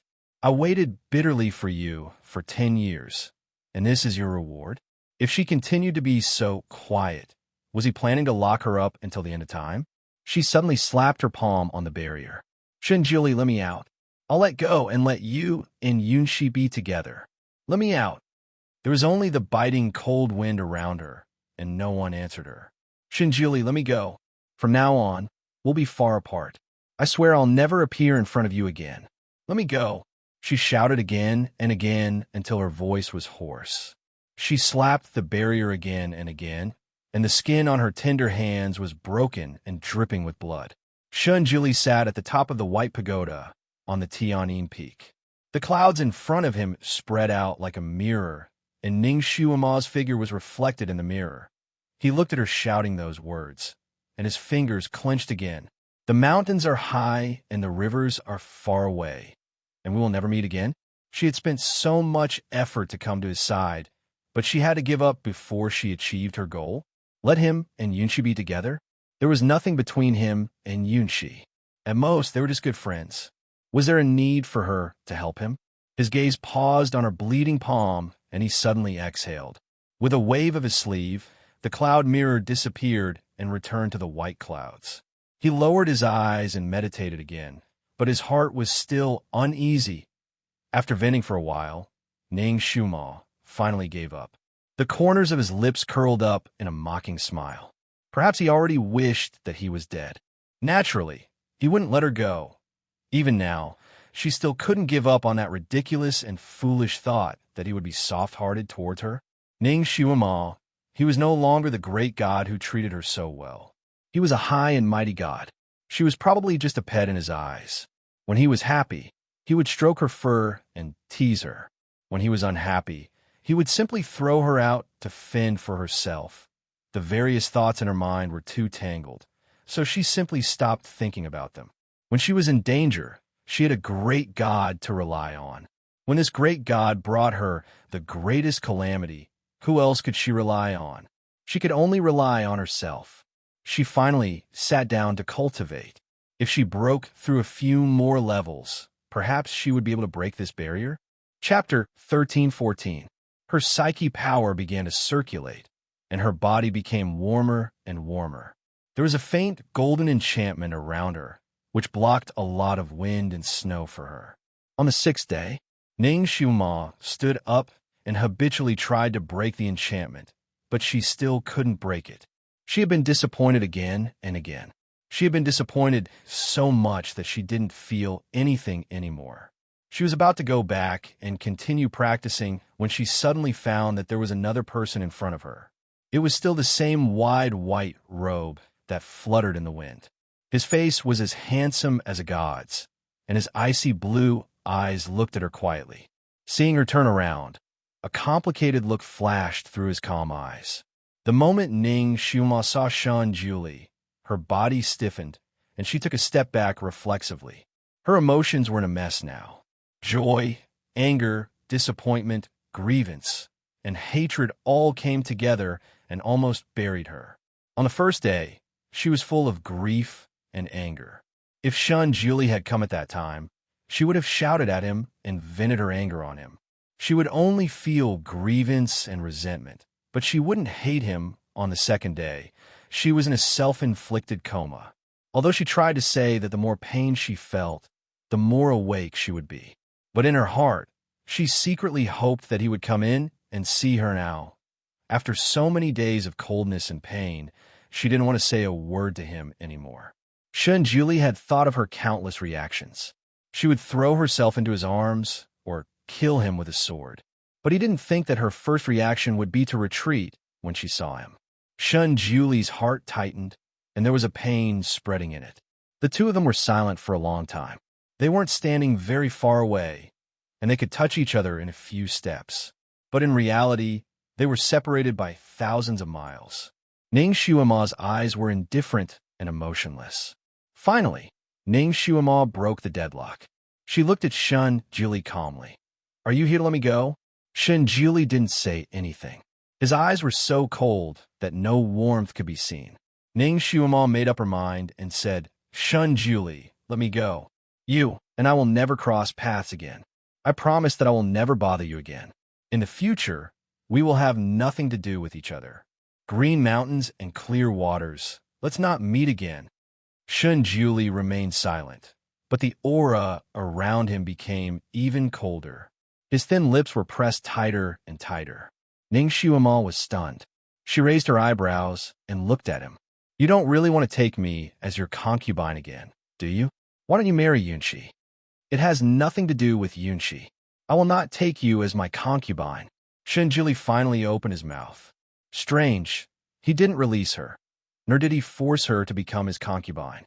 Then what was his purpose in coming here this time? Ning Shuima's heart sank. She looked at him with a sharp gaze. "It's not this, and it's not that. You can't be here to kill me, right?" Shan Julie's body stiffened. He didn't say anything. Was he really here to kill her? He was surprised to see that she had survived inside, so he wanted to add fuel to the fire? Ning Shuima suddenly felt like laughing. There were countless people in this world who wanted her dead. She didn't expect that he was one of them. She, Ning Shuima, had loved him wholeheartedly. She thought that she had already given him everything she could. Now he said that it wasn't enough and that there was still her life. Haha. Since he wanted her life now, it didn't matter if she gave it to him. She had lived long enough. If she could die in his hands, she would give up completely. She wouldn't have to suffer like this anymore. She opened her arms in a defenseless posture. "Come on, avenge your Wuma. I won't fight back." Chapter 13:15. Even if she fought back, she wouldn't be able to defeat him. So why should she do such a useless thing? She just didn't know what method he would use to kill her. Right now, she had the psychokinesis of an Earth rank level 9. It could be said that she was at the same level as the 1,000-year-old fox spirit Sudaji. She wouldn't die so easily. Shunjili took a step forward. His icy blue eyes were emotionless, like the coldest and most austere deep sea. With just a glance, she felt an endless chill. Ning Xiuma watched him slowly approach, her heart uncontrollably aching. She still couldn't do it. She couldn't keep her heart as still as water as she watched the person she once loved kill her with his own hands. But so what if she couldn't do it? Resist? Too lazy. So tiring. Falling in love was so tiring. It had practically exhausted all of her heart's blood. She suddenly fixed her gaze on Shun Juli, her dark eyes unreadable. Before I die, can I make one last request? Shun Juli's footsteps paused. His hands clenched, and his tone had a trace of fluctuation. What? Ning Xiuma closed her eyes, her voice without the slightest trace of emotion. If you want to kill me, then kill me thoroughly. It's best if my soul scatters. I don't want to reincarnate. Living was too tiring. Reincarnating was also too tiring. If she accidentally fell in love with him after reincarnating, that would be even more tiring. Right now, she only wanted to fall into a long and unconscious sleep, never to wake up again. Shun Juli's body stiffened, and he paused there.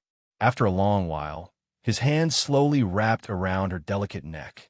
Shui Yimo, if I kill you, will you be sad? How could she not be sad?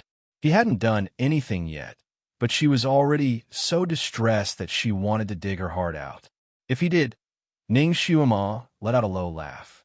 Shun Juli's actions had always been fast, accurate, and ruthless. She might not even have the time to feel pain before she completely lost consciousness. This was also good.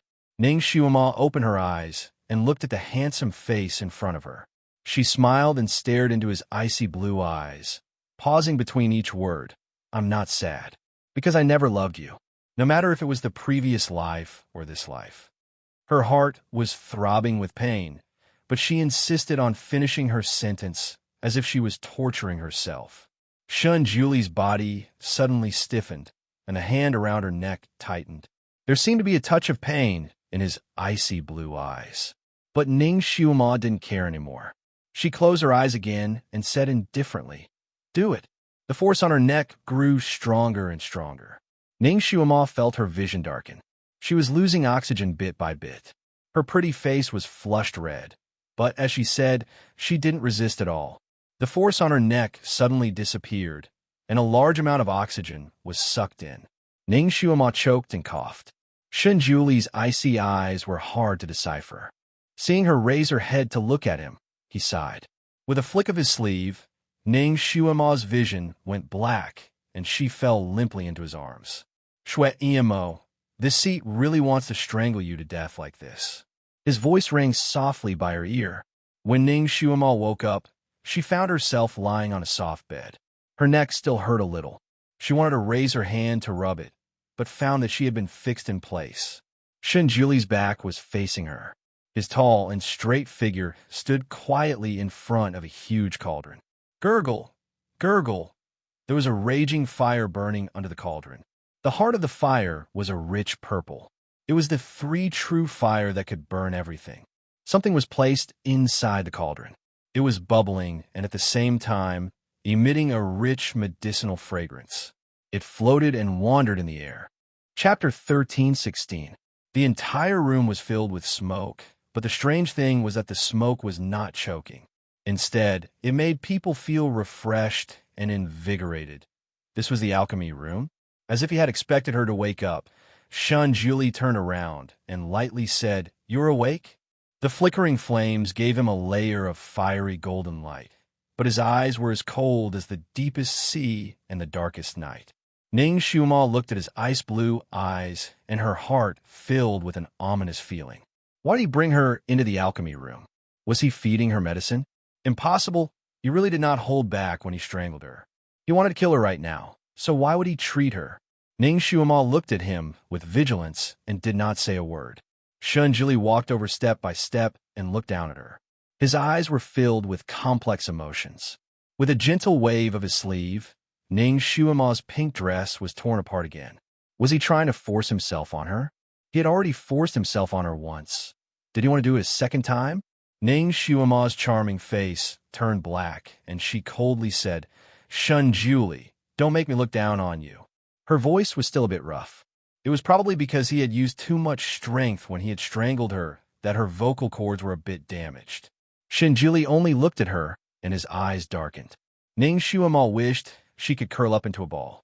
The feeling of running around naked was too strange. She angrily stared at Shun Juli. "What do you want to do?" Shun Juli stood there for a moment. In the end, he bent down and gently picked her up. His hands inevitably touched her skin, and Ning Shuama felt like she had been burned. She tried to pull back, but found that she could not move at all. A certain scene from a certain night uncontrollably replayed in her mind. Her charming face turned red, and she was both embarrassed and angry. "Let go of me." Shun Juli glanced at her with a complicated look in his eyes. In the end, he sighed and hugged her tightly. Ning Shuama tried her best to ignore the two hands on her body. She closed her eyes and refused to look at him. Her voice was cold and calm. "Shun Juli, if you don't intend to marry me, then don't touch me." Her voice finally had a hint of sharpness in it. After pausing for a moment, Ning Shuama opened her eyes and continued, "But that was in the past. Now, even if you want to marry me, it's impossible. So scram." Shun Juli glanced at her and didn't say anything. He carried her and walked step by step towards the big cauldron. The flickering flames reflected on his face, softening the outline of his face. Ning Shuama looked at the side of his face and then looked at the bronze cauldron in front of her. Suddenly, a frightening thought flashed through her mind. This thought made her hands and feet suddenly turn cold. She struggled desperately to open her acupoints. The big cauldron continued to grow in front of her. Ning Shuama's heart also became heavier and heavier. It was a bronze cauldron that was as tall as two people. There were simple and beautiful dragon and phoenix carvings on top of it. There were also some strange Sanskrit characters, strange flowers, strange plants, and strange beasts. The spiritual energy in the cauldron was very rich. She could tell at a glance that it was not an ordinary item. Normally, if Ning Shuama saw such a high-quality alchemy cauldron, she would definitely think of a way to collect it and refine pills. But at this time, the uneasiness in her heart was too strong. Her heart was hanging high, as if something bad was about to happen, but she was powerless to do anything. She tried her best to open her acupoints. Countless spiritual energy crazily attacked her acupoints. Finally, the acupoints loosened a little. Chapter 13:17. She was overjoyed and was about to rush forward when Shun Juli quietly looked at her. That look made Ning Shuama feel as if someone had poured a bucket of cold water over her head on a cold winter day. It was as if even her hair was frozen. Shun Juli finally looked down. His eyes were cold. "There's no need to struggle. It is useless." He then sealed her acupuncture points again. "Shun Juli, what are you trying to do?" Ning Shuama's voice trembled. She didn't know if it was because she was angry or scared. Although she already had an answer to his strange actions, it was too cruel. Ning Shuama didn't dare to believe it. Even if he didn't have any feelings for her now, she was still his disciple. If he wanted to kill her, he could just give her a quick death. He wouldn't use such a cruel method to treat her. He wouldn't treat her like that. He wouldn't. At this time, Shun Juli had already carried her to the front of the large cauldron. They were separated by a small distance, but Ning Shuama could feel the heat wave blowing against her face. Her beautiful face slowly turned red. Her heart sank bit by bit, as if it was going to sink into the depths of hell. What was he trying to do? Shun Juli silently hugged her. His ice blue eyes quietly looked at her. Ning Shuama felt her hair stand on end from his gaze. She then stared back at him, not to be outdone. Her pair of beautiful eyes were filled with anger. "Ning Shuama, do you want to know about Little Apple and Hong Tea?" Shun Juli suddenly opened his mouth and asked an unrelated question. but it made Ning Shuima's heart jump. Her eyes widened. Where are they? Damn, too many things have happened these days. She actually forgot about those two little guys. With their speed, they should have already arrived at Buddha Lotus Mountain, right? Hong Ti didn't know the way, but Little Apple was familiar with Buddha Lotus Mountain. He should have already run back, but why didn't he come to see her? Could it be an accident happened?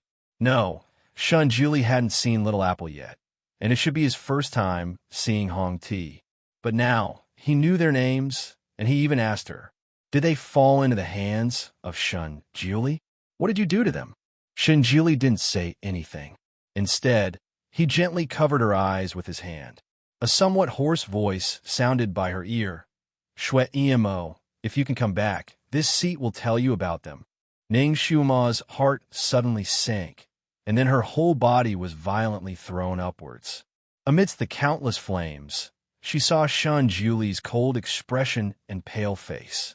Then, the boiling hot medicinal liquid came from all directions and drowned her. She wanted to struggle, but she could not move at all. She could only watch herself sink into the medicinal soup bit by bit, sinking into the purgatory of burning oil bit by bit. In the end, it sank into the depths and could no longer be seen. Above the big cauldron, the medicinal soup rippled, forming layers of ripples. Ning Shuima had heard of the 18 layers of hell in some myths and legends. One of them was to wade through a sea of fire and be plunged into a pot of oil. It was said that when a person committed evil to the extreme, after death, they would be plunged into a pot of oil and fried again, but they wouldn't die. They would just keep on enduring. She didn't know what sin she had committed to actually taste this while she was still alive. The taste of being plunged into a pot of oil. The taste of not being able to live, not being able to die. Pain. A heart-piercing, fiery pain. Her skin was undamaged, but every inch of her flesh seemed to have been plunged into a pot of oil and fried. Chapter 13:18. It was so painful that she kept trembling. It was so painful that she wanted to scream, but when she opened her mouth, the bitter and hot medicine rushed in her mouth. Her mouth was burning with pain, and she couldn't say a word. The medicinal soup seeped in her body bit by bit, passing through her limbs and bones, through her pores, and through her veins. Wherever it went, it was scorching hot, and the convulsive pain was unbearable. Then it gathered in her dantian. Ning Shuima had never experienced such intense pain. She wanted to faint from the pain and never wake up again. However, the medicine seemed to have endless oxygen, and it seemed to have the effect of refreshing her mind. So, she was very sober, and she endured this torture with a clear mind. She had thought of countless ways to die, but she had never thought that she would be thrown into a cauldron and boiled to death by her sweetheart. Exploded to death. She knew that she was unlucky because she was a jinx, but this degree of bad luck, wasn't it too melodramatic? How could he do this? How could he be so cold-blooded? In order to avenge Wu Mo, in order to avenge her previous life, he boiled her alive. The hatred in Ning Shuima's heart was overwhelming. She was full of grief, indignation, and despair. The pain was like maggots in the tarsal bone, and her hatred also rose. The little girl in her body finally woke up, and she screamed crazily. The little girl also suffered the pain that Ning Shuima suffered, and the effect on her was twice as much as on Ning Shuima. Suddenly, there were countless flames in the ultimate where she was hiding.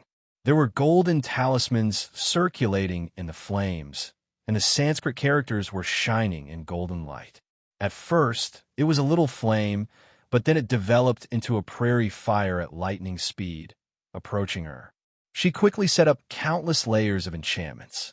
Separated by countless layers of enchantments, the little girl still felt a piercing pain. Her whole body was illuminated by the talismans, and she felt like she was going to melt directly. The flame with the golden talisman was getting closer and closer to her. The ruins of End was originally filled with demonic chi, but wherever the flame went, the demonic chi painfully pulled at its body in the fire and finally dissipated. The little lowly was in so much pain that she wanted to roll on the ground, but she couldn't. She forced herself to stand there and frantically set up a barrier. However, The barrier collapsed layer by layer in the flames and slowly gathered around her. The closer the flames got, the more the little Loli's pain increased. Her head was covered in cold sweat, and her heart was filled with despair. She did not expect that Shun Juli really wanted to kill Ning Xiuema. It couldn't help but scream, "Momo, save me. So painful. It hurts." His voice was filled with pain and despair. Ning Xiuema was in so much pain that it could barely speak. Save it? She couldn't even protect herself now. How could she save it? She was in so much pain in the scalding medicinal liquid, but she couldn't move at all. Her eyes were filled with floating medicinal herbs. It was so dark that she couldn't see the end of it. The little Loli watched as the flames broke through her barrier layer by layer like a hot knife through butter. The pain gradually intensified. She suddenly staggered and knelt on the ground, spitting out a mouthful of fresh blood. Her eyes flashed with a touch of despair, and her voice was filled with hatred. "Momo, I'm sorry. He really wants to kill you. He even used such a cruel method. Even the demons wouldn't use such a method." Ning Xiuema was in so much pain that her head felt like it was going to explode. However, the little Loli's words were incomparably clear in her mind, carrying with them an overwhelming amount of hatred. Ning Xiuema's resentment unceasingly churned and clamored. Provoked by those words, it instantly surged and fiercely pounced on Ning Xiuema. Chapter 1319. She couldn't hold it in any longer and spat out a mouthful of blood. The blood was as black as ink. It melted in the water and disappeared. "Momo, become a demon. Give me your body. I'll bring you out." More than half of the devil aura in the ultimate had disappeared. The little Loli was very weak, but she still insisted on shouting for Ning Xiuema to become a demon. Become a demon? A sentence flashed in Ning Xiuema's mind. It was what the little Loli had said when she was bewitched by her. "Momo, become a demon. If you become a demon, you will be emotionless and loveless. You will never be hurt again. You will kill those who hurt you." Emotionless and loveless? If she became a demon, she would never feel pain again? Ning Xiuema's eyes turned red. There were patterns looming under her eyes. The psychokinesis in her body flowed crazily. A wisp of black air flowed through her limbs and bones. It hit the acupoints that were sealed. The acupoints began to loosen. Become a demon. If she could escape from this torture by becoming a demon, if she could smash this place and destroy it completely, she would rather become a demon. How do I become a demon? She finally extended an olive branch to the little Loli. The little Loli was overjoyed. She ignored the pain in her body and screamed, "You just have to say, 'I want to become a demon. I want to become a demon' 3 times in your mind." It had waited for this opportunity for too long. As long as she said it 3 times, her soul would completely merge with it. It would swallow her and replace her. It could really return to the 3 realms. With the help of this rare good vessel, it could create a bloody storm. Ning Xiuema closed her eyes. Finally, she uttered those words word by word in her mind. Following the little Loli's instructions, she repeated them 3 times. The little Loli was so excited that her whole body was trembling. She even forgot to set up a wizardry barrier to block the burning golden-red flame. After a while, Ning Xiuema was still floating in the big cauldron. The little Loli was still in the ultimate, looking at the flame approaching inch by inch. Nothing had changed. Everything was still the same. Normally, as long as Ning Xiuema said those words in her mind, the little Loli would be able to break out of the ultimate that had been locking her up. She would directly enter Ning Xiuema's consciousness and swallow her soul to replace her. But to his surprise, it was completely useless. It was as if a passageway had been forcibly closed. How could this be? Could it be that it needed to charge out of the ultimate by itself? But I never needed it before, or was it because Ning Xiuema had a special physique that it needed to do it on its own? But the little Loli looked around at the flames that were flashing with talismans. She was a little scared. The flames were still outside the barrier it had set up, but it was already in so much pain that it wanted to stomp its feet. If it were to rush out, it would definitely have to pass through the flames. It was afraid that it would be completely refined before it could rush out of the sinkhole. It anxiously paced back and forth within the barrier, unable to make a decision for a moment. Ning Xiuma was also a little puzzled. Had she become a demon? Why did she feel that there was no difference? Her acupuncture points were still sealed. Her body was still soaked in the boiling medicinal soup and suffering. Damn it. Even this demon could not be relied on at the crucial moment. The little lowly naturally did not want to give up this rare opportunity. She struck out her palm from within the ultimate. Shun Jili stood stiffly beside the cauldron and looked at it motionlessly. After an unknown period of time, he turned around and looked at the burning sandalwood beside the table. His fingers tightened. Chapter 1320. Time passed bit by bit, and the sandalwood slowly burned. A few wisps of black gas suddenly rose from the cauldron, and the surface of the cauldron began to ripple. The ripples intensified, and the surface of the water continued to bubble. It became more and more urgent, as if it was boiling, as if something was about to rush up. Demonic chi. Shinjuli's face sank. He raised his hand, and a flame was emitted. With a boom, the three-taste true fire became more vigorous. A mournful scream came from inside, and the flame in the ultimate suddenly flourished. The little lowly's enchantment broke several layers in an instant, and the golden talisman became even more dazzling. Her body was twisted beyond recognition, and she broke out in a cold sweat. Finally, she could not help but scream, "Shun Juli, you will die a horrible death." Shun Juli. The little lowly's voice had materialized, and it came out from Ning Xiuma's abdomen. The voice was sharp and dull, and it resounded in the hall. Shun Juli's expression became colder. A blue light was emitted, and it drilled into the medicinal soup. Ning Xiuma was originally dizzy, but she suddenly felt as if she had fallen into an ice cave. It was so cold that she was almost frozen. The wisp of ice followed her blood vessels and flowed through her limbs and bones. Wherever it passed, her blood vessels were almost frozen, and it finally flowed into her dantian. The red color that had just gathered in her eyes dissipated in an instant, and it turned into jet-black pupils. There was a clear pain in her eyes. What did he want to do? Was he going to kill her with the combination of cold and heat? The little lowly in her dantian felt that her feet were slowly freezing. The fire was clearly in front of her, but she was so cold that she trembled. Her feet were already frozen, and she could not move. She could only watch as the enchantments broke one after another. The flame reflected on her pale face, and it clearly reflected her frightened expression. She shouted in Ning Xiuma's mind, "Momo! Momo, beg him! Hurry up and beg him! If you don't beg, we will really die." Ning Xiuma's face was as white as snow.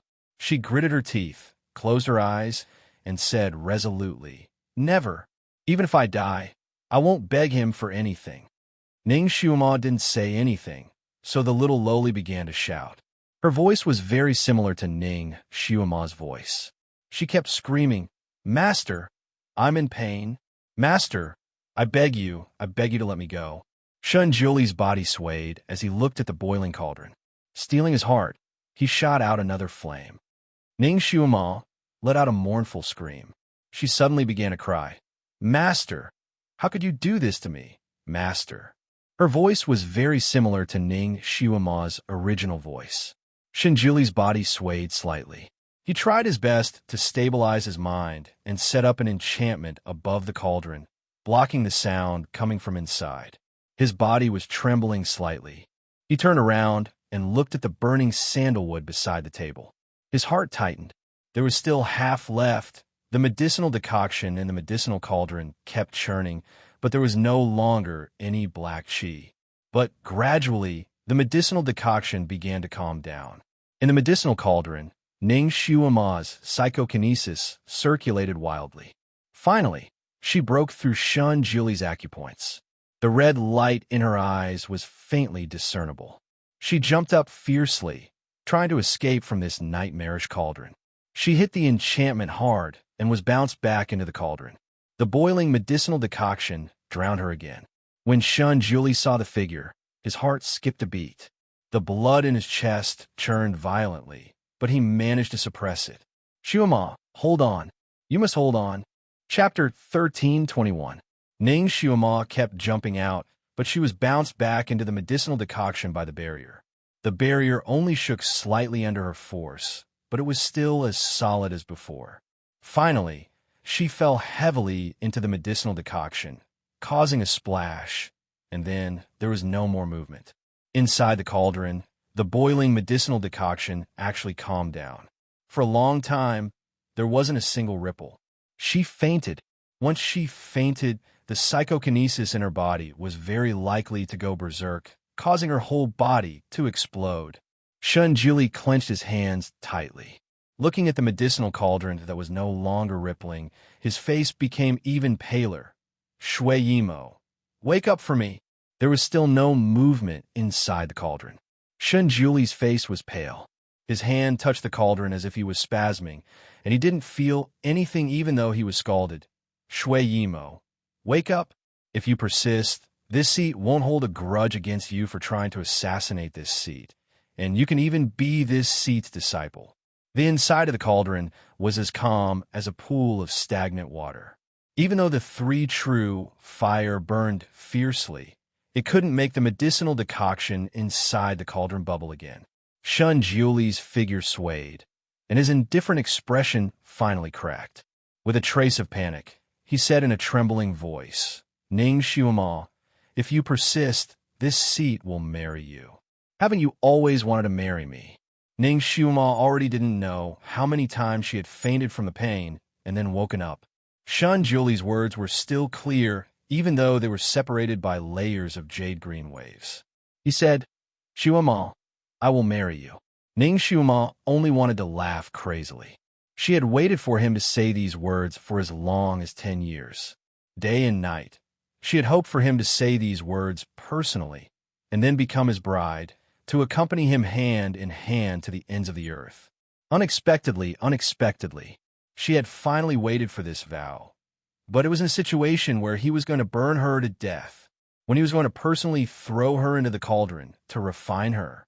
The inside of the cauldron finally began to ripple again. Ning Xiuma's unreasonably hoarse voice came, I don't care.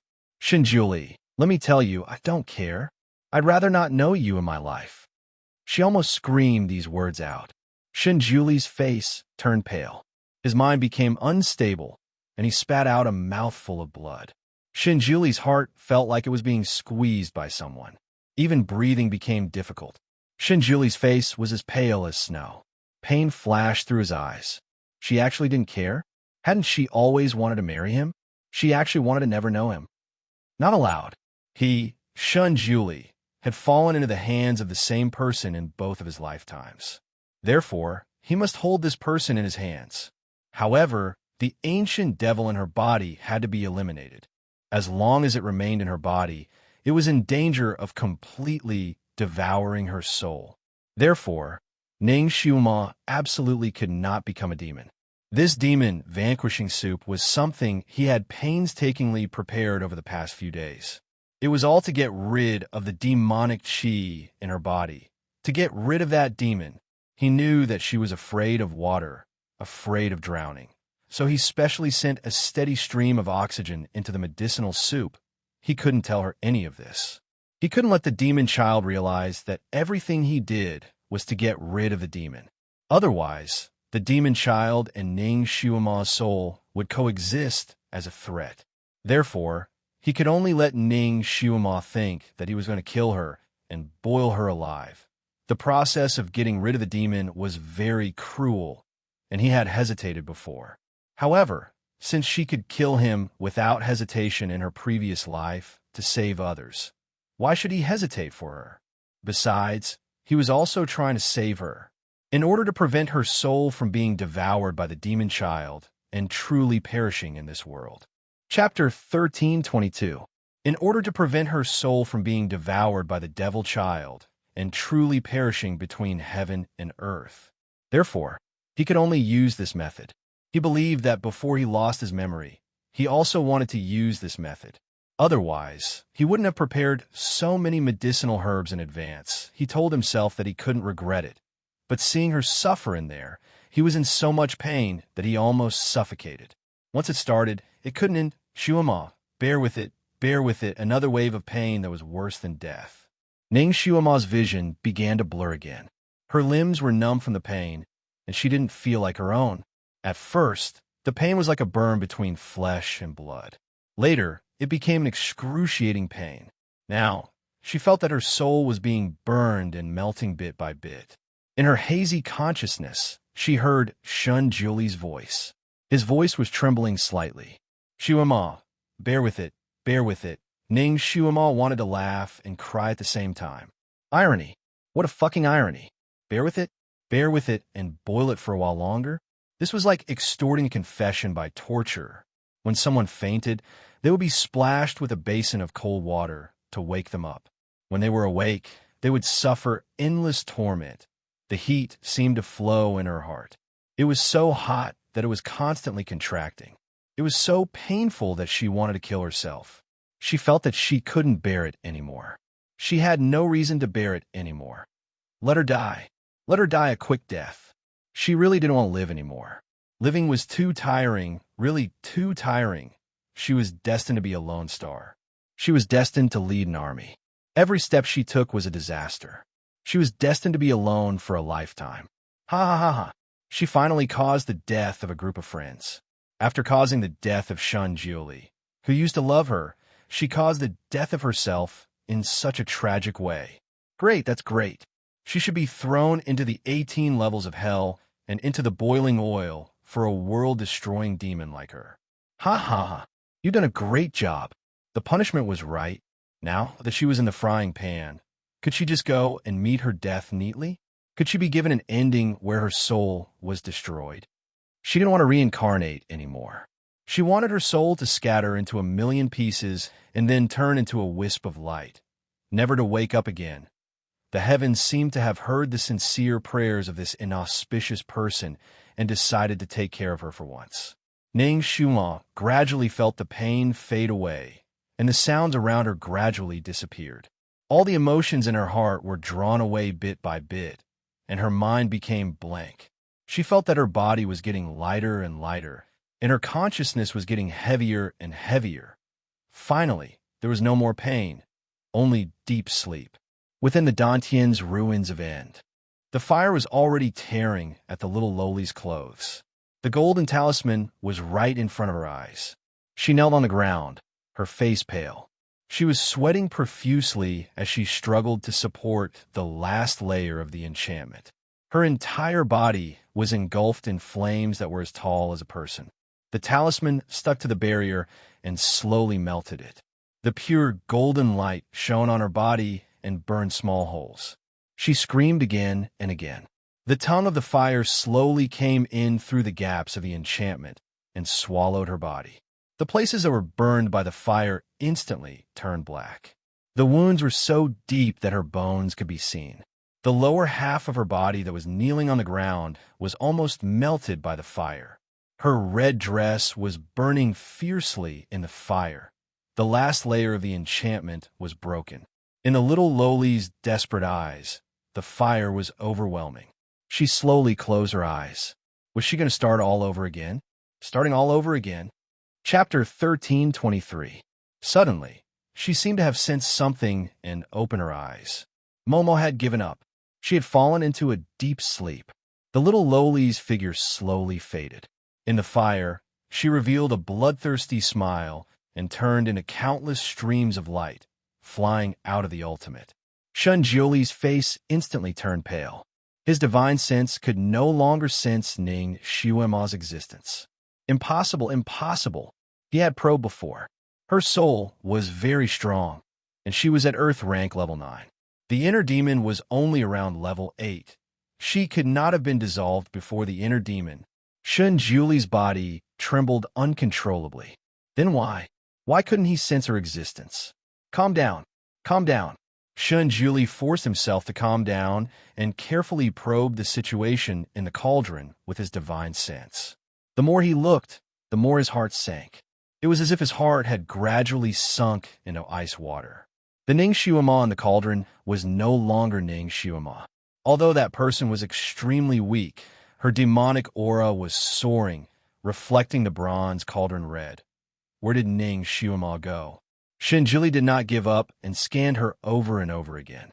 Finally, he found a very faint white light on her body.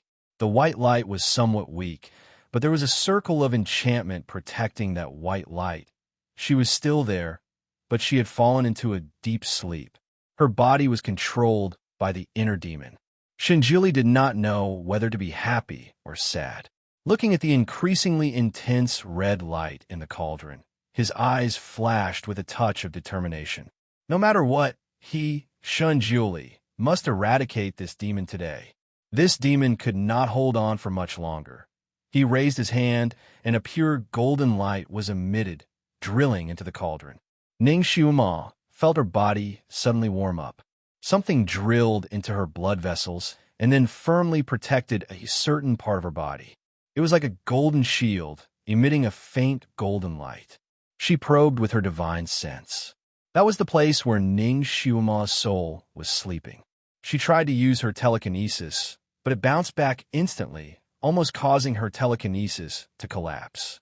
Why did Shun Jiuli suddenly protect Ning Xiuma's soul? Did anyone kill her? An ominous feeling suddenly flashed through the little Loli's heart. Before she could react, heavenly lightning fell from the sky and heavily struck her body. Instantly, a ring of sparks burst out. Ah! Ning Xiuma screamed. She felt that half of her soul had melted in an instant, and her body had turned black from being struck by lightning. Ning Xiuma screamed, "Shun Jiuli, you actually want to kill Momo? How can you be so heartless?" Shinjili didn't say anything. Another heavenly thunder struck down with the force of a thunderbolt. Ning Xiuma used the last of her telekinesis to set up a bounded domain to block most of the power, but there was still a fish that escaped the net. Her soul melted, and only a small part of it was left. In the severe pain, she suddenly understood something. She used her divine sense to explore the location of the golden shield, and her heart suddenly sank. She was fooled. From the beginning, Shun Jiuli didn't want to deal with Ning Xiuma, but her. He wanted to completely destroy her. If she guessed correctly, the light golden thing should be used by Shun Jiuli to protect Ning Xiuma's soul. He sacrificed her body to protect her soul, and then completely destroyed himself. Ning Xiuma's face was pale. Once the third heavenly thunder struck, she would completely disappear from this world. Although Ning Xiuma's body would also be destroyed, her soul would still be there. Shinjili would rebuild her body. Chapter 1324. She was fooled. She was fooled. If she had known earlier, she would have formed a symbiotic soul with Ning Xiuma. That way, she could still threaten Shinjili.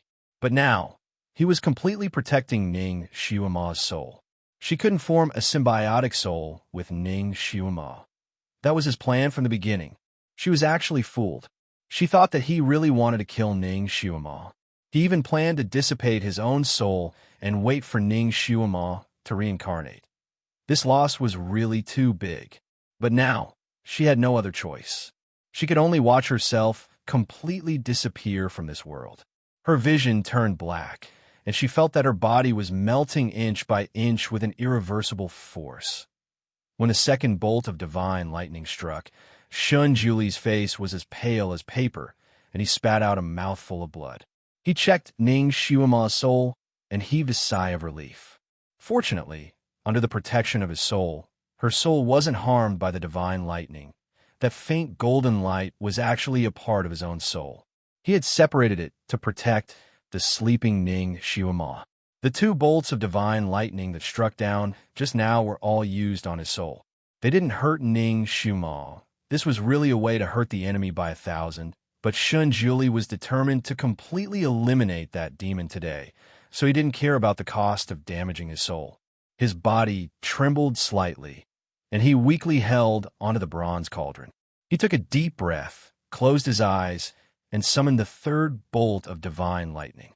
With this bolt, the demon would completely disappear. Momo, Shinjuli's heart sank.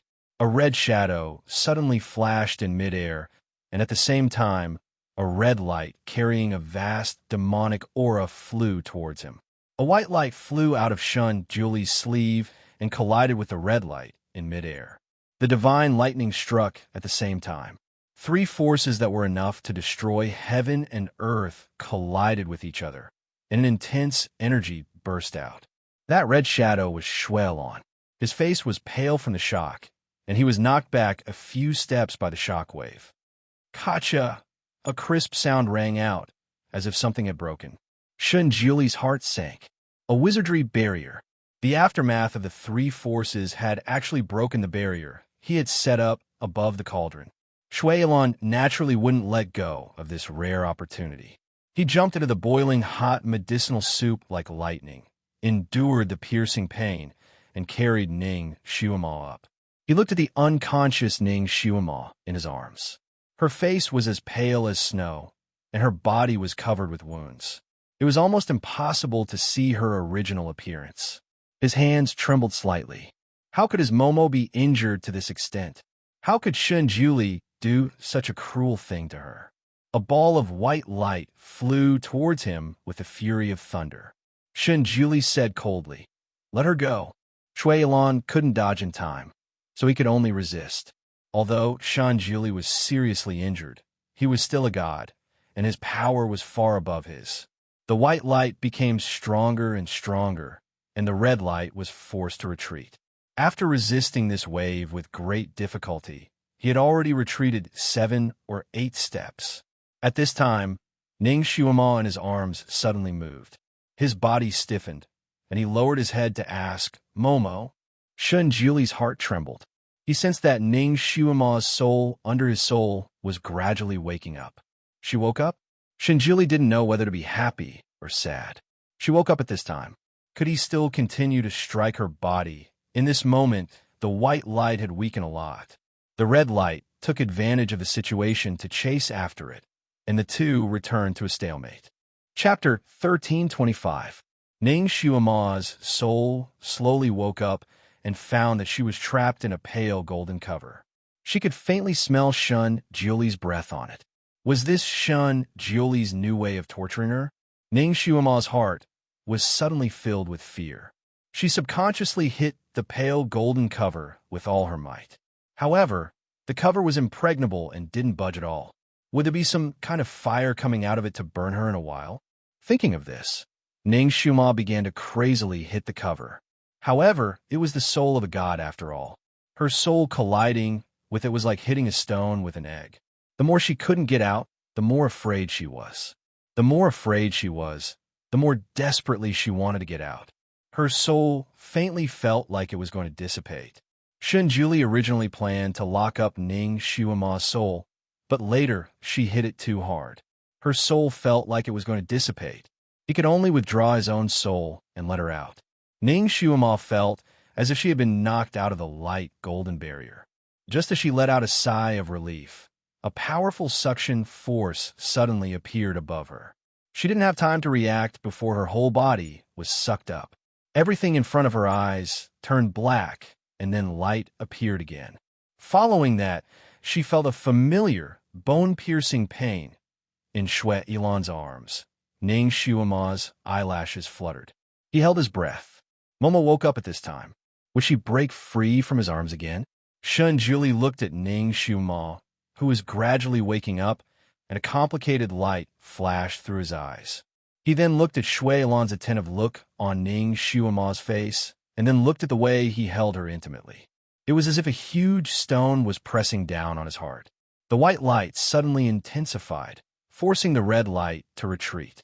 Shun Julie's voice was cold. "Shuelon, let go of her." Ning Shuima's eyelashes fluttered, and she finally opened her eyes.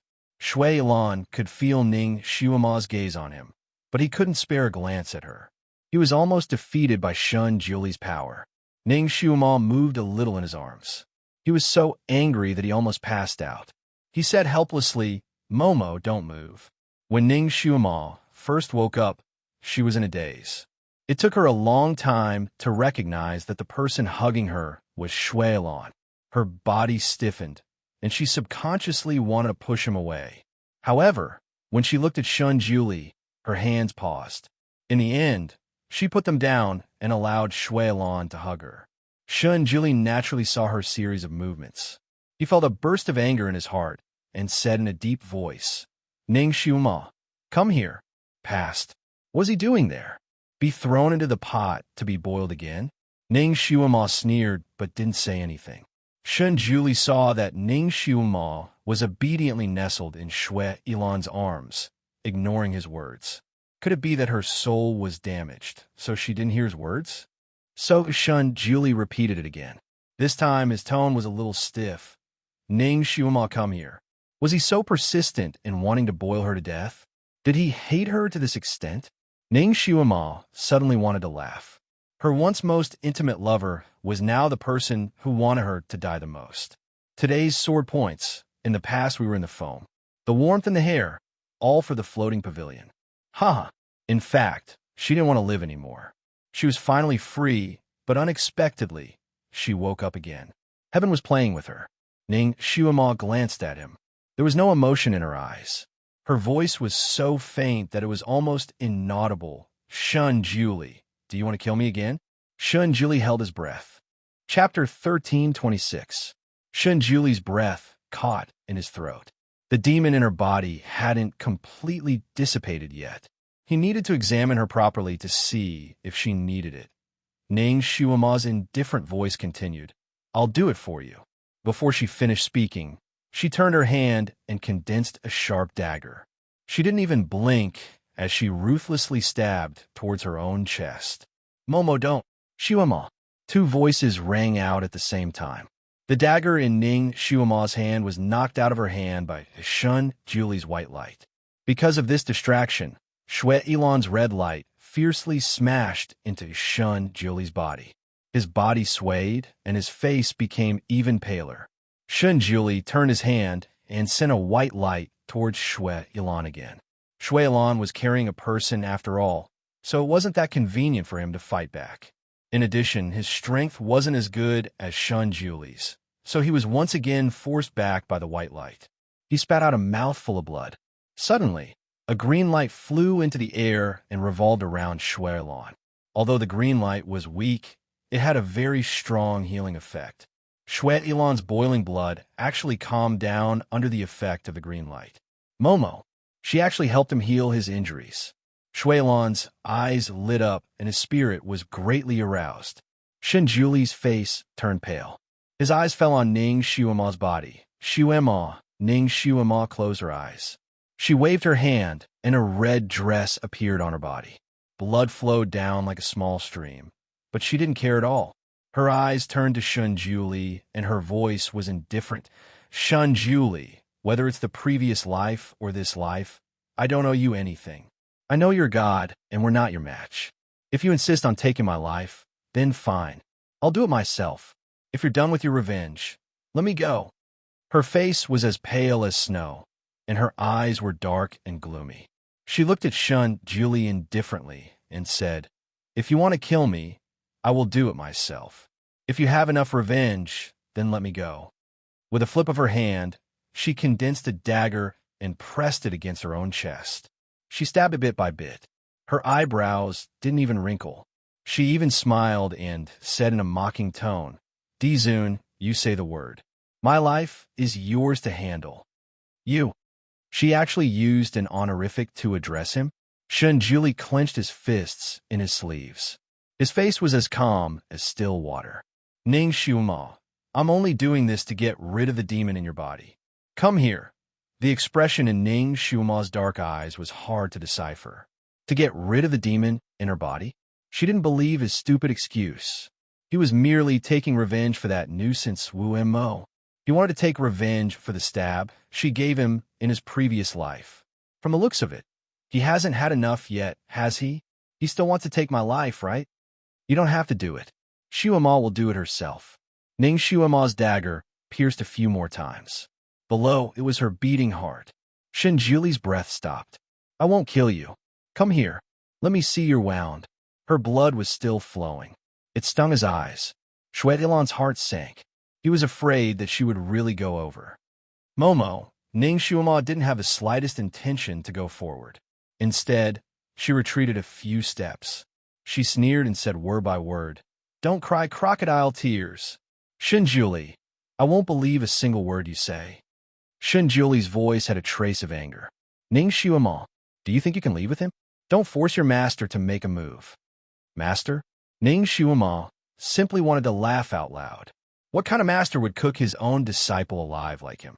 Even if he had a deep hatred for his enemy, he might not be able to do such a vicious thing. Chapter 13:27. Shinjuli was speechless. Since ancient times, only the master would expel the disciple. Since when did the disciple swear to not want the master anymore? Ning Xiuama, don't mess around. I will explain everything to you slowly, no need. Ning Xiuama interrupted him. Shinjuli, either you kill me today, or you let me go. I will leave with Shui Yilan. Leave with Shui Yilan? Shinjuli looked at her and said coldly, Ning Xiuama, I always keep my word. If I say I won't kill you, then I won't kill you. But if you leave with Shui Yilan today, we will cut off all ties. Cut off all ties. He actually wanted to use this to threaten her? Shinjuli, aren't you overestimating yourself? Ning Xiuama looked at him and revealed a mocking smile. She turned around and walked towards Shui Yilan. Her tone was so light that it almost disappeared with the wind. Shinjuli, you should have cut off all ties a long time ago. Shinjuli's face was pale, and his hands were trembling in his sleeves. He watched as Ning Xiuama walked step by step towards Shui Yilan. His heart tightened inch by inch. It was as if she was walking out of his life and would never come back. He really wanted to rush up and take her back, but the words "should have cut off all ties a long time ago" nailed him to the ground. Maybe she really never loved him, whether it was in her previous life or this life. She was just using him, but in her previous life, she wanted his heart. In this life, she didn't do anything. Why did she leave? Blood was still dripping from her body. As she walked, the blood dripped onto the snow-white floor. It was bright and glaring. Shinjuli couldn't help but raise his hand. A white light covered her head. This was the light of healing. It could stop the pain and stop the bleeding. Shui Yilan's expression changed. He thought that Shui Yilan was going to pull Ning Xiuama back again. He immediately raised his hand as well. The red light was released later, but arrived first, directly meeting the white light. He thought that there would be an earth-shattering sound, but he didn't expect that the white light and red light would dissipate as soon as they touched. The red light didn't stop there and directly hit Shinjuli. Shinjuli's body swayed slightly before he steadied himself. He looked at Shui Yilan and curled his fingers slightly, as if he wanted to do something. However, Ning Xiuama's movement made his fingers freeze. Ning Xiuama slowly raised her hand. A pair of shining amei piercings appeared in her palm. One of them was already broken, while the other was still intact. Shinjuli's eyes narrowed. This amei piercer gave him a vague sense of familiarity. Clang! With a crisp sound, the pair of amei piercings were thrown to the ground at Shinjuli's feet. Shinjuli, this is what you gave me before.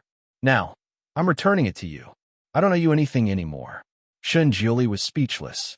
The pair of amei piercings had already gained intelligence. One of them was broken by Shui Yilan and lost its intelligence. The other one, however, was in perfect condition. Its spirituality was still there. Suddenly being abandoned, it seemed unwilling. It jumped up from the ground and flew in front of Ning Xiuama, as if it wanted to return her body. Shui Yilan flicked his sleeve. The amei piercer fell to the ground again, as if it was blocked by a strong wind. There was another clang. The amei piercer felt wronged. It half raised its body and looked at Ning Xiuama, as if it didn't believe that Ning Xiuama had really abandoned it. Ning Xiuama directly threw herself into Shui Yilan's arms and closed her eyes. Shui Yilan, take me away. Chapter 13:28. No matter if it was her body or soul, they were both seriously injured. She had also reached her limit and couldn't hold on any longer. That pair of amei piercers had always been her favorite. When one of them broke, her heart ached so much that it almost bled. She had originally planned to trick Shinjuli into going to the Immortal Kingdom to find that blacksmith to fix it, but now there was no need. She didn't want it anymore. No matter if it was good or bad, she didn't want it anymore. Everything she was wearing right now was condensed from her spirit power. She didn't have a single thing that belonged to Shunjili. If she wanted to break it off, then she would break it off completely and cleanly. Shui Ilan hugged her, as if he was hugging a lost treasure. His voice was slightly choked. "Momo, let's go home." His Momo was finally willing to leave with him. This time it was automatic. Ning Shuima closed her eyes and didn't say anything else. Shui Ilan looked at Shun Jili one last time. Shun Jili looked like he was nailed to the ground. He didn't have any intention of moving. Shui Ilan's lips hooked into a mysterious smile. He hugged Ning Shuima and turned into a streak of red light as he left. Ning Shuima's final words echoed in the air. "Shun Jili, if you let me go this time, the next time we meet, we'll be enemies." Shunjili's face was snow white as he stood there. If he insisted on stopping them, these two people wouldn't be able to escape. However, at this moment, he couldn't reach out his hand. They should have broken it off long ago. Should they have broken it off long ago? The next time they met, they would be enemies. Enemies. He had never thought that there would be a day when they would be enemies. Even when she was Shui Emo in his previous life, he hadn't thought of it. The Amei piercers on the ground probably understood that they had been abandoned by their owner. They didn't move, and the light on their bodies dimmed quite a bit. Shunjili raised his sleeve and sucked them into his hand. The broken one naturally didn't react. The good one also had a lifeless aura. They still carried the scent of their original owners, which was faint and fragrant. He closed his eyes and sensed their bodies. Intermittent, sporadic scenes seemed to flash before his eyes. "Great God, I really know how to ride a sword. Ha ha ha. Very good, give me a ride. Ah, Guru, you're so heavy. You should go on a diet." Shunjili felt suffocated. His heart seemed to be slowly clenched by something. He understood that this should be the scene of him and her before he lost his memories. It was actually so warm and funny. So he also had such a mischievous time.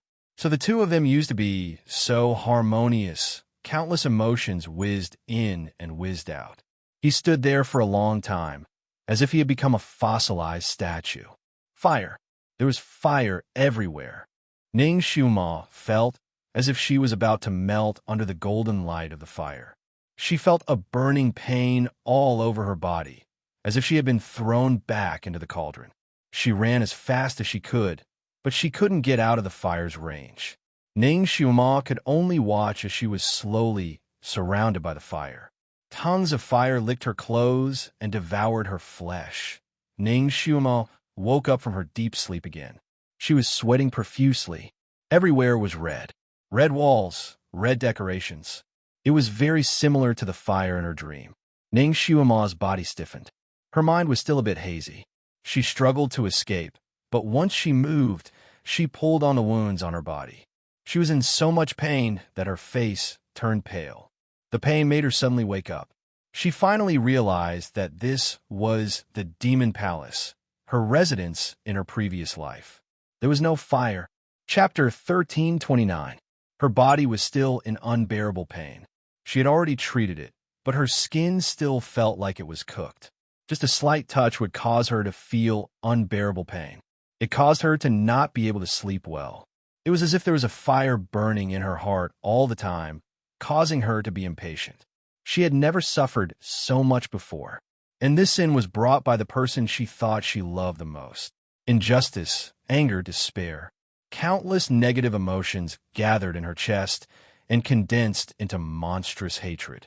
It made her heart feel as if there was a fire burning in her heart all the time, causing her to be impatient. She wanted to disregard everything and kill him again. She also wanted to pull him into the sea of fire and perish together. But she was temporarily unable to do all these, unable to do it. The only thing she could do was to cut him in half with a knife, never come into contact with him again. As long as she opened her eyes, her chest would be boiling with countless negative emotions, making her want to explode. Could it be that these were the emotions after becoming a devil? That day in the cauldron, she finally chanted the incantation to attract the devil, but she did not feel that she had immediately become powerful. After that, she did not talk to the little lowly again, so she was not sure whether she had become a devil or not. She had tried to look for the little lowly in her dantian, but her dantian was silent and dark, and she could not find anything. Originally, when she had negative emotions in her heart, the little lowly's voice would desperately tempt her. Now that her negative emotions were about to explode, she did not hear the little lowly's voice again. Had he already entered the demonic path? So the little lowly's goal was achieved, and she did not disturb her anymore? At that time, the little lowly almost had the opportunity to promote the benefits of becoming a devil, saying that there was no love, no hatred, no resentment, no sadness, no joy. It was even more than the 4 elements that the monks preached. It was as if the 8 elements were all empty. But now she did not have any of those benefits. She could not think of anything right now. Once she thought of something, her head would explode with pain. To say that there were no benefits was not entirely true. That time when she was searching for the little lowly in her dantian, a strand of psychokinesis touched something inside, and she actually heard a slight squeaking sound. Then, a strand of extremely strong psychokinesis came from that thing and directly entered her limbs and bones. That time, when she finished investigating and opened her eyes, she found that her power had increased by a large margin. She had just broken through to Earth rank level 9, but now she was more than halfway there. She had the intention of breaking through to Heaven rank level 1. But so what if he broke through? She was still no match for that person. He still couldn't throw that person into the pot for revenge. This feeling was like a commoner fighting against a billionaire. There was no hope of winning at all. Then what was the point of leveling up? At her current level, although her lifespan was longer, she would still die one day. Once they reached the Heaven rank, they wouldn't age or die. Am I a devil now? If he went out again, wouldn't he be hunted down by all sorts of righteous forces? And now, the Sun Moon sect was the largest organization in the righteous Tao. If they wanted to kill her, Helian Shao, Yalu Jing, and the smiling faces of her fellow disciples who had celebrated her return that day flashed through her mind. These people were all her friends, and they had never done anything wrong to her. Some of them were even her closest friends. Perhaps when they met again in the martial arts world, she would become their enemy. Looking at the things around her, she suddenly felt a sense of boredom. Chapter 1330. She suddenly felt a sense of weariness in her heart. Looking at the things around her, she felt even more frustrated. She closed her eyes and forcefully suppressed this feeling of weariness. She suppressed all the images that were involuntarily churning in her mind. Every time she moved her body, it hurt terribly. The most painful thing was not her body, but her soul. Her soul had suffered a great deal of damage, and she could only rely on sleeping to recover bit by bit.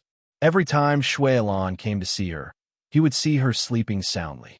But even in her sleep, her brows would often furrow, and there would be cold sweat on her face, as though she was enduring some kind of pain. When he applied medicine for her, he tried his best to be gentle. But her injuries were too deep, and there were too many wounds. Every time Shui Elan applied medicine for her, she would furrow her brows tightly in her sleep, and there would be a look of pain on her face. Ning Xiuma's few moments of consciousness were no different from when she was asleep. She would just lie quietly on the bed, staring blankly at something. When Shui Elan spoke to her, she would not respond. It was as though she was living in her own world. Ning Xiuma spent a month of this sleepy life, and her injuries were finally much better. Only her mental state did not improve much. Shui Elan came to talk to her every day, especially with some interesting things to make her laugh, but she did not respond at all. Finally, there was one time when he forcefully turned her face, forcing her to look at him. "Momo, look at me. Talk to me." Ning Xiuma was indeed very cooperative. She looked at him motionlessly, and there was no light in her eyes. She was like a wooden doll that had lost its soul. Shui Elan was creeped out by her stare, and finally, he surrendered. Another month passed, and Ning Xiuma's injuries gradually healed. However, her mental state was still very weak. Although she was awake, it seemed like she would fall asleep at any moment. The godly doctor that Shui Elan had captured said in a trembling voice, "Perhaps you should bring this lady out for a walk." Shui Elan tightened his grip on the teacup, causing it to shatter. What if they bumped into Shun Julie again? He looked at him coldly. If you can't think of another way, you can go die. The godly doctor was so worried that his hair had turned white. He was so anxious that he scratched his ears and cheeks. In the end, he said helplessly, "This lady is suffering from a mental illness and needs time to recuperate. Let her walk around the garden and look at the flowers and clouds. Maybe she will feel better and the knot in her heart will slowly be untied." Shwe Ilan. Where did flowers come from in the demon realm? His eyes darkened. Just as he was about to pinch this godly doctor to death, a thought suddenly flashed through his mind. He paused, and after a while, a sincere smile appeared on his face. 3 days later, in the quiet room, warm sunlight shone in. Ning Shuama slowly opened her eyes and looked at the flickering sunlight in a daze. This was the scene that Shwe Ilan saw when he came in. The sunlight shone on her face, giving her a gentle layer of warmth. Some of the sunlight also reflected in her eyes, and she finally looked a little spirited. Her long eyelashes could be seen clearly under the sunlight, leaving a shadow under her eyes. She really needed to go out and bask in the sunlight. She looked pretty good under the sunlight. Shwe Ilan walked in front of Ning Shuama. His tall figure blocked some of the sunlight. With his back facing the light, he held her hand. "Momo, do you want to go out for a walk?" She had been basking in the sunlight for so long, and her fingers were still cold.